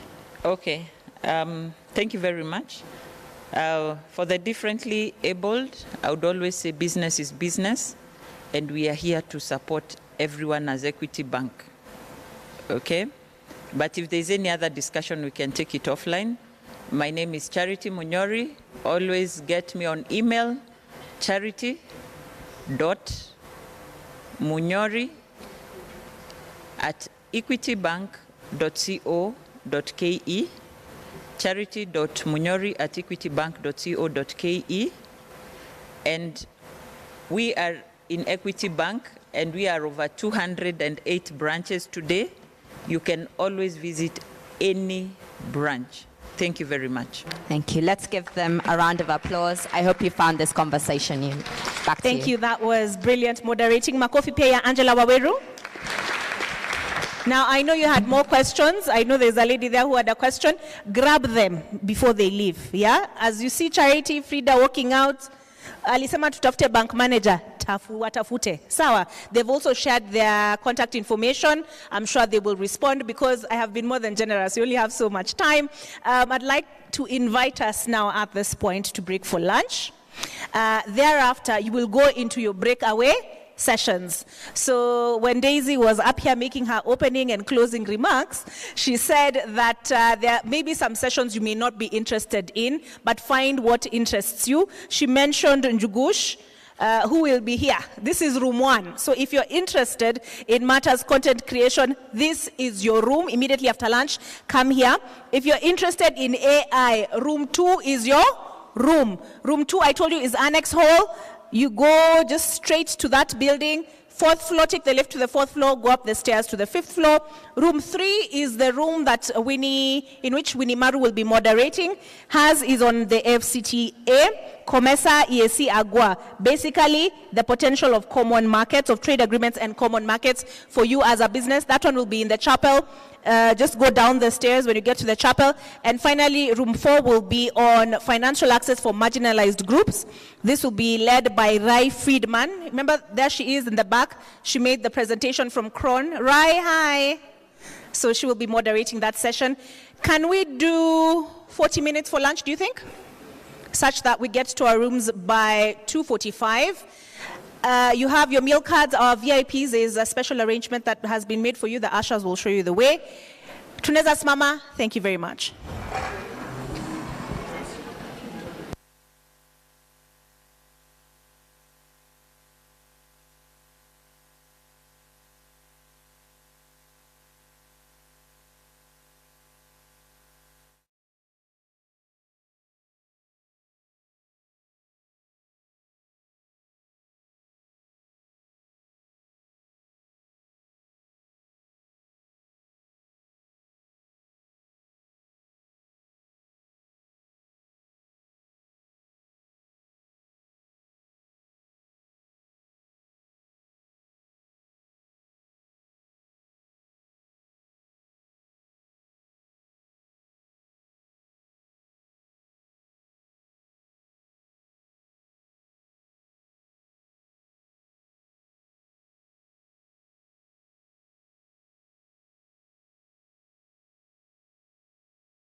is in the digital space. But hatujafika past the moon, sijafika your stage yet. So I have with me 4 individuals who use the digital space to enhance themselves and their brands, and even who they choose to work with and the services that they provide. So I will first introduce them, but then I'll ask them to add a little bit more spice to who they are and why this conversation is important. So for those who don't know, the conversation today is literally just to explore why it's important to use digital platforms to create content. Most of you here are probably business owners, or maybe you want to consider, branding yourself outside of your business or in addition to your business. How do you do that, and how do you do that well, and what opportunities exist and what challenges come with using those digital spaces? So it's literally about leveraging the use of digital platforms through their content creation. So with me, to begin with, I have Judy Nyawera, who's a content creator. I have Timothy Kimani, who's known as Njugush, who's also a comedian, Abigail Nassar, who's a makeup artist, and Charlton Wasike, who's a content creator. Can we give them a round of applause first? Fantastic. So if you just grab the mic and just tell them a little bit more about what you do and who you are and why this conversation might be important for you. And we'll start with Judy. Yeah. Good afternoon. My name is Judy Nyawera.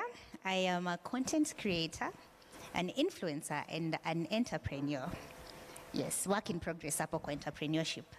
Yeah, I create content mostly around motherhood and health. We also talk about finances here and there, financial literacy. So my content is mostly around, you would call me like a lifestyle content creator. My biggest platforms are YouTube and Instagram, but I'm also on Facebook and TikTok as well.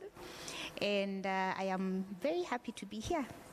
Very excited to be in a room full of women talking to women about women.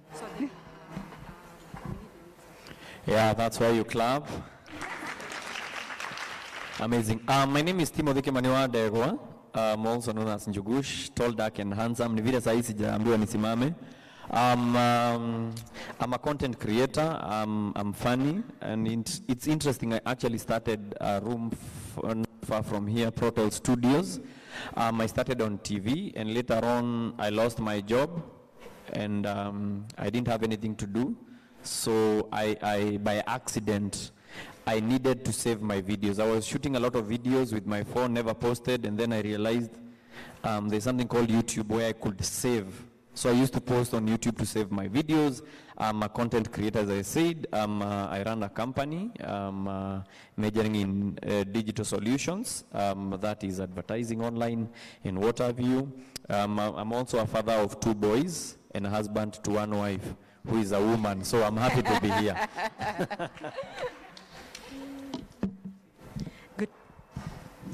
Good afternoon. I'm happy to be here with all of you. My name is Abigail Nassar. I do makeup artistry. As you've seen from, I think you were able to see the program. I'm happy to be here with my colleagues here as we are touching on the subject of content creation. I didn't start with makeup artistry as such, but I do focus on that with my colleague here, Kate, who's here with us today. My brand, my company does a lot of decor, event planning, and then we also do gift packages and makeup artistry. I think we'll delve deeper into how I got to do the makeup artistry as we continue with the session. Good afternoon, everyone. My name is Charlton Wasike. I'm a content creator, mainly on TikTok, but I do have Instagram. I'm venturing into that. I also model. I'm an entrepreneur, and I'm a businessman also. and I'm glad to be here speaking in front of all the women and the men who are here. I was raised by, I'd say, an excellent group of women around me, so I'm glad to be speaking in front of all of you. Yeah, I love that. So this is a question.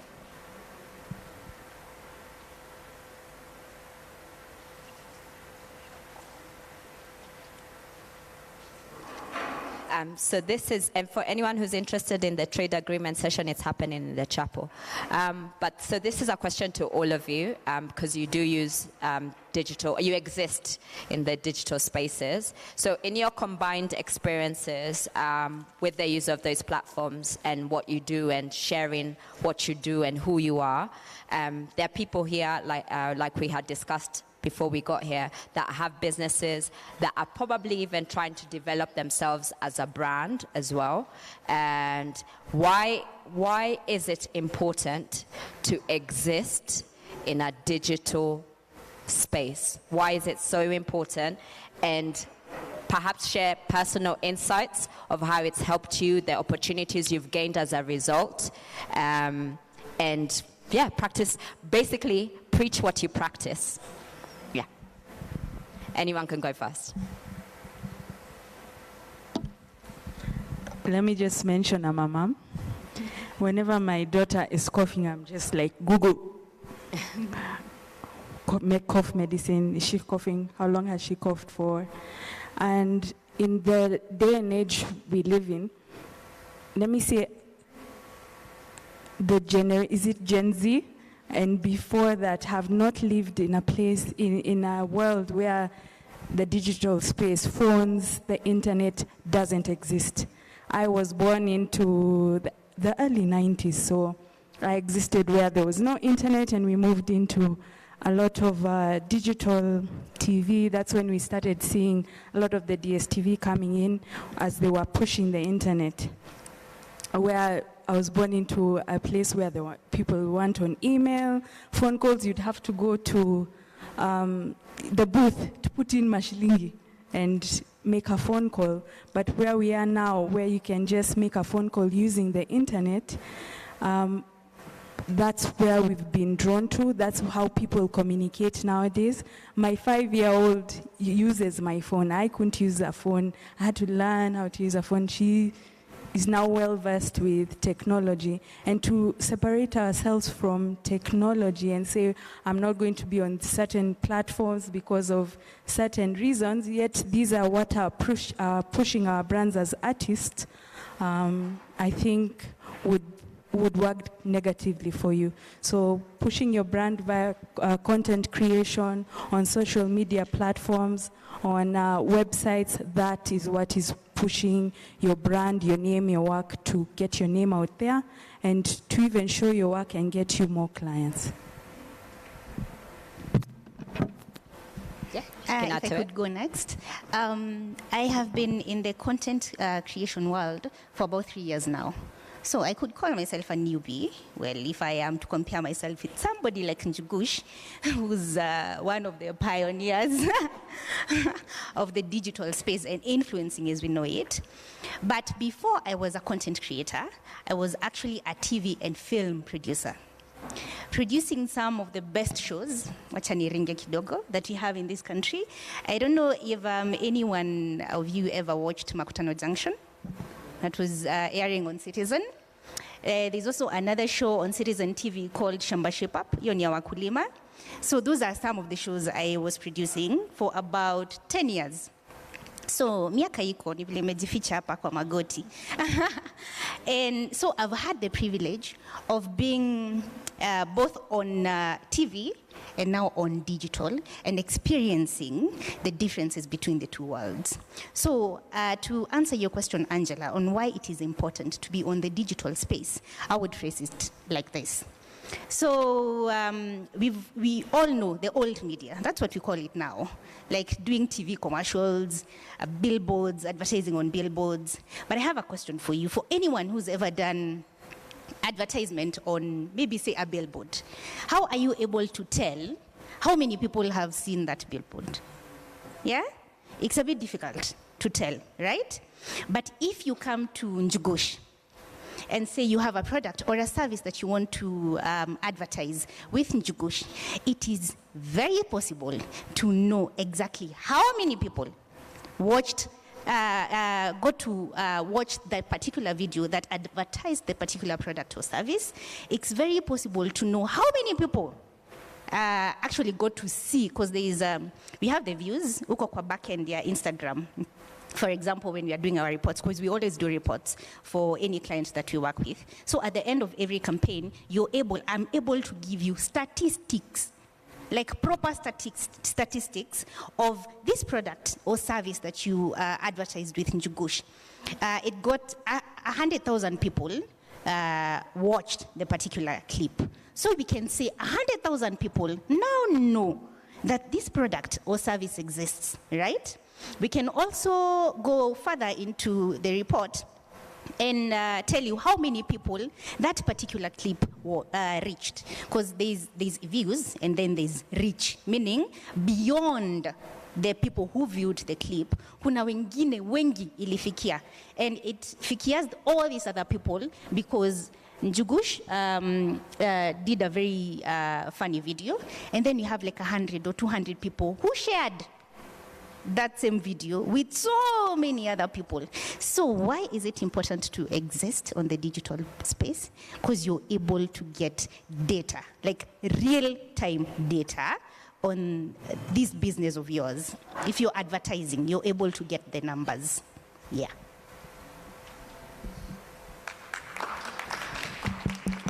Amazing. I think in this age, I think when we started, it was not really that. And I think what helped, I know it's quite, I don't know how to say it, but COVID really helped in terms of digital, because that's when now everyone started, you want people to see. And I think the most important thing that digital has, or social media has been able to do, is to be able to focus on your target audience.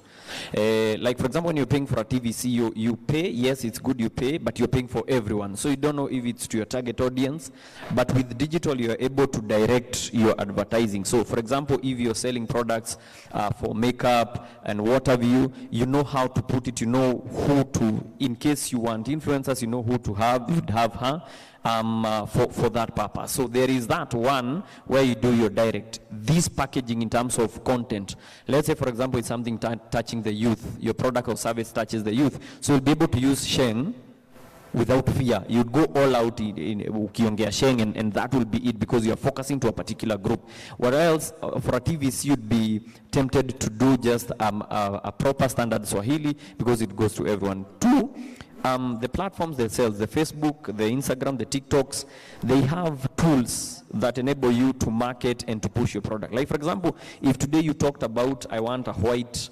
Adidas, for example, the next thing you realize is if you go to Instagram, you see a lot of adverts for the same shoe. So your phone, it's very powerful in the sense that the more content you consume, the more, like for example, if I consume a lot of fashion, like for example, I'm seeing today you're looking so beautiful. If I focus on, thank you. What do I do? If you really focus on fashion, when I'm consuming content on Facebook or Instagram will always suggest similar posts. Like, for example, if I'm watching a lot of these, they'll suggest that. So even when you're putting your money in Facebook and say, I want to boost my post, they'll ask you what kind of audience would you like that particular post to go to. So that way, even the platforms themselves, they enable you to market, and that's for a very, because you actually say how much you want to pay. Sometimes they ask you, do you want to pay for 2 days, or how much do you could 200, 400, 500. So it helps you, and especially for SMEs and people who don't really want to spend much on marketing but still make a lot of money, it still does that. 3 is it brings people who are interested with your product in connection to people who are selling that particular product. You could have a beautiful warehouse here with a lot of seats, but in the neighborhood, no one wants to buy some seats. But there's someone in Roiro, there's another person in Ngong who need these exact seats. So the only way to make them in one single virtual room is to put them on digital. So I think for me it's powerful. And fourth, it makes money. And I think if there's someone who is really a testament of how, because I was on telly, I used to make money, but if I was still on telly right now without digital, I don't think I'll be where I am now. Yeah. And it's because of that. There's a lot of money coming into digital, and everyone is jumping on it. So I think if you're not there, and also another beautiful thing about digital, it's not too late to start. Yes. Yeah, it doesn't matter you started how many years ago. It's when you're starting, as long as you have something. It's like a market. You are selling this, so people are going to come and choose. It's like, for example, a good example is when the set-top boxes came. You know, Kitambo, we used to watch only one particular station because they had money to have their signal all over. But now when the set-top box came, everyone is available. So even someone as crooked as Mackenzie was able to have a TV station. So it's what you have right now on digital is what people are coming to consume. So I think I beg to differ. Okay. Need to be your term. I beg to stop there. Sawa. Charlton, do you have something to add? I feel like everyone has touched on most of the things, but one thing I'll say is I feel like digital platforms have definitely bridged the gap between, like, I don't know whether I'm fitting Gen Z or millennial, but one of those. I feel like it's bridged the gap between me and the older generation. Like, one thing that surprises me is when my mom would show me, like, her friends have sent her a video of mine or so, and like they're laughing at it and they're sharing it, my friends, parents, everyone. So that really shocks me. And then it's also bridged the gap between a lot of businesses. You see, traditional marketing is maybe you'd have to watch like the news at 9 p.m. to know about something. You might have to be in a certain area handing out posters. But the good thing about digital platforms, your vision for your business could be just to sell in Kenya, but just because you've hired someone who's on digital platforms, someone in Rwanda could see it, someone in Tanzania, Nigeria, anywhere else. It really expands your business. So your vision might be just Kenya, and it could reach much further, and I feel like that's why digital platforms are good. Okay. Thank you. Let's give him a round of applause. So I'm going to ask a question in two parts. The first part is about finding your voice. The second part is how to be authentic. So the first part, I want to address it to Judy and Charlton. So Charlton, perhaps you can go first. In a space where there's so many content creators of all kinds in every part of the world, and you've literally brought to life one of the things that we forget is that internet brings someone from Brazil to my page that didn't know I existed, right? So you're not just talking to a Kenyan audience at some point, you're talking to the global audience, and you're giving them the opportunity, or you're inviting them to see what maybe Kenya has to offer. So how do you find your voice? How do you identify your niche? And how, maybe while you answer that, talk about how you found your voice. You've been doing it for 3 years. How long have you been doing?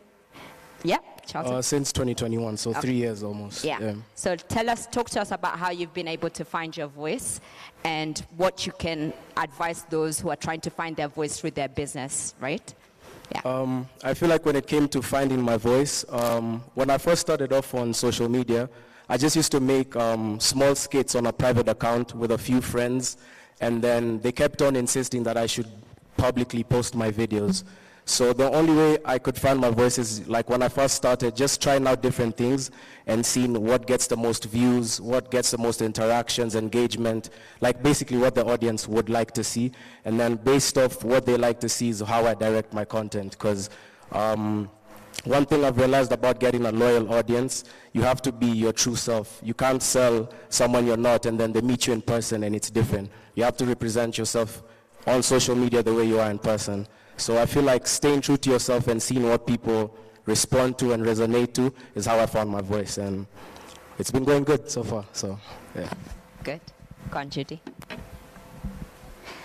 So maybe during introduction, I should have mentioned that I am a mother to a 14-year-old daughter who actually just got home today from high school. She joined Form 1 this year, so says ngoja tumalize hapa niende home too. I just go and chill with her. I'm so excited that she's home. This is the longest she's been away from home.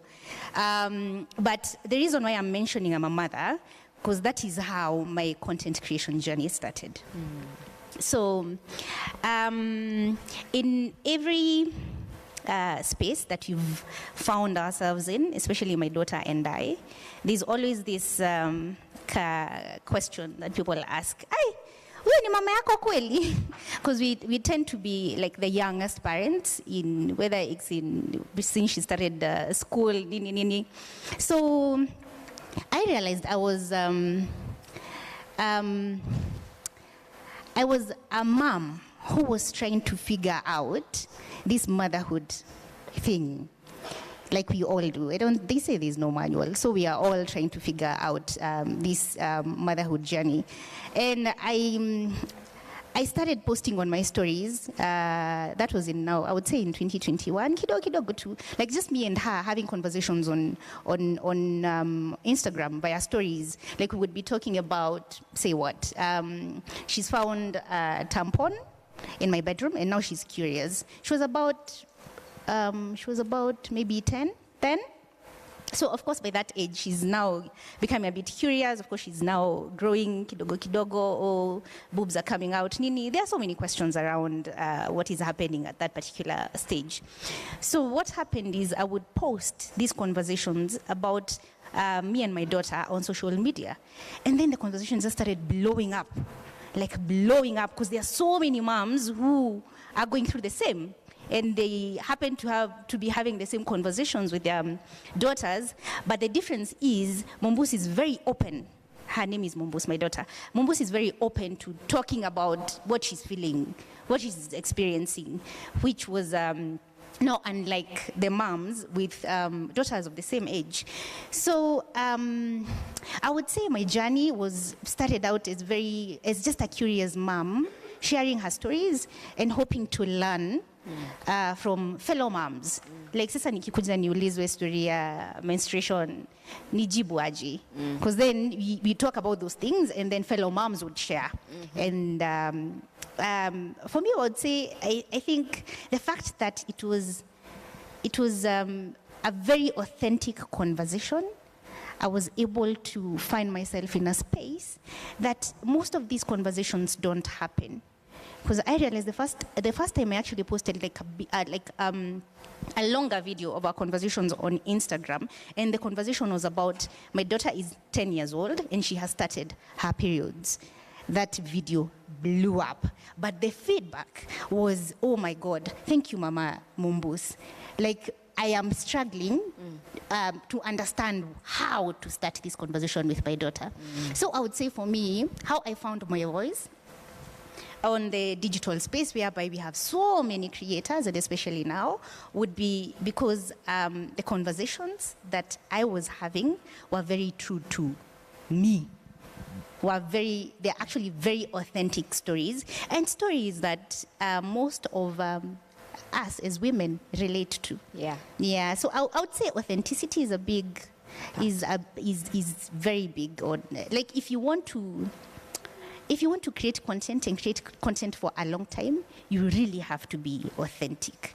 Like huwezi copy paste. Huwezi sema Judy anaongelea juu ya motherhood hata mimi wacha nijaribu. It has to be something that you're experiencing, and maybe a journey that you are on, and you're sharing your very authentic experiences. So for me, I would say that. And also to add, maybe just one point. They say there's only one of you in this world. Like you're unique by yourself. So if you get to understand that thing that makes you unique, you will stand out. Out of 1 billion people, tutakujua. Yeah. Your fingerprints remind you that every day. I've left Njugush and Abigail to answer this question because, first of all, Abigail, please share a little bit about your makeup journey, right? So there's an element about what Abigail does in terms of makeup that I will leave for her. I think it will be more interesting if she reveals.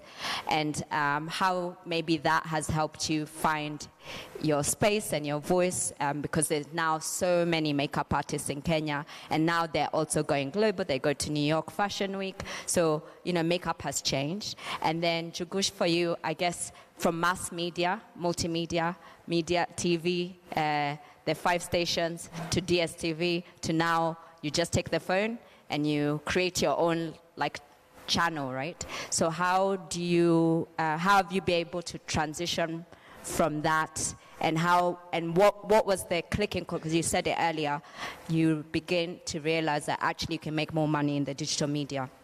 So maybe you can share with us that clicking point where you were like, actually, if I gave as much effort to using this digital media, it can actually give me the bread and butter that I'm looking for more than focusing on TV. So I'll let Abigail first tell us a little bit more about her makeup journey. My makeup journey is not the normal conventional one. Most people go to beauty school or begin working in the beauty industry. Mine was different. I got employed at a morgue. And at the morgue, during the COVID period, we had a lot of clients bringing in their loved ones. And it took me so long to get used to this work environment, because specifically this particular morgue where I was attached to, the admin was not separate from dealing with, I know my story is morbid, but the admin was not separate from dealing with the clients and the clients' needs and their loved ones' remains. So in all that, these people would come in and like, you look so good. Can you do that on mom? Can you do that on dad? Can you fix his lips? Can you do that? So I was like, wait. I have to psych myself to do that. I remember the first time I did it, I held my breath, and then I continued to do it, and that's where I learned my skill. How to do eyebrows, how to blend, how to plait hair, putting wigs, blending wigs, laces. Oh, I put my lashes on my mom this morning, and she was like, you did it so fast. I'm like, I practiced. I practice on a weekly basis. I make sure I practice. So in as much as I did enter this industry from an avenue that's not as conventional, there are opportunities for youth to come in, especially ladies, because that industry is dominated by men, because women are known not to be able to carry such heavy weights, especially carrying the remains here and there. But there is an industry where you are able to break into reconstruction, break into makeup, and the loved ones are happy to pay what you ask. So from there, I even went into now booking weddings, where I work with Kate, who's here with us.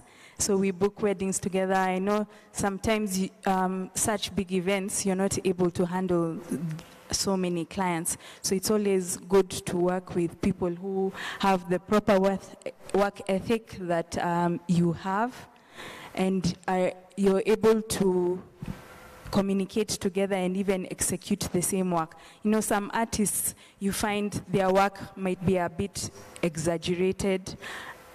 As you find, like the way I look today, we do more of a natural look.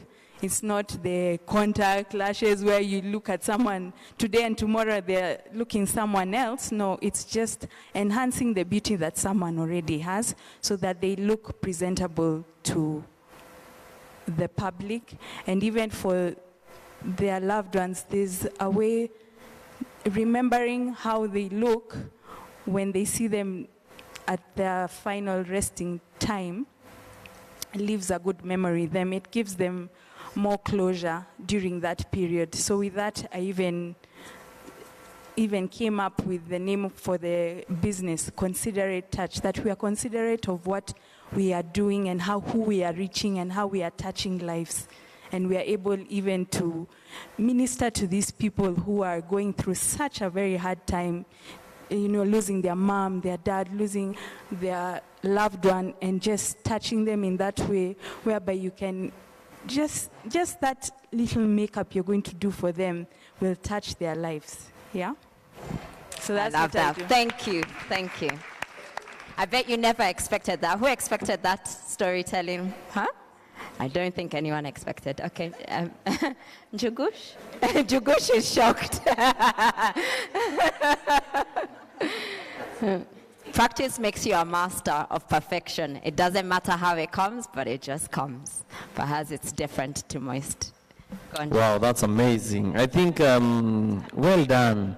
And I think and especially right now when we are saying kids are going to school and we have no jobs, there's a lot of jobs everywhere.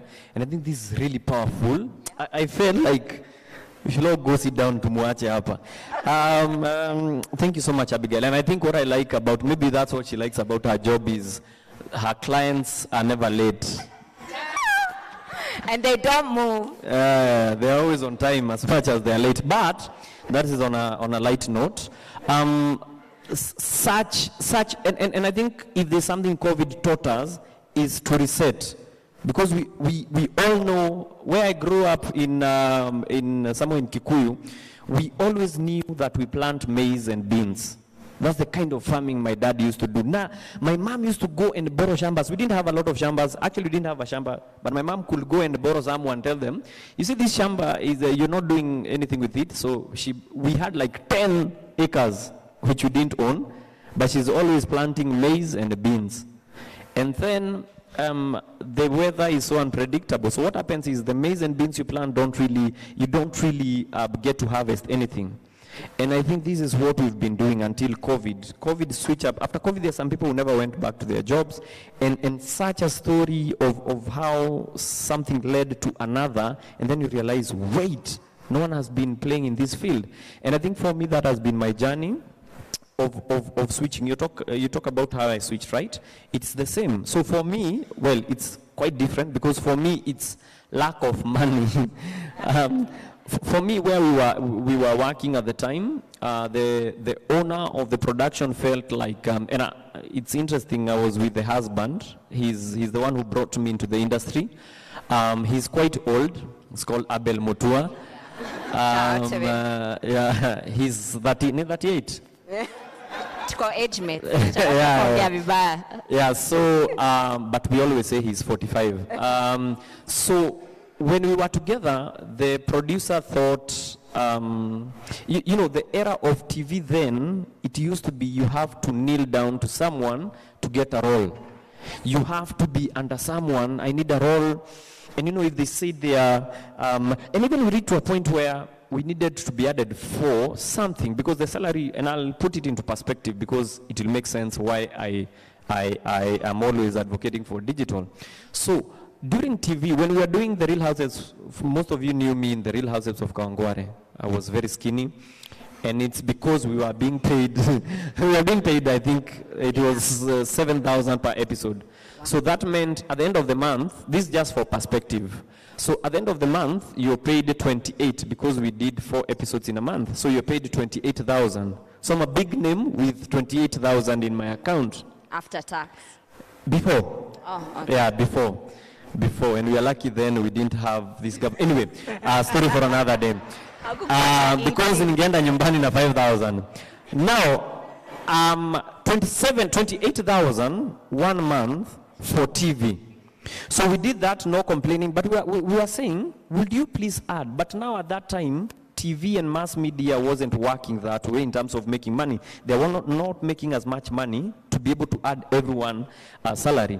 So with time, was not sustainable. Abel Mutua left. And then I was like, because he's the one who brought me in this industry, I'm also leaving. I thought he had something planned out. Kumbe he didn't have anything.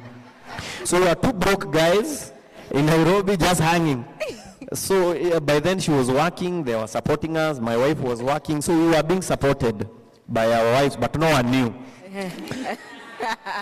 So they always put it on our hearts. Let's clap for the wives, Kwanza.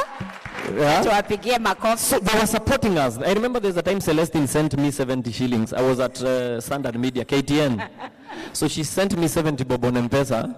So do you know how hard it is to withdraw? Because the question you ask is, how I have 70 shillings, how much can I withdraw? Because there is the withdrawal charges.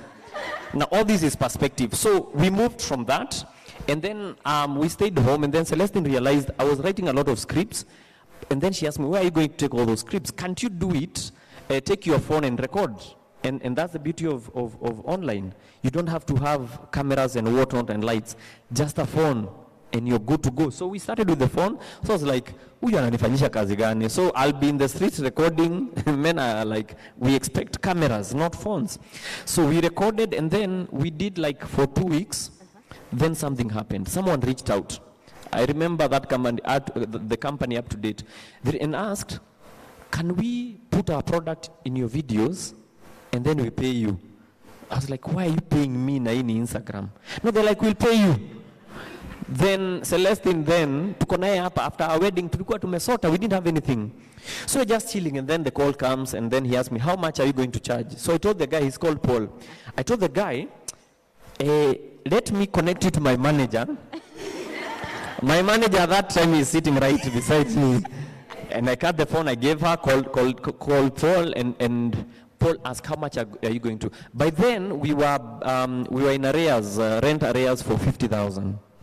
So when she called Paul, and Paul asked, how much are you going to charge? She said, 50,000, according to our needs. So, and Paul was like, okay, go ahead. So how many videos?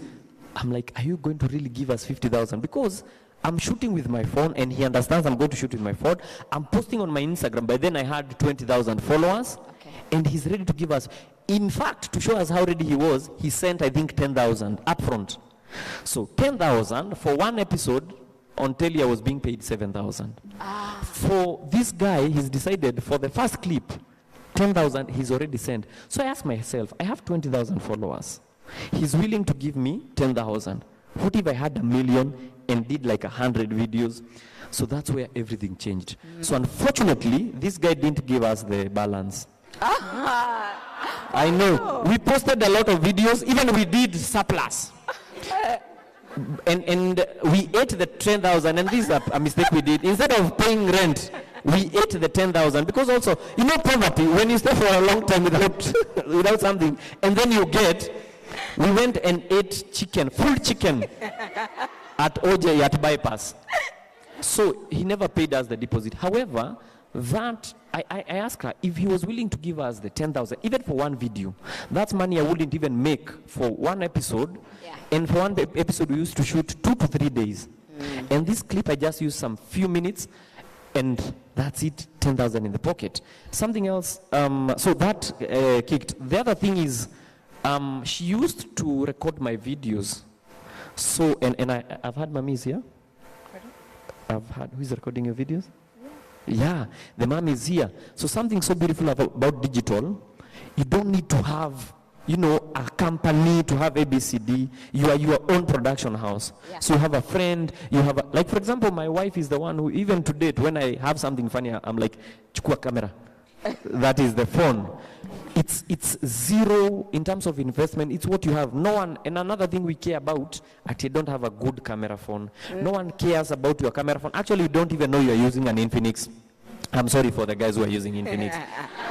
Because if you realize a lot of videos that go viral and photos, they're not the clearest of videos. Because what people are interested in is the content. The content is what, so, and now this brings me, I'm sorry, this is the last comment, and then I'll beg to differ. If there's something digital has taught us, there is no standard form of content. You know, for TV tulikuwa, there is news, then there is a soap opera, then there is kidogo Kenyan content, there is cartoon. It is standard, you can't do anything. Yes. If today you go to social media, you'll find someone cooking, na anapika hata chakula hazina kule ziko, yani just cooking. And people are interested in that. It's Lando. Exactly. And you'll find someone else who is doing farm content. He is planting season, and people are going to watch. The other time, I saw a very beautiful, I wish I can remember the handle. It's a group of 4 guys who have Down syndrome. And what these guys do, they have Down syndrome. So in an ordinary newsroom, in an ordinary media house, they wouldn't get a space. Because they'll be deemed as they are slow, people are not going to watch. But for the Down, actually it's called something Get Down With, because they are cooking. So it's called Get Down With. There are 3 guys who do cooking, might not be full-blown cooking, but you'll watch. They have views. millions of views on every video they post because people are looking for that particular content. So this is my point as I finish. Whatever you're doing is what everyone is looking for. Problem is, I want to be like Njugush. I want to have content like a Muzungu Fulani from somewhere. People are looking for that where you are. Yeah. And the beauty about digital is wherever you are is where they'll consume it. Yeah. So if you, like for example, if I'd come up with where I'll just be milking cows, people will watch. Yeah. Today, Manze, today you did, you milk a black cow, tomorrow do a brown one. It's so interesting, people will watch. You'd go to YouTube and watch a video, but this is absurd, but there's a video of how to sit down. Yeah, and people will watch. It's crazy how digital have changed everything. So if you can take advantage when it comes to biashara, because people also are looking, what you're selling is what someone is looking for. And again, I beg to differ. I'll stop there. I love that. Actually, let's give a round of applause to all of them. So you've done a perfect segue for me.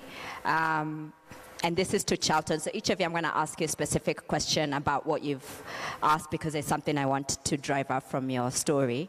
So you said whatever phone you have, use it and work with what you have. There's so many digital spaces. Charlton, talk to us why you've chosen TikTok as a space that works for you. And for those who want to explore that, why they should consider that. I chose TikTok because I feel like since I'm kind of I'd say a newcomer, like obviously Njugush, Abigail, Judy, I feel like they've been doing been on digital platforms longer than me. So when I first started off, I wanted a space where my videos could go viral, like without many followers. Because the good thing about TikTok, someone with 100 followers could get 1 million views on a video. Absolutely. Someone with many followers could get 200 views. The algorithm they push anyone's content. And for me at the time, someone who was trying to get followers quickly, get views, TikTok just worked for me at the time.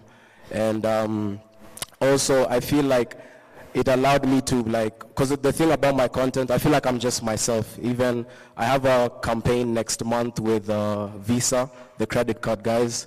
And the content, what they told me was to just do what I do. Like my content doesn't have an exact niche. Parents could relate to it, teenagers, children, anyone. And yeah, I feel like the beauty of TikTok just allowed me to be myself. And yeah, that's why I love it. Is there a reason, for those who want to use that TikTok, what can you advise for them to think about when they're creating videos, even images? I know now TikTok is trying to push images a lot more than they used to push videos. Long form with the new trends that are happening. I feel like if you do want to join TikTok, you're going to have to put the thing about trends come and go, like every week. You're going to have to pay attention to what's being pushed because they push different videos at different times. Like TikTok used to be a dancing app where it's 6 seconds of people dancing. Yep. They recently had a feud with a musical group, so a lot of music has been taken off. So now it's becoming more of like a storytelling app, similar to what like YouTube is. I'd also say don't pay attention to what other people have to say because the thing about TikTok also, people's accounts don't have their names on them. People are really anonymous on there. So someone could comment something negative under your video and it could be Njugush. It's just, he doesn't want to see me do, not that it's Njugush, but someone doesn't want to see me do well. It's anonymous. So one thing I go by, a quote I go by is, I had a purpose before everyone had an opinion. So you really just need to focus and block out the noise of what everyone else has to say because if you feel like you're working in your purpose with your business, whether it's not doing good now or later, if you feel like that's what God chose for you to do, then nothing's going to stop that. It's inevitable, Oh, I love that. So yeah. Can I get an amen? And this is... so this is a question to Judy, because you talked about how the way you found yourself in content creation was because of motherhood. But what it made me think is maybe you are also trying to find a community that understands you in a way that maybe you can't really talk to perhaps the people that are around you. So you wanted to find a community maybe that are on the same boat or share in order to connect with other people on the same boat. So in terms of and all of you have touched on it on one point or another, is to get honest followership, you have to be authentic. So how do you build your digital community? What are the techniques that you've used that you find are most effective in fostering that interaction? Because there's one thing having 20,000 followers, and there's another thing having 20,000 followers and 100 views. There's a disconnect. Yeah. I would say I would probably just go back to the point I had mentioned earlier. I would say consistency is the thing that will give you traction and will help you build an audience. Because when you talk about a particular subject for like a long period of time, the people who are interested in that particular thing that you're talking about will find you.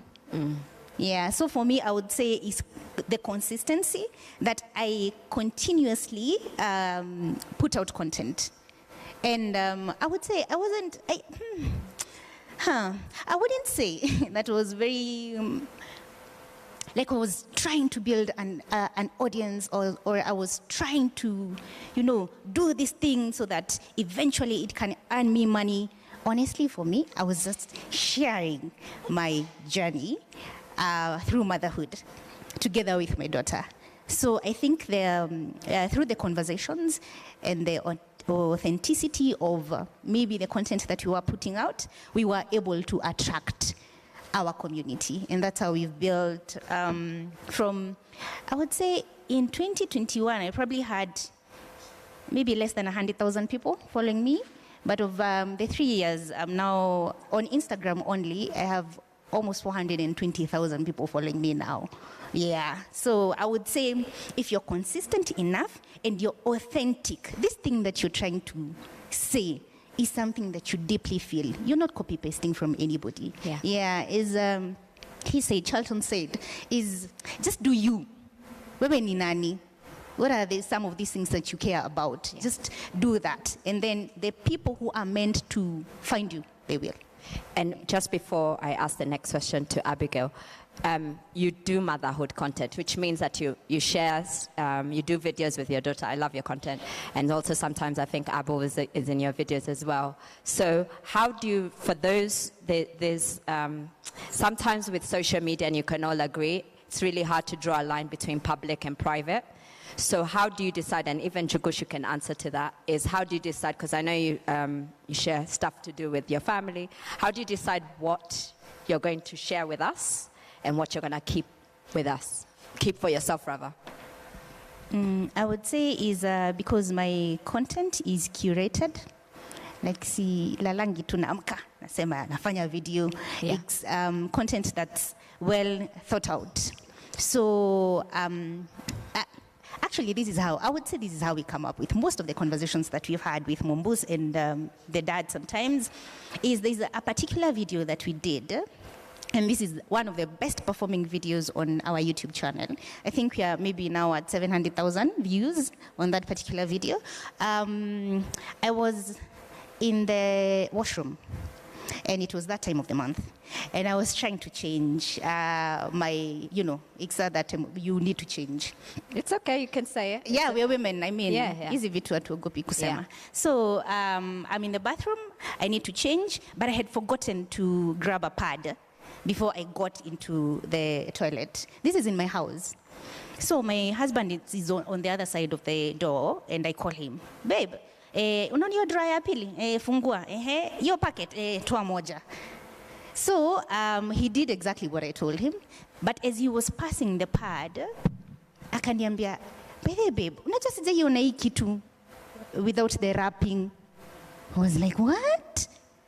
Like we've been together 16 years. That's a long time. So I was like, what do you mean? Like you didn't see it from your sisters? Like you didn't, like, because he has sisters. So I was, nikashanga, I was like, aye. Like, so let me tell you, that is how that conversation. So I decided, by the way, because I was very curious. Actually, what we did, because Mumbus had already started her periods by that time, I told Mumbus, you teach daddy how to, like, Abu take daddy through how a pad normally works. Like, how does it work? And out of that, I was like, so how many dads out there have absolutely no clue about menstruation? Like, how many dads are bringing up girls and they have no clue whatsoever?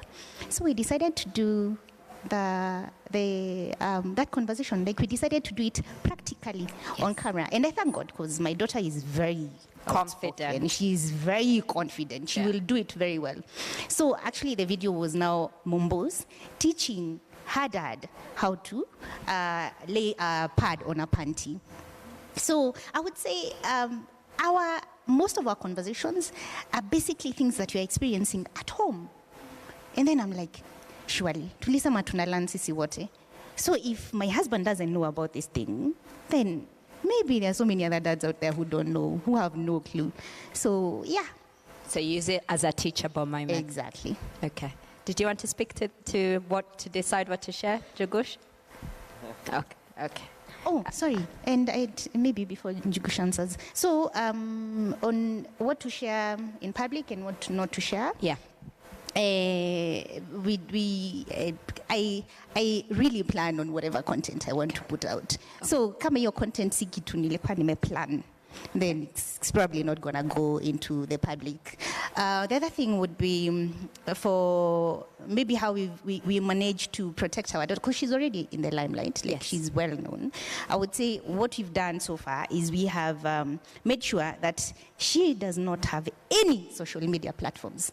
If you are to ever come across content with my daughter in it, it's on my platforms or on her dad's platforms. Yeah. Not her own. Not her own platforms until she's 18. Then anaweza fungua YouTube ama Instagram akitaka. Yeah. Nice. I think, of course, there are those things that you wouldn't just post. Though now with online, with digital, I think anything can happen. We are seeing videos. You're like, what is happening? Yeah, you see someone go to the studio, comes out with a song, and you're like, So I think we just know. It's just like instinct. You just know what to post and what not to. Yes. And if I keep saying, if what I'm posting will inspire in a way, if what I'm posting might help, like for example, there's a video we posted with Tugi. He was very young, and we were doing some backstory. We go to the hospital, and then the doctor tells us, you're supposed to talk to a kid like a grown-up because he's a human, he's a person, not a baba, because he was like, what is a baba? So between you and the kid, who is the kid? Yeah. So, and it was quite interesting because we are used to talking to kids like kids, baba, instead of saying baba, who are you? Yeah. And from that discussion, we were with Celestine, and it was well. So we went home and started practicing, and it worked. So, and we tell Tugi, go then I think he was 1 year and something, he didn't even know how to really walk well, and it worked. So when we posted that small video, and guys were like, what do you do to him for him to be able to be like that?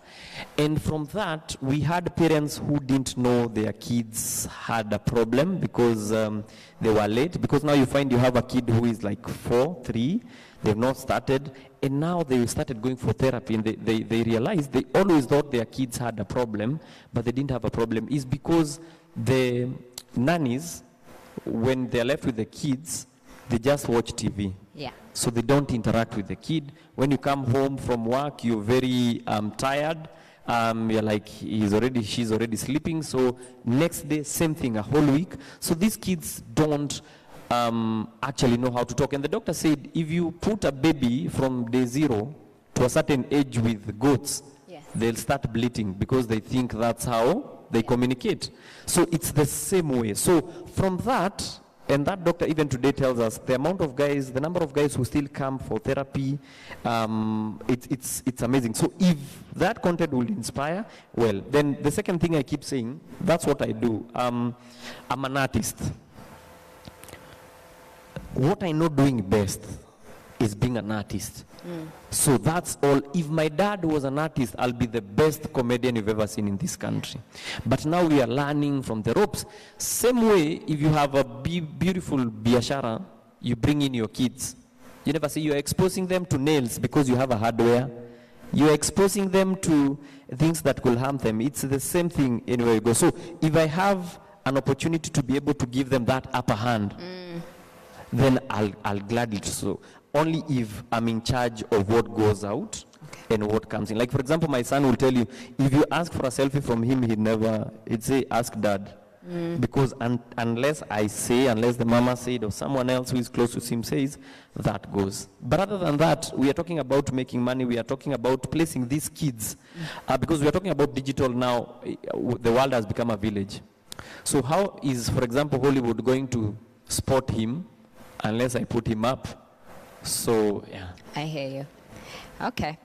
So before I hand over the mic to the other side for people to ask, so this is to all of you, and Abigail, maybe you can start, is with what you know now, what would you do differently?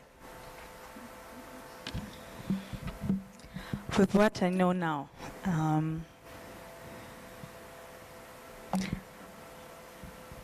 I'd say overcoming my fears faster than I did. It took me so long to get over my fears. Fortunately or unfortunately, it's all in your head. It's all in the back of your head.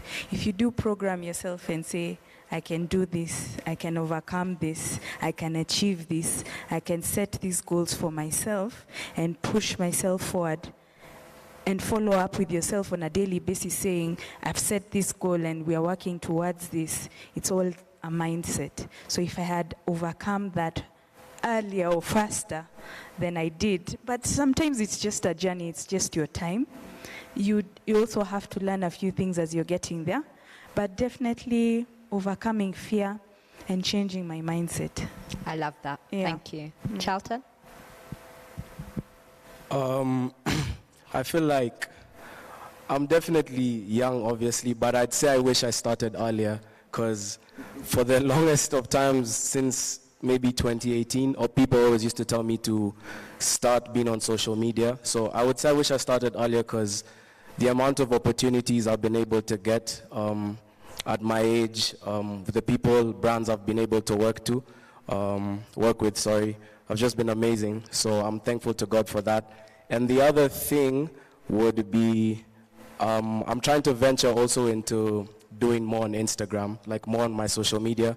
But luckily, because of this panel today, I'm humbled to be around people who found success on that. So hopefully I can get some mentoring and some lessons on that and be as successful as them. I love that. Thank you. Chugush or Judy, whoever to go first, and then. Just like Charlton said, I would say I would probably have started a bit earlier, because I was in the industry for quite a while, for many, many years before that. And maybe what I should say is the reason I am a content creator today, who's privileged to work with some of the best companies in this we have in this country, is actually because of Njugush. Maybe that is something I feel I should mention that, because I resigned from the company that was producing the shows I mentioned in 2018, and I had absolutely no plan for what was next in my life, but I knew I had given everything I could to that company, because I had been there for like 10 years, and I was ready for a new chapter. What I did not know was that this would be the chapter. So I started working with Njugush and Celestine, and I remember we would be going to meetings and whatnot, and I'm in the car, they're trying to record videos, na nikuko najificha chini ya kiti nikiwaambia msinirecord, because I was so afraid of being in front of the camera. Because I had existed for so long behind the camera. So now this other world of being in front of the camera was very scary for me. But what maybe, as Charlton said, by the Mungu, ile kitu amekupangia, just, what I did not know is from Njugush and Celestine posting and tagging me was the thing that was gonna get me to this place that I am today, that I'm making money because of them. They grew my brand. They helped me grow my community. So I would say I would probably have started a bit earlier, na ningeacha kuteta, wakinipiga picha, wakini post. And then overcoming self-doubt. Yeah, because I think the reason why I would hide behind the seat was because I felt I wasn't good enough. Like I had absolutely nothing to tell anybody in front of the camera. So yeah, maybe those two things, overcoming self-doubt and maybe starting a bit earlier. Yeah. Amazing. Thank you so much. You stop you. She's, but I didn't have a choice. If it were not for Abel, I also wouldn't be here. So I think a universe has a way of balancing. So I think for me, I'd say more no's. Oh, say that again for the people at the back of Oh, I'd say not more no's, more no's, a lot of no's. N-O. Because the way I've grown up, it's, which is good, it's, how do I put it? Because my brother is different from me. I don't know how to express myself. So if, for example, you ask me, are you okay? I'll just say I'm okay. I don't want to bother you. I come to your place. Are you okay? I'll just say I'm okay. I don't want to bother you. I come to your place. Do you want water or coffee? No, I'm okay. Until I see there's a lot of water to spare, I'll take. So I didn't know how to say no. So you end up doing a lot of things that don't benefit you. What else you could have used that time to benefit yourself? Everyone else is saying no, but you are saying yes. So you are carrying a lot of baggages of saying yes. Because you said yes, you must go to Karatina, then you come back, you said yes, and everyone said no. So you end up doing a lot of rounds for people who will not say yes to you. So you're carrying a lot of yeses, and then when it comes to your turn, they won't say yes, they'll say no, without explanation. So I wish I'd be able to say, from then, I'd be able to say a lot of no's. Maybe I'll be farther. Yes. Better now? You're supposed to say no. no. Yes, it's better, but I'm getting to it. No, but now I was getting you to practice to say no. No. But now the problem is I'm saying no with explanation. Like, no, okay, usione vibaya. Like, I need to reach a point where you say no without explanation. I'll give you a word. No is a complete sentence. But why? It is. No, that's what they ask. Just no. You don't need to explain yourself. Ni sawa tu, utanikota. Does anyone have any question? Okay, let me start with Javed. I saw her hand first. I'll come to you. Mine is just a, can I be heard? Mine is just a comment. When I was your age, I didn't have any of the tools that you had. I had a different type of tool. It was my brain, and walking faster everywhere and actually saying too many yeses to many bad bosses. But at least you guys get to work on your own. You get to be creative. You get to come up with new stuff. You get exposed to a world that adds on to what you're doing. I'm actually addicted to TikTok. I actually have to wake up in the morning and say, no, you're not going to watch it. Do something else, and then come and watch it. And once I start watching it, I just can't stop. Cooking with Dennis Wambachi, I even have favorites. So keep doing what you're doing. I hope you're mentoring more young people, because we need them in this. We need them in your space. We need them to create content and news. Thank you. I'll come to you. Hi, everyone. I'm Tony from Kenyan Parliamentarians Association, and my question goes to any one of the panelists there. Could you please share your perspective on the current policy landscape for content creators in Kenya? Do you feel that the existing policy really favors you people? Because we know for sure that during the conversation about the finance bill, actually Njugushu are very controversial about it. Yeah. So do people feel that you are really protected by the current policies? Are they favorable to you? Are you earning what you should be, are you getting what you should be getting from your content? Or ama kuna venye tu imewaslap hata nyinyi? So that's my area of interest. Because I remember even the president saying that Njugush and Butita are earning more than him. So sahi hata mtu Njugusha akitoka huko nje aone Njugusha anasema bas, this guy, he's rich, akona pesa because he earns more than the president. Are you people earning? Are your earnings proportional to the effort that you are putting in generating your contents. Thank you. Thank you, Bwana Kipyegon. Good afternoon, everyone. My name is Ken Babu. I equally come from the Kenya Young Parliamentarian Association.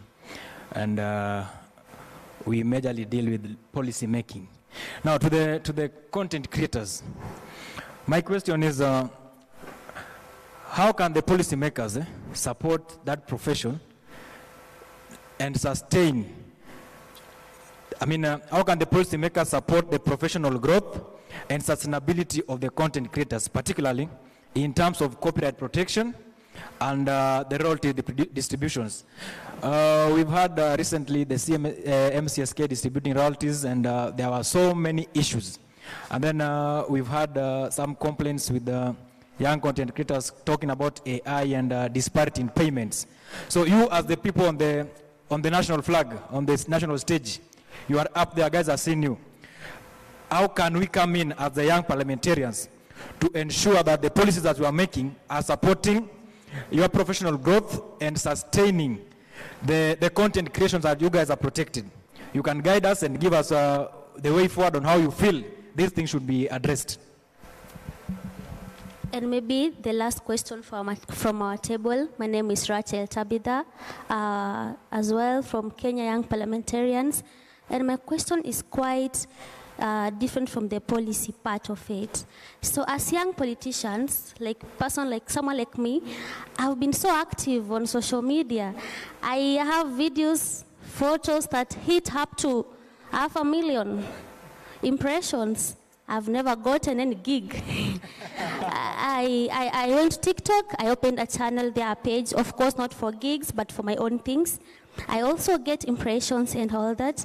So anytime I post a photo of myself, like a photo or a video of myself with some filters, I don't get, I get a few comments and audience, but when I post anything to do with Baba, because people have known me by, I'm always behind Raila Odinga everywhere, in all rallies and everything, and mandamanos, they like that kind of content, but then I don't get anything to market, I don't make money out of it. Now, for Gen Z and millennials, we're trying to tell them to join the social medias and maximize the opportunity, maybe to make some money. Now, when it comes to us, maybe politicians upcoming, we get the numbers but no gigs. So what is it that we're not doing right, or what should we do about it? Thank you. I'll let you guys respond to that first, and then I have a question on that side and one question there. Oh, sorry. All right. I think maybe I'll touch on policies. The issue, you've said it was controversial. the issue was the withholding tax, because the withholding tax, the government they were proposing 15% withholding tax for creatives. But now a doctor, a consultant doctor will pay 5%, the 5% withholding tax. So why would creatives pay 15%? So that's why we were saying, it's not that we don't want to pay tax, but it's because it's punitive. From 15%, and any other consultant, if for example it's, let's say it's an auditor who comes, let's say for example, twice a year, you pay them, but you deduct 5% withholding. So that's what we were saying. And then the president said, can we do 8? We still insisted, no, we want 5, because it's unfair to us. Let's say for example, someone started today YouTube, and then the small amount they are making, you're already cutting 8%. Whereas someone has been in the profession for long, they're being paid, let's say for example, 200,000, you're only taking 5%. So that's where we are coming from in terms of policies. Two, I feel in terms of, well, this is not for us as content creators, but I don't know, it's a very thin line about digital security, where in terms of, like for example, I know for mass media, there are clear guidelines of media ethics. So that we don't have. It's an open market. So if today I wanted to record someone who is dying, I'll record and show blood. So not unless now the platform flags that because of the blood. Like for example, on YouTube, you can't upload even slaughtering a goat. It will be automatically be removed because of the blood. if you have violence and what have you. Because there are some people used to use YouTube to hack people, and they go live and they hack people. So other than that, internally, because sometimes I feel pity, you see someone posting a kid, someone in not their best of times. I don't know what can be done as far as that is concerned. Also obscenity, also the things, because we are also having kids who are also accessing these social media platforms.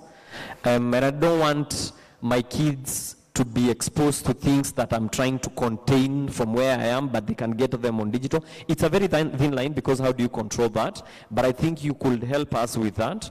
The other thing was, that's policy. In terms of shooting, because in terms of content creation, I think the county government, I think in Nairobi, have been able to do that. People are shooting in town, which was something we were looking for. But also, if you would help maybe in the government facilities. Like, for example, I know KBC has places, let's say, for example, in Nairobi, Mombasa. The government have, I am assuming it's the same from parliaments in the government. They have spaces that content creators can use without paying. Let's say, for example, you have a government facility where I could shoot, like, I'm in a certain office in a hospital. Could we get access to those places, even if it's for a very small fee, but for guys who cannot afford to pay, let's say, for example, a real hospital to shoot, it's expensive to pay for location. So if we'd get access to such government facilities, like, for example, there's a Kenya School of ABCD, Kenya Institute of Mass Communication is a government school where they have studios.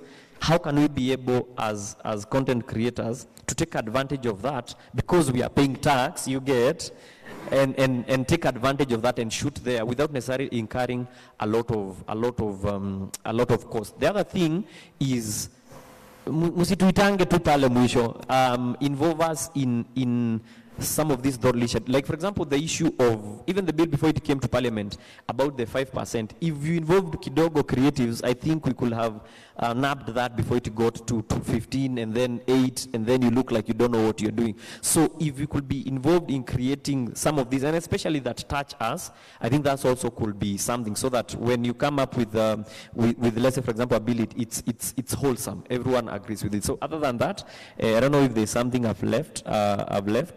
So that I put the microphone down. Royalty, MCSK, oh, that's a thorny issue, because you find we put too much, and I understand it's government, but we put too much emphasis on running societies, running institutions. So what do I need to get this thing running? Well, we forget content creation is a different kind of institution, because when you're using more than 40-50% to run the office, and that's the money the content creator or the musician is waiting, then there's a problem. You find 30% is what gets to the creator. So someone is really putting their feet down, they're really working, they're going to those locations that are very expensive, yet when the money comes, it goes to running of office. Like, for example, make me understand why someone will be having a chase car, someone will be having 2-3 cars, and is running the MCSK, honestly. And there's a guy in Kwale who, what they know is just waking up, recording, borrowing money from parents, selling things so that they do the production. Then that money, I'm not saying it's being eaten, no, but it's being misused. I don't understand why even they need to have flowers in. I'm sorry, but I'm just saying, is there a way, if that money is royalties to artists, it goes directly to royalties without running anything? You get where I'm coming from? Like, for example, the way tax, well, we have KRA for that, but also it's, so can we have, I don't know, then again, that's the work for those who are going to formulate the policies again, but find a way of that money. If they collected 10 shillings on Jugush, well, let it even come to me as 9. Then 1 you say is facilitation, but when you give me 2, and you say 3 went to, they have to go with cars, big cars, for, that doesn't, so that's maybe what I'd say. Maybe before I become of ambitious. Thank you. Thank you very much. Did someone want to add? I want to give the opportunity. All right, the question's gonna come from this side. Yeah, these. So she's going to sign and it's going to be translated. All right. Hello, everyone. My name is Lensa Achieng. I'm representing FedWed. And my question goes to Judy. Before, you have talked about teaching your kid about period and whatever you post on your YouTube channel. So I was asking, now that that is content that is supposed to be benefiting people in general, have you tried to include the persons with disability, the deaf people? Maybe looking for ways how you can be able to include a sign language interpreter or something to make it inclusive for us to see, because we are parents and we are persons with disability and would want to follow your content. Also for Jugush, I would want to ask, now that you're a comedian and you post some of this content that you're giving, maybe would you come and mentor some deaf people and see how we can work together? Thank you. Thank you very much. Oh, well, maybe I can go first. So if I am being very honest, that is one area I have maybe not been very keen to look at. And maybe this is where it begins. Would she be willing to come onto the channel and have these conversations? Yeah, so because maybe this is how it's supposed to begin. And I would be more than willing to host you. Yeah. Awesome. And to answer, before Njugush can answer, to answer your question, and please allow me to be very honest, very, very honest. Brutally honest. No client is going to touch you if you're talking politics. That one I think you can vouch for me. Yes. No client, no brand is going to want to work with you if your content is very political, because that is what they call a controversial content creator or a controversial influencer. Because if I was to give a good example, say Safaricom, because Safaricom is very big on working with influencers. Safaricom doesn't want to be, if they come and work with you, then there's a very high possibility of people assuming that Safaricom now supports Baba. And that is not something they want to, that is not the kind of communication they want to give people or to run with the population. So I would say for you, if that's the line that you want to stick with, itakuwa tricky sana hapo kwa content creation. Yeah. Because one of, sorry? Let me get the mic. Oh, yes. Oh, I see. Yeah, she says your audience is not corporate. But the people who are giving us these jobs, the people who are giving us, the way we make our money is from working with these corporates. If I can, yeah, or maybe I would like to hear from you. Like, if you're looking to attract a client, which kind of client are you thinking of? Give me a random company that you've wanted to work with.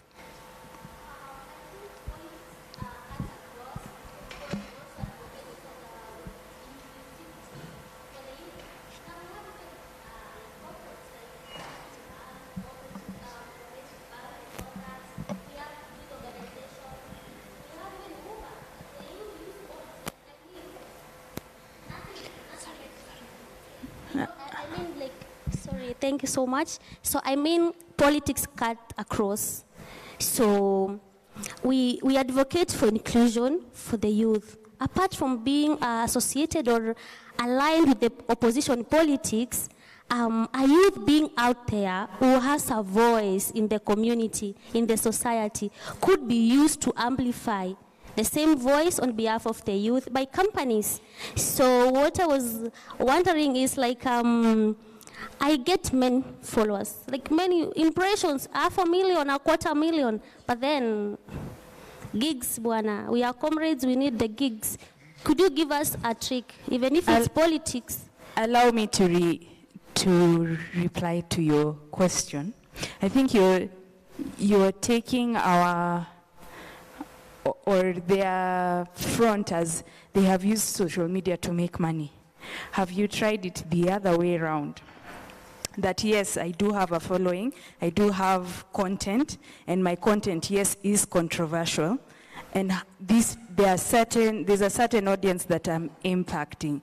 Have you looked at, I have a mentorship class, I have online classes, I can mentor people into this industry, into policy, into politics, into building or getting into parties, especially with Kenya being a multi-party country, with so many parties trying to recruit the youth to be part of them. You are using your platform to reach people, to make money for you, not looking for brands to sponsor you to reach your people, okay? So it would be the other way around, as opposed to what they are doing, reaching brands to pay them to reach their audience. You're using your audience to pay you to spread the word that you have. Sometimes content creation can be the other way around to work for you. Can I? Yeah, go ahead. I think that's a good problem you have because you have audience. Because a lot of us, we don't have audience, we don't have numbers, and we want the money. So I think maybe an assignment is, what does because you have an audience, the reason why you're getting those views, you have people. And I'm sure everyone, there's something they can be sold to. So it's you to check your guys, and I'll give you an example. One, are you in business? Do you show that you're in business? Like if I look at other than yes, because when we look at you, let's say for example, you're hanging out with person A, we know them, you have money. You are in money. So I have my small business, but I had your 200,000, but according to how you're rolling, but if tomorrow I see you have a brand you're working with, they even didn't pay you. Maybe it's your friend, you're posting something for them, and guys, today I'm having this, by ABCD you can call them, I'll see you in business, because what agencies do they look at those numbers? Why can't we have them? Because when we're having a campaign, we feel some blanks. As an agency, they feel blanks. They are looking for someone, let's say for example, this is just an example, and I'm sorry for doing this, but an example for purposes of this. If for example, there's a particular company selling a luxurious car, they will feel blanks. They'll come to Njugush. Njugush and luxury, if it were a Pro Box, I'd come in. You said you love Baba. We can associate some luxury with a particular following ya Baba. Ukweli? So you'd be the right person to be able, but I don't see like you're in Biashara. All I see it's you with your work. You are actually busy to reach you because you're in politics. Turn that around. Jalango, if there's someone who was number one Baba, Jalango.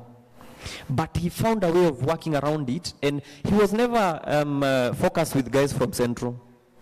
We know this country is divisive when it comes to politics, but for your audience, and that's the beauty of digital, you focus on that particular audience and you feed them. So what I'd say is look into your audience. What is it that they want you doing? Like for example, the clothes you wear to Parliament, where did you get them? Look like you're in Biashara, so that tomorrow I have my own brand, and I'm willing to give you money. And then from there, once you get, and she'll agree with me, once you get the first client, that's it. So you have a very good problem. You have audience, but you have no money. So money is coming. I wanted to just... Yeah, maybe what you need to do is rethink these clients that you want. Yeah, because everybody that you've mentioned, I can promise you. Yeah, when I say, hey, politics are controversial, but maybe there's a client who is very much in line with what you do and politics as content. So maybe rethink who are some of these clients that you can work with. Yeah. I wanted to just give her advice as well.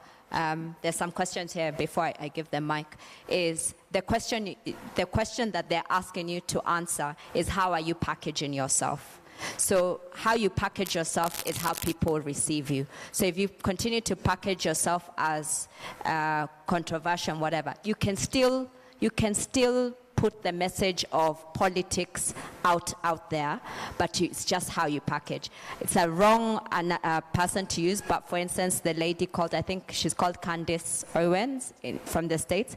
She's very controversial, extremely controversial, but how she packages herself gets her people funding what she does. So as they're saying, go look at your audience, look at what there's something that Charlton said. He started to pay attention to the videos that are doing well. So pay attention to the videos that are doing well. I'll end it with something that Jugush has picked my brain from. There's a lady in Nigeria, she's a judge, she works or a lawyer. And every day, before she gets out of the car, she just shows her outfit and then walks into court. And so who knows, maybe there are brands who are working with her, wanting to dress her. So it can just be one of those. But I think you need to just think about how you package yourself. I have a question here, and I have 2 more questions, and then just 2.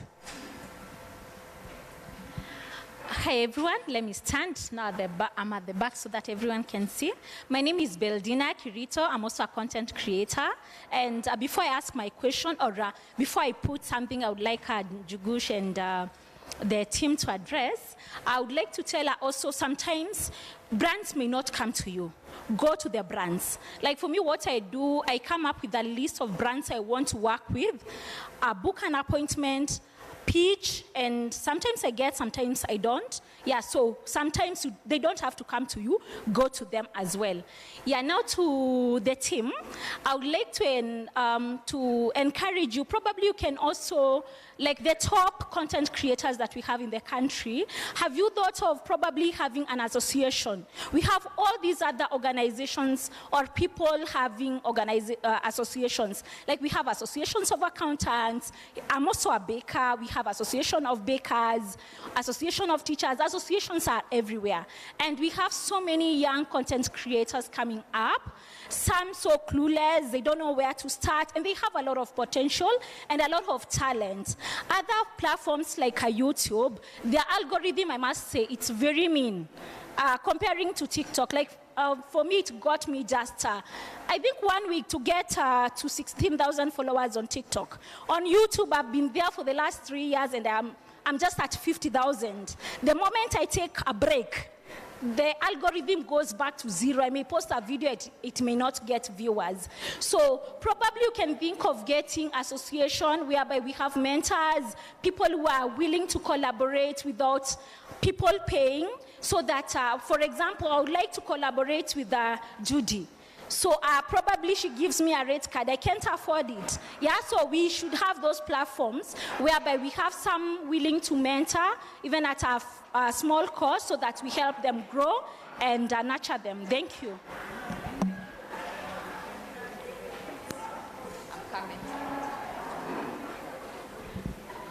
Thank you. I'll make mine very short in the interest of time.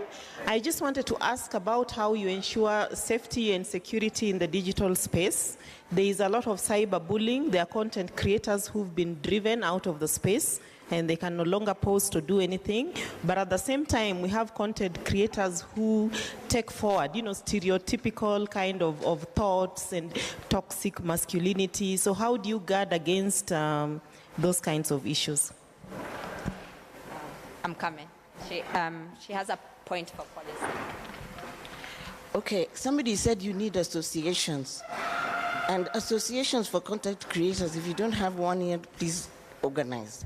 When we were in the media, we did a media owners association that they came up with laws and all sorts of strict rules that we had to sit and lobby them as an association. So we agreed on watershed times for alcohol advertising. We agreed on watershed times for all these soap operas we think that might be perhaps children's bedtime. We agreed on quite a number of things, and we signed a bill.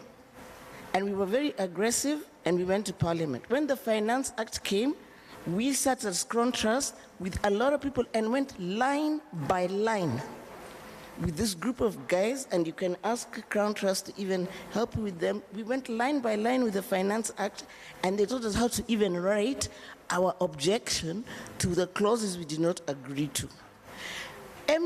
Music Copyright Society should have a charter. In your content creators, you should get somebody strong. I suggest John Alanamu, strong, who can go and face these guys on your behalf, or you get good lawyers, or you get good parliamentarians who are interested in what you're doing and make them follow the charter instead of complaining. Get on with it. Be intentional. You're intentional with your content, but you need to be intentional with your environment. Round of applause to that. Thank you. Okay, so let me say first of all that you guys are brilliant. You'll be I know it's going to sound like I don't know what our generation are called. We are called generation which one? Because I'm not on social media other than on WhatsApp, and I think Telegram. I used to be on some, but I'm not on. But I get to see your content, and you guys are brilliant, like really, really brilliant. Perhaps we're not even your target market, but you know, you're brilliant, and I really want to thank you for making our space a more livable space and even helping us to laugh at ourselves. As the previous speaker has just said, we did go through the Finance Act, and that issue of the withholding tax was an issue we kept on raising, including, you know, proposing a scale, you know, for new entrants, you know, people who are earning a certain amount, to propose a scale. So we are happy to work with you because we do policy advocacy. So that's something that we're willing to do. But my question is, you operate on platforms that are international, they're internationally owned, right? So what is the challenge there? Because with what is called the cancel culture, like you can actually put out content that maybe is not deemed politically correct, particularly in those jurisdictions these days, you know, where maybe, you know, you're not conforming to things. And have you actually thought about what an African platform would look like? That is the one question that I would want to know from you, because I think eventually it is a challenge, especially the kind of controversy that TikTok has elicited, where in some countries TikTok is being banned. So if that's your platform and that's where you're making your resources, the day that they decide to ban it, that's it. You know, you're cut off and you really don't have recourse. You know, well, you'd have to reinvent yourself or go on to another platform and start again. So that's question number one. The other thing is about monetization. So of course, the government is quite predatory in its approach to resource mobilization. And I've been curious about how these platforms are actually monetized. So does YouTube come to you and say, you've got A, B, C, D followers, and so we want to pay you? You know, aside from brands coming to you, because there's monetization from those platforms, right? TikTok pays you, YouTube pays you. I don't know about Instagram. I don't even know how that one works. I need to name. But, so do they approach you? And how does the money come? Does the government access your, you know, do they deduct from source whatever revenue you get, and so ultimately it comes to you, or they expect you to follow up on it? And then finally, this one is directly to you, Njugush. I know you've talked about political, you know, the political space not being, but I think, Njugush, you're quite political, and in a very subtle and hilarious way. Kwanzaa, I really loved the one on the electric motorbikes when you were looking for a Type-C charger because you had run out of charge. You know, bringing the message home. And have you thought of expanding that space? Because you'll be surprised, you know, people get it, and it speaks to people in a different way and brings the message home differently. But have you gotten into trouble for it? You know, have they come, tried to shut you down, threaten you because of this? So that's, you know, something I'd like to know. Thank you. So keep the responses short, because everyone's coming back in the room because we want to wrap up. So whoever wants, I think Charlton will go first, I think. I'm going to answer her question in the back, the one who's also a social influencer, and a bit of your question. To start with, she said, is there a space where people who are already big can mentor upcoming people and people who don't get to collab with big artists? And also to do with you about what an African platform would look like. There is a space coming up, a project called Creators Hub, where TikTok, YouTube, representatives from America are they're building a building here, a big space where there's gonna be space for musicians, content creators, there's gonna be kitchens for people who cook, and they're partnering with a few brands here. So they're gonna get mentors who are already big, like on social media, to mentor you on what to do, how to go about social media in small classes. I'm not sure if it's gonna take off this year, but there is a space. It's called Creators Hub, to answer your question also. Thank you, Charlton. Whoever can respond to some of the questions, whoever is able to. Well, now, I'll try and rush through. So I'll start with cyberbullying, and there's someone who talked about cyberbullying and toxic masculinity and whatnot, the vices that we are propagating. That's what I was saying to our, you said Young Parliamentarians Association, yeah? I think that's something, and that's why I said about security, because it's huge. I don't know what can be done, but again, that's why you guys are there to make laws, and I'd love for it to be, and when we talk about cyberbullying, people are depressed, cyberbullying. And what is interesting, I once met my buller, the one who was bullying me, and it was so interesting because when behind the keyboards, they are very chatty. And then I noticed this person on Twitter, by then it was called Twitter, and we met at Kenya National Theatre. And they're like, hey, Njugush, I like you, can we take a photo? I asked them, where are you going to take it? And you person XYZ. I think, I didn't mean it. So I don't know what can be done. I don't know if we'll have a digital squad where you report, because it's visible. And some are very demeaning. You see someone post a cute baby, and they say bad things. There's a guy who was, and I'm happy the guy was apprehended. He was posting young girls and saying bad things, and the guy was caught. Yeah, so I don't know, that's a gray area, because again, we have in this country, and we appreciate that we have the freedom of speech, but how far is how far? So I think Apple, in terms of policies, now it becomes maybe more government. Two, on the same, we have mentorship amongst us, because people think it's cool. Like, for example, when a young girl does something that's no good, a young guy the same, they are doing that out of, it's a new thing, no one is going to ask me. But as thought leaders, quote unquote, and I'm a champion of behavior change, because some things we take as normal, they are not normal. Like, for example, how would a normal human being throw an empty bottle of water outside a car on a highway? But until we talk about these things, like, for example, there's a time we're doing, sorry, you said we keep it short, eh? Yeah. A time we were doing gender-based violence, and there are some things that are violence. Yeah, there are some things that are violence, but we don't see them like violence. Like, for example, a makanga pulling you to get into their vehicle. Yeah. So, two, associations. Another gray area. A lot of content creators, we are young. We don't want to be told this is how we should be able to do. I am free. So we have had that problem. We have had a lot of association coming up. We don't have an institution. Like, for example, lawyers, you come from law school into the business. Now from there, you have to follow what others have done. Right now, everyone is coming. But good news is we have an association. It's at Babu's office. They are working on structuring. Yeah, we've done the background and Tarantahela, yeah? Yes, it's no, as the capacity, as the CS, not under Tarantahela, as the CS. Yes, Sababu na Mwamba, the CS. So there are processes to be followed, but then again, how many are going to join? So that's something else. So that's why I'm saying, again, in policies, is it something that cannot be political, but come from parliament? Such that for nurses, you need to be in this. For architecture guys, you need to be in this. So for content creators, you need to register in this. Na hapo wangetushika. When we had the COVID money, a lot of us will have registered. Cyberbullying, website monetization. Now, this is, I think, the last one. Yes. Second last.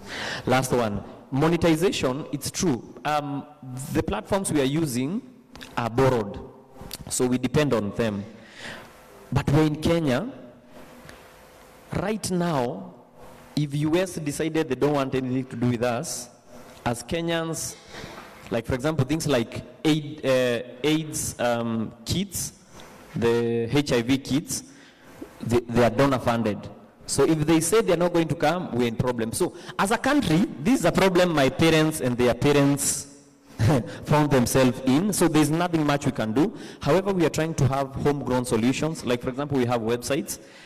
She has a website that they do their content and they sell merchandise. They're making money off that, and guys are employed. So yes, we have homegrown, but we have to mix. For us to tell them about the website, we have to use the larger audience to direct them to the website. The last one is about political charging, and I think it's just being smart about it and how you say, because my first client is the audience. If I serve the audience, that's what I was saying about her. If she serves her audience, then the rest is easy, because the things I'm talking about, they affect everyone. So I don't say this or that person. You balance, and it's true what I'm saying. So if I touch your heart, it's like when a pastor touches your heart, you're going to remove money. So it's the same way. I'm done. Okay. Olive, so I'm sorry, done. if you wanted to ask questions, they'll be here, I think, for a few more minutes. But please ask them personally, because now we're wrapping up at the end of the day. Can we give them a round of applause? I personally want to thank you for the privilege of your time and sharing your knowledge with us and learning from your stories and how unique and individual they are. As you said, we're all unique and we all have something to bring to the table. So I hope whatever you've learned, for those who do have businesses and you're not existing digitally, or you are and you're not using, the lady at the back said when she takes a break at YouTube, her views go down. So, and Judy said consistency is what has led her to sit here at the table and share her knowledge. So again, let's give him a round of applause, and over to Olive. Thank you. Thank you, Makofi Angela. Kelvin, number wapige picha, this particular panel, and we all ended up getting a little bit of it as we came in from our various sessions. So I would like us to close, but before then, I want to ask the team leads.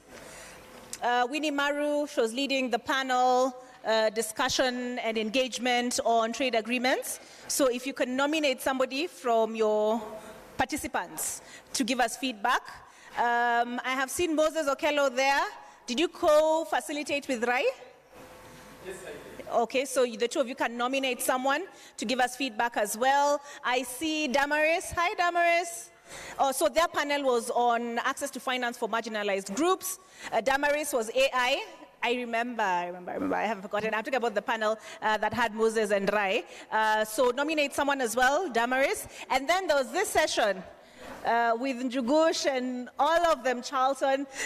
Amazing session. So I will ask Angela to nominate, although the room was more or less. Let me see. I can spot a few people who I walked in and found listening, but I'll still ask Angela to nominate. So we'll start with you, Winnie. Winnie, oh, there she is. You can nominate someone, please.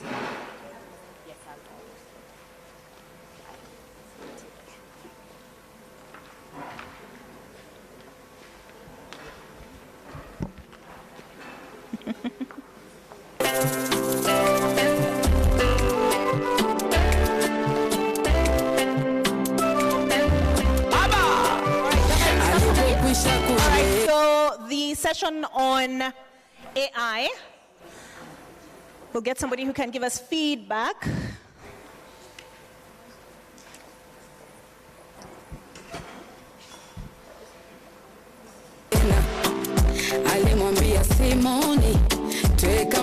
Thank you very much, Olive.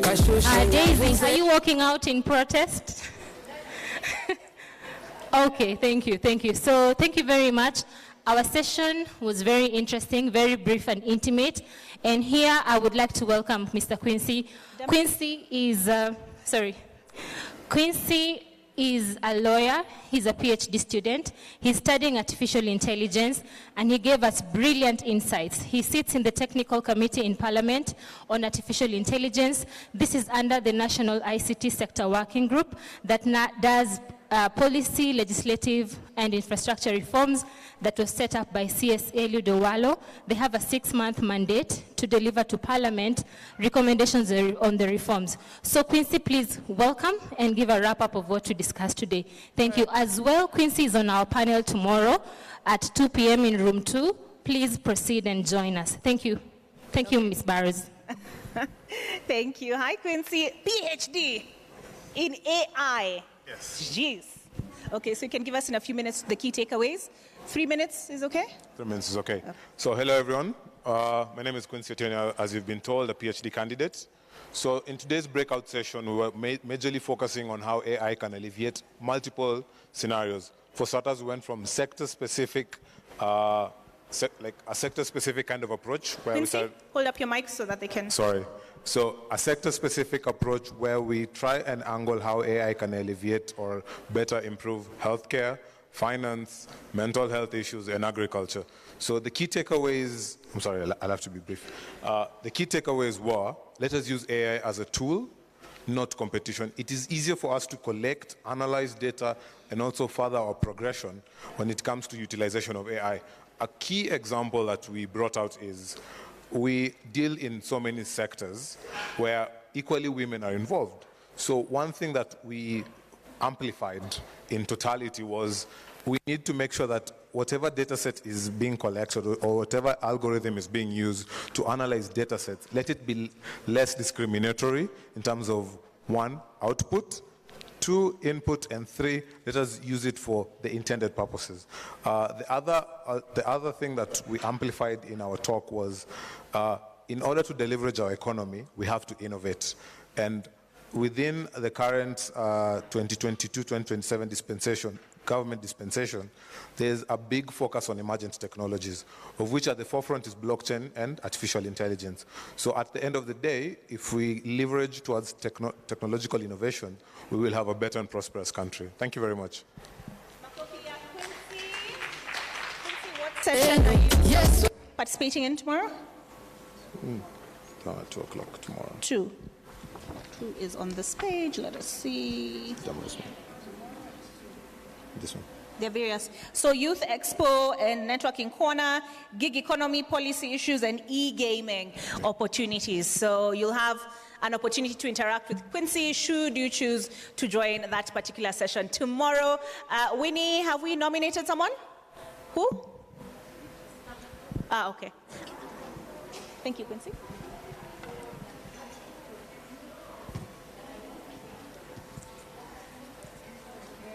It's okay.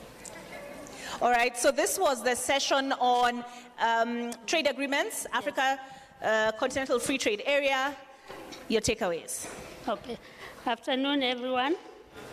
As was about trade, and one of the things we saw was that most of you stuck here. I don't know whether you got lost to locate the room. Tulikuwa huko chini sana, and I requested that next time we be left here because wamama hawakusoma. About trade, there are so many things which you missed. There are issues about trade barriers, zenye mungejua, why you are not exporting, why you are not connected to COMESA and other things. We have the value addition. Sometimes we complain a lot that we are not getting into the market, that our commodities are not being taken up there as we do our exports. Those are some of the things you missed. So next time, I think it is important for us all to get into this value addition knowledge and know where we are as per the trade. It was our amazement that some of the things we think we know, we don't know when it comes to export and imports. And one of the challenges is, can you stand up, my friend? Jacinta. Hey. I think you could see her talk. Utaona umefika hiyo market ya EU, umepeleka commodities na umeuza ukiwa Kenya na umeweka pesa kwa mfuko. Thank you so much, Jacinta, and we would like every woman to listen to her, to know about business, because we are getting it wrong when it comes to business. Even the SMEs, we are not yet there. It's very important. We also learned about Hangipo. Most of you people do not know about the trainings we have from Hangipo. They are free and they are taken out there to women. Only that they are given in a week's time, whereby it's continuous process where you don't go half day and maybe you get the knowledge. But it's very important for us to learn all about this, how to come about business plans and all that, because for us as women, hatufai kufanya business kama tuko tu, tunajua ni ile ya nunua na uende. There are more beyond the buying, and we need to get all these things right if we want money in our pockets. Thank you. Thank you very much. Jacinta has received her flowers. But the good thing about this forum is I know you are unlikely to attend all the sessions, but we can network. We can do exchange of ideas and information. So if you missed out on that, Tafteni Mweni. All right, so Rai Moses, who do you nominate? Who do you nominate from your team? I think myself. Okay, come on. Moses will speak for that. I do know that Angela is done with the content creators, but anybody who was here for the content creation session who would like to share their takeaways? I see young, beautiful faces here. Do you mind sharing your takeaways? Okay, so we'll start with Moses and we'll come to you. Good evening, everyone. My name is Moses Okela. I work for Center for Rights, Education and Awareness. We had a session that was looking at financial inclusion as a transformative tool to advance women's economic empowerment, a theme that speaks to what you are looking at today.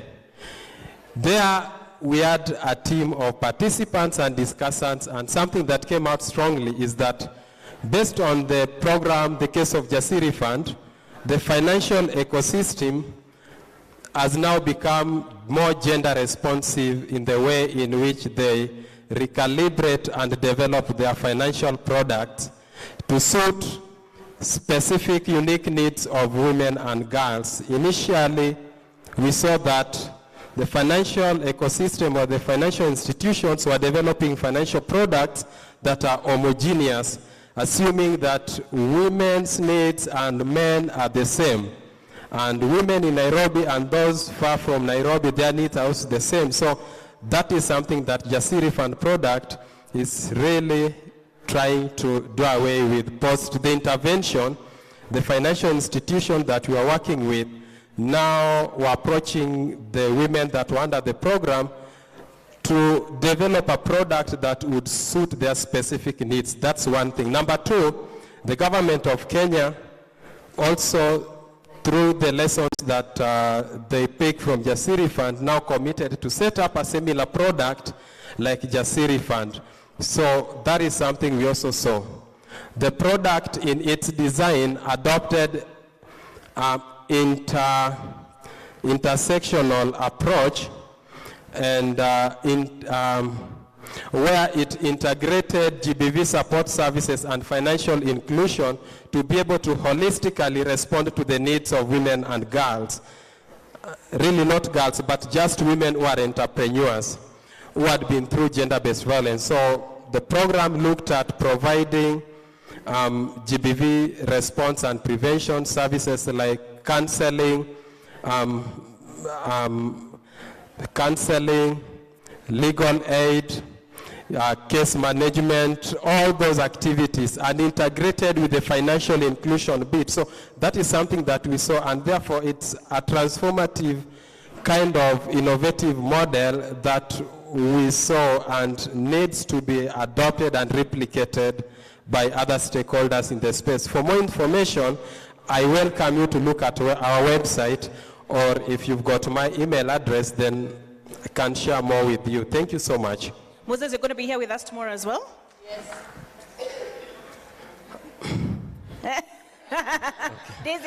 Well, unfortunately, I'm bereaved and I've got to rush home tonight, and tomorrow I'll be there at the same time. Yes, I think that's the main reason that will make me not be here with you. But my team will be here with you. But I would have loved to be here with you.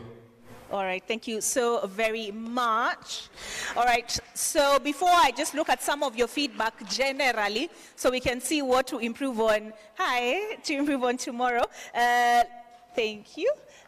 You can introduce yourself and give us your key takeaways from the session on content creation. I see you're connected, you know people. Yes.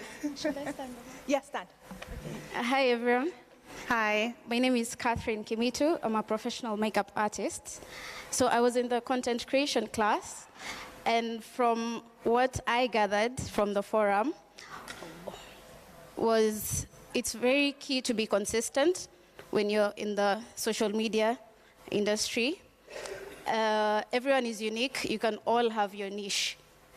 Don't look at someone doing probably the comedy or fashion and you think that, okay, Njugush is good at comedy, I shouldn't do it. Everyone is unique. You can have your own way of going around it. And yeah, it was a really good forum. Yeah. All right, I think it was Charlton who said be authentic, yeah? Daisy, should we expect a YouTube channel? From you. You cannot only be on WhatsApp. Tell us about 2/3. Anyway, so good job there, by the way. So that's the feedback generally from the sessions. As I said, please find time to network. There'll be plenty of time tomorrow morning. Get as much as you can from one another. I just want to get some feedback before I release you. We had some from online. Oh, okay. I can read this. Lesson learned as grassroots women, civilian oversight initiative on community outreach services on community-led drive programs to making changes in young orphans in Kayaba slum. Okay? All right, let's take a look at some more feedback from those who joined us online. And I will take just 2 comments from the room on how we can make tomorrow better for you, yeah? So as you think about that, we have here Victor Mwania, who says, where's Victor? He's left? Victor said, thank you for the sizable interpreters. Visible, I'm assuming, is what he meant. Easily visible. And I see Laureen Magotsi said, thank you, Ambassador, for a clarion call for action. That was the ambassador she's addressing. She also said need for capacity building seminars to help women seeking funding. So that has to do with the first session we had where we had Frida and Charity.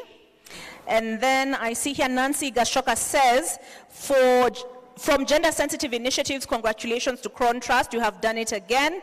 I see here comments on the content creation. I see here, where did I miss that? Okay, sorry, there's something on Indigenous women. I value and appreciate a lot of Crown Trust as grassroots representatives, Indigenous women from Marsabit. Somebody says, congratulations to Honorable Beatrice Elachi and God bless in absentia. Thank you, Mama Daisy, for having women at heart, bringing up such a great approach to reach out to women. I just want to read one more on the session. Yes, thank you, Njugush. I now know do's and don'ts in content creation and what to post and what not to post. All right, I'll take 2 or 3 comments, just general feedback on how we can improve these sessions for you tomorrow. Tomorrow we have 2 breakout sessions, morning and afternoon. So there are the 4 rooms. Let me just quickly look through this. So at the very start, so we'll register from 7 a.m., cut a video recap of today's sessions between 8:30 and 8:40 a.m. Then we'll get a power talk and question and answer from Eva Muraya. Is she familiar to any of you? All right, great. Looking forward to that one. Yes? The brands that women love. All right, and then for 1 hour after that in this room, we'll have Stephen, who will be moderating a session that includes Chris Njoki of Icon. Have you guys ever seen that clothing brand? Icon online, okay. So she'll be there, Moses Gitonga and Alice Kimani of KEPSA, and they'll be discussing entrepreneurship in the digital age. And thereafter, in the mid-morning, again, we'll have 4 sessions. Impact investing for MSMEs, opportunity for angel and impact investment. We'll have a presentation by Rose Kimotho. And in the chapel, Wanja Maina will be moderating a discussion on, and this has come up again and again, and this is breaking barriers, empowering women with disabilities. in the economic landscape. I believe, I can't see her now, but it was raised earlier as well. And on it goes. So keep this. You'll need it for tomorrow. You now have plenty of time to go home and figure out what you most want to learn about. All right, feedback from 2 people, at least. Can I nominate? No? All right, volunteers, just 2 people before I release you. I'm going to nominate. The lady in the portrait, you knew I was going to nominate you, did you not? She's laughing. So if I can get some assistance, getting a mic to her. Oh, okay. Yeah, go ahead, stand up. You can stand up. So that they see you and hand you the mic. Oh, they're still up here.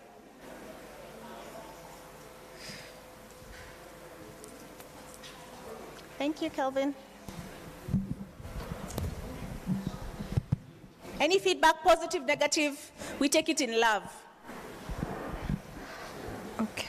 Good evening, everyone. My name is Ivy Gasheri. It was a beautiful day. I have learned a lot.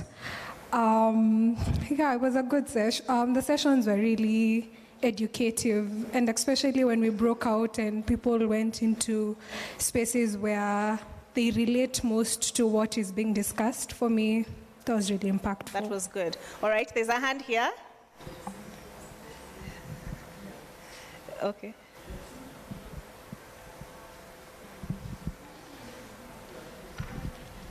Hello, everyone.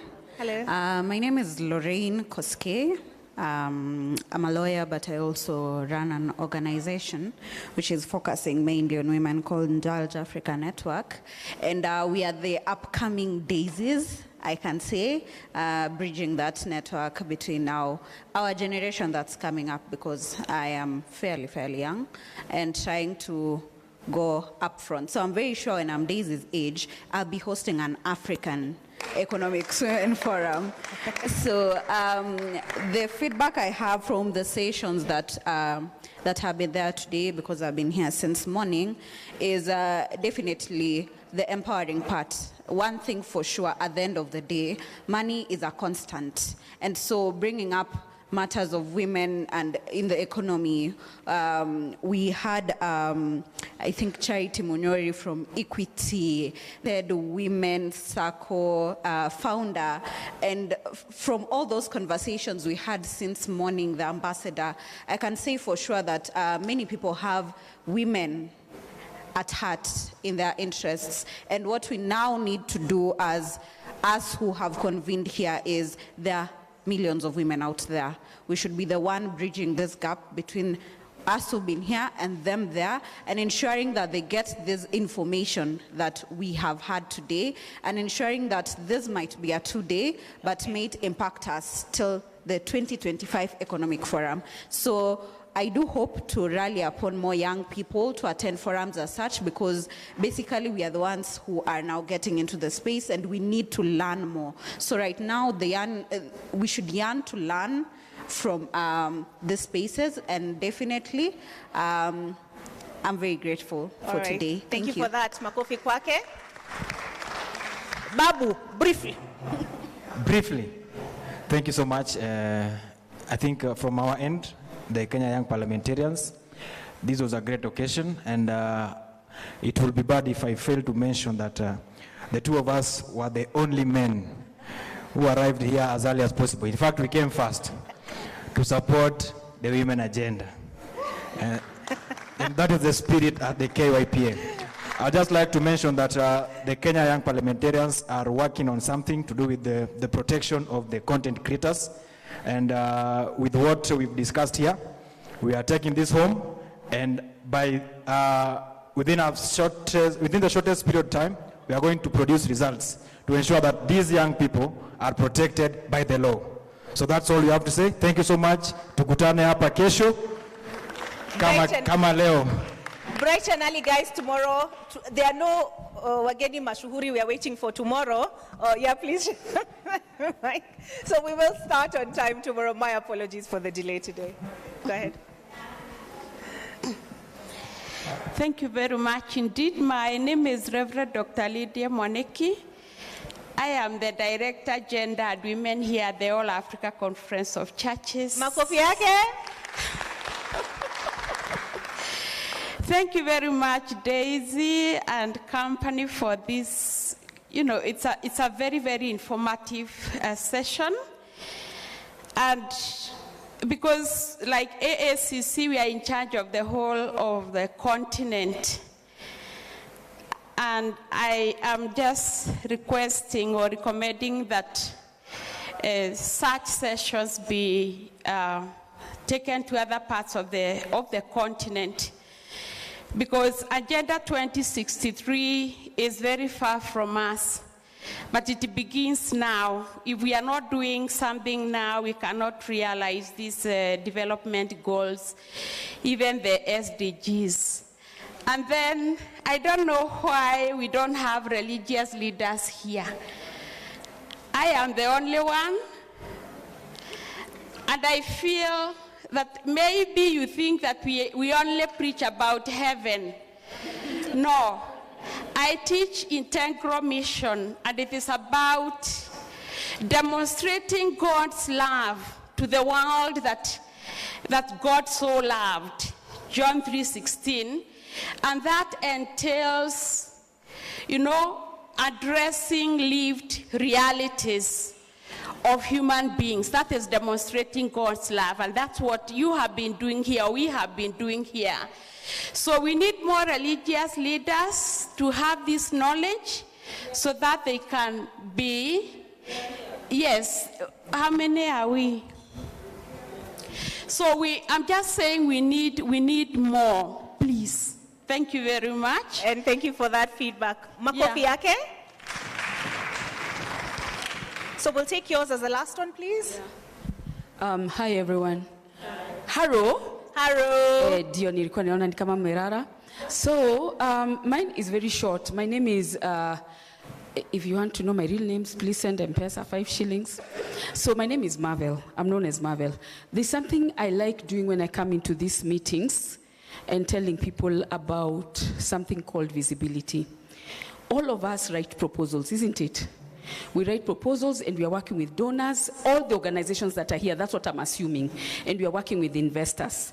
But one of the things that I always see as a gap is when we come to these meetings and we don't do what you call a social media moment, where we run messaging on Twitter for half an hour. You have everybody take selfies, talk about this thing, and we do the hashtags and the tags, and we tag the donors. Mm-hmm. These are the donors who have given us funding for this meeting. Mm-hmm. And they will continue to give Crown Trust funding for this meeting. Now, when you put donors in the map, when you hashtag them, they are also proud because the ones sitting in the US and everywhere in their headquarters, they are saying, see what our people are doing. Fundraising is not just about writing proposals, it's about visibility. Very important. When you write that proposal, it's the last mark. Somebody has already told you, here is money. Give us the proposal, isn't it? So that's like 25%. Visibility is very important. So for a meeting like this, it's very important to always have a session where we do a Twitter run, whatever social media people are on, and Instagram and all that. Because I was listening to the content creators, and I believe, okay, they taught us a lot, but I believe that was something that was missed. Because these are executives, and some of them are employed to actually write those proposals and raise funds. And raising funds is not just writing up the proposal. It's also about being visible on very critical spaces. All right. Isn't Marvel marvelous? All right. So we'll take the feedback. We will be deliberate about it tomorrow morning, yes? All right. And even as you go home, on your drive home, on your ride home, you remember something that resonated with you? Tag. The donors are here. Back of your program. So do go ahead and do that. On that note, I will invite us to please stand.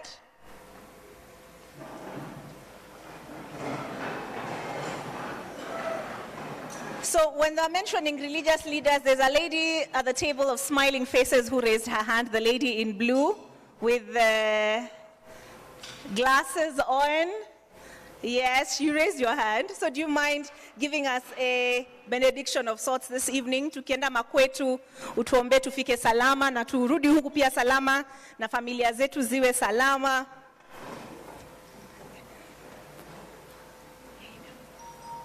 Thank you very much. Wacha tuombe. Baba wetu wa mbinguni, tunakushukuru Jehova, umekuwa mwema, mbali umetuleta, wewe ni Ebeneza. Imekupendeza tukaingia katika semina hii kwa siku ya leo. Umekuwa nasi Bwana, tumeweza kusoma mambo mengi ambayo yatatusaidia sisi kama wamama, na tunaomba ya kwamba uendelee kuwa nasi. Asante Mwokozi kwa kila mwalimu ambaye amekuwa mala hapa, kila mtu ambaye ameshiriki mala hapa kwa siku ya leo.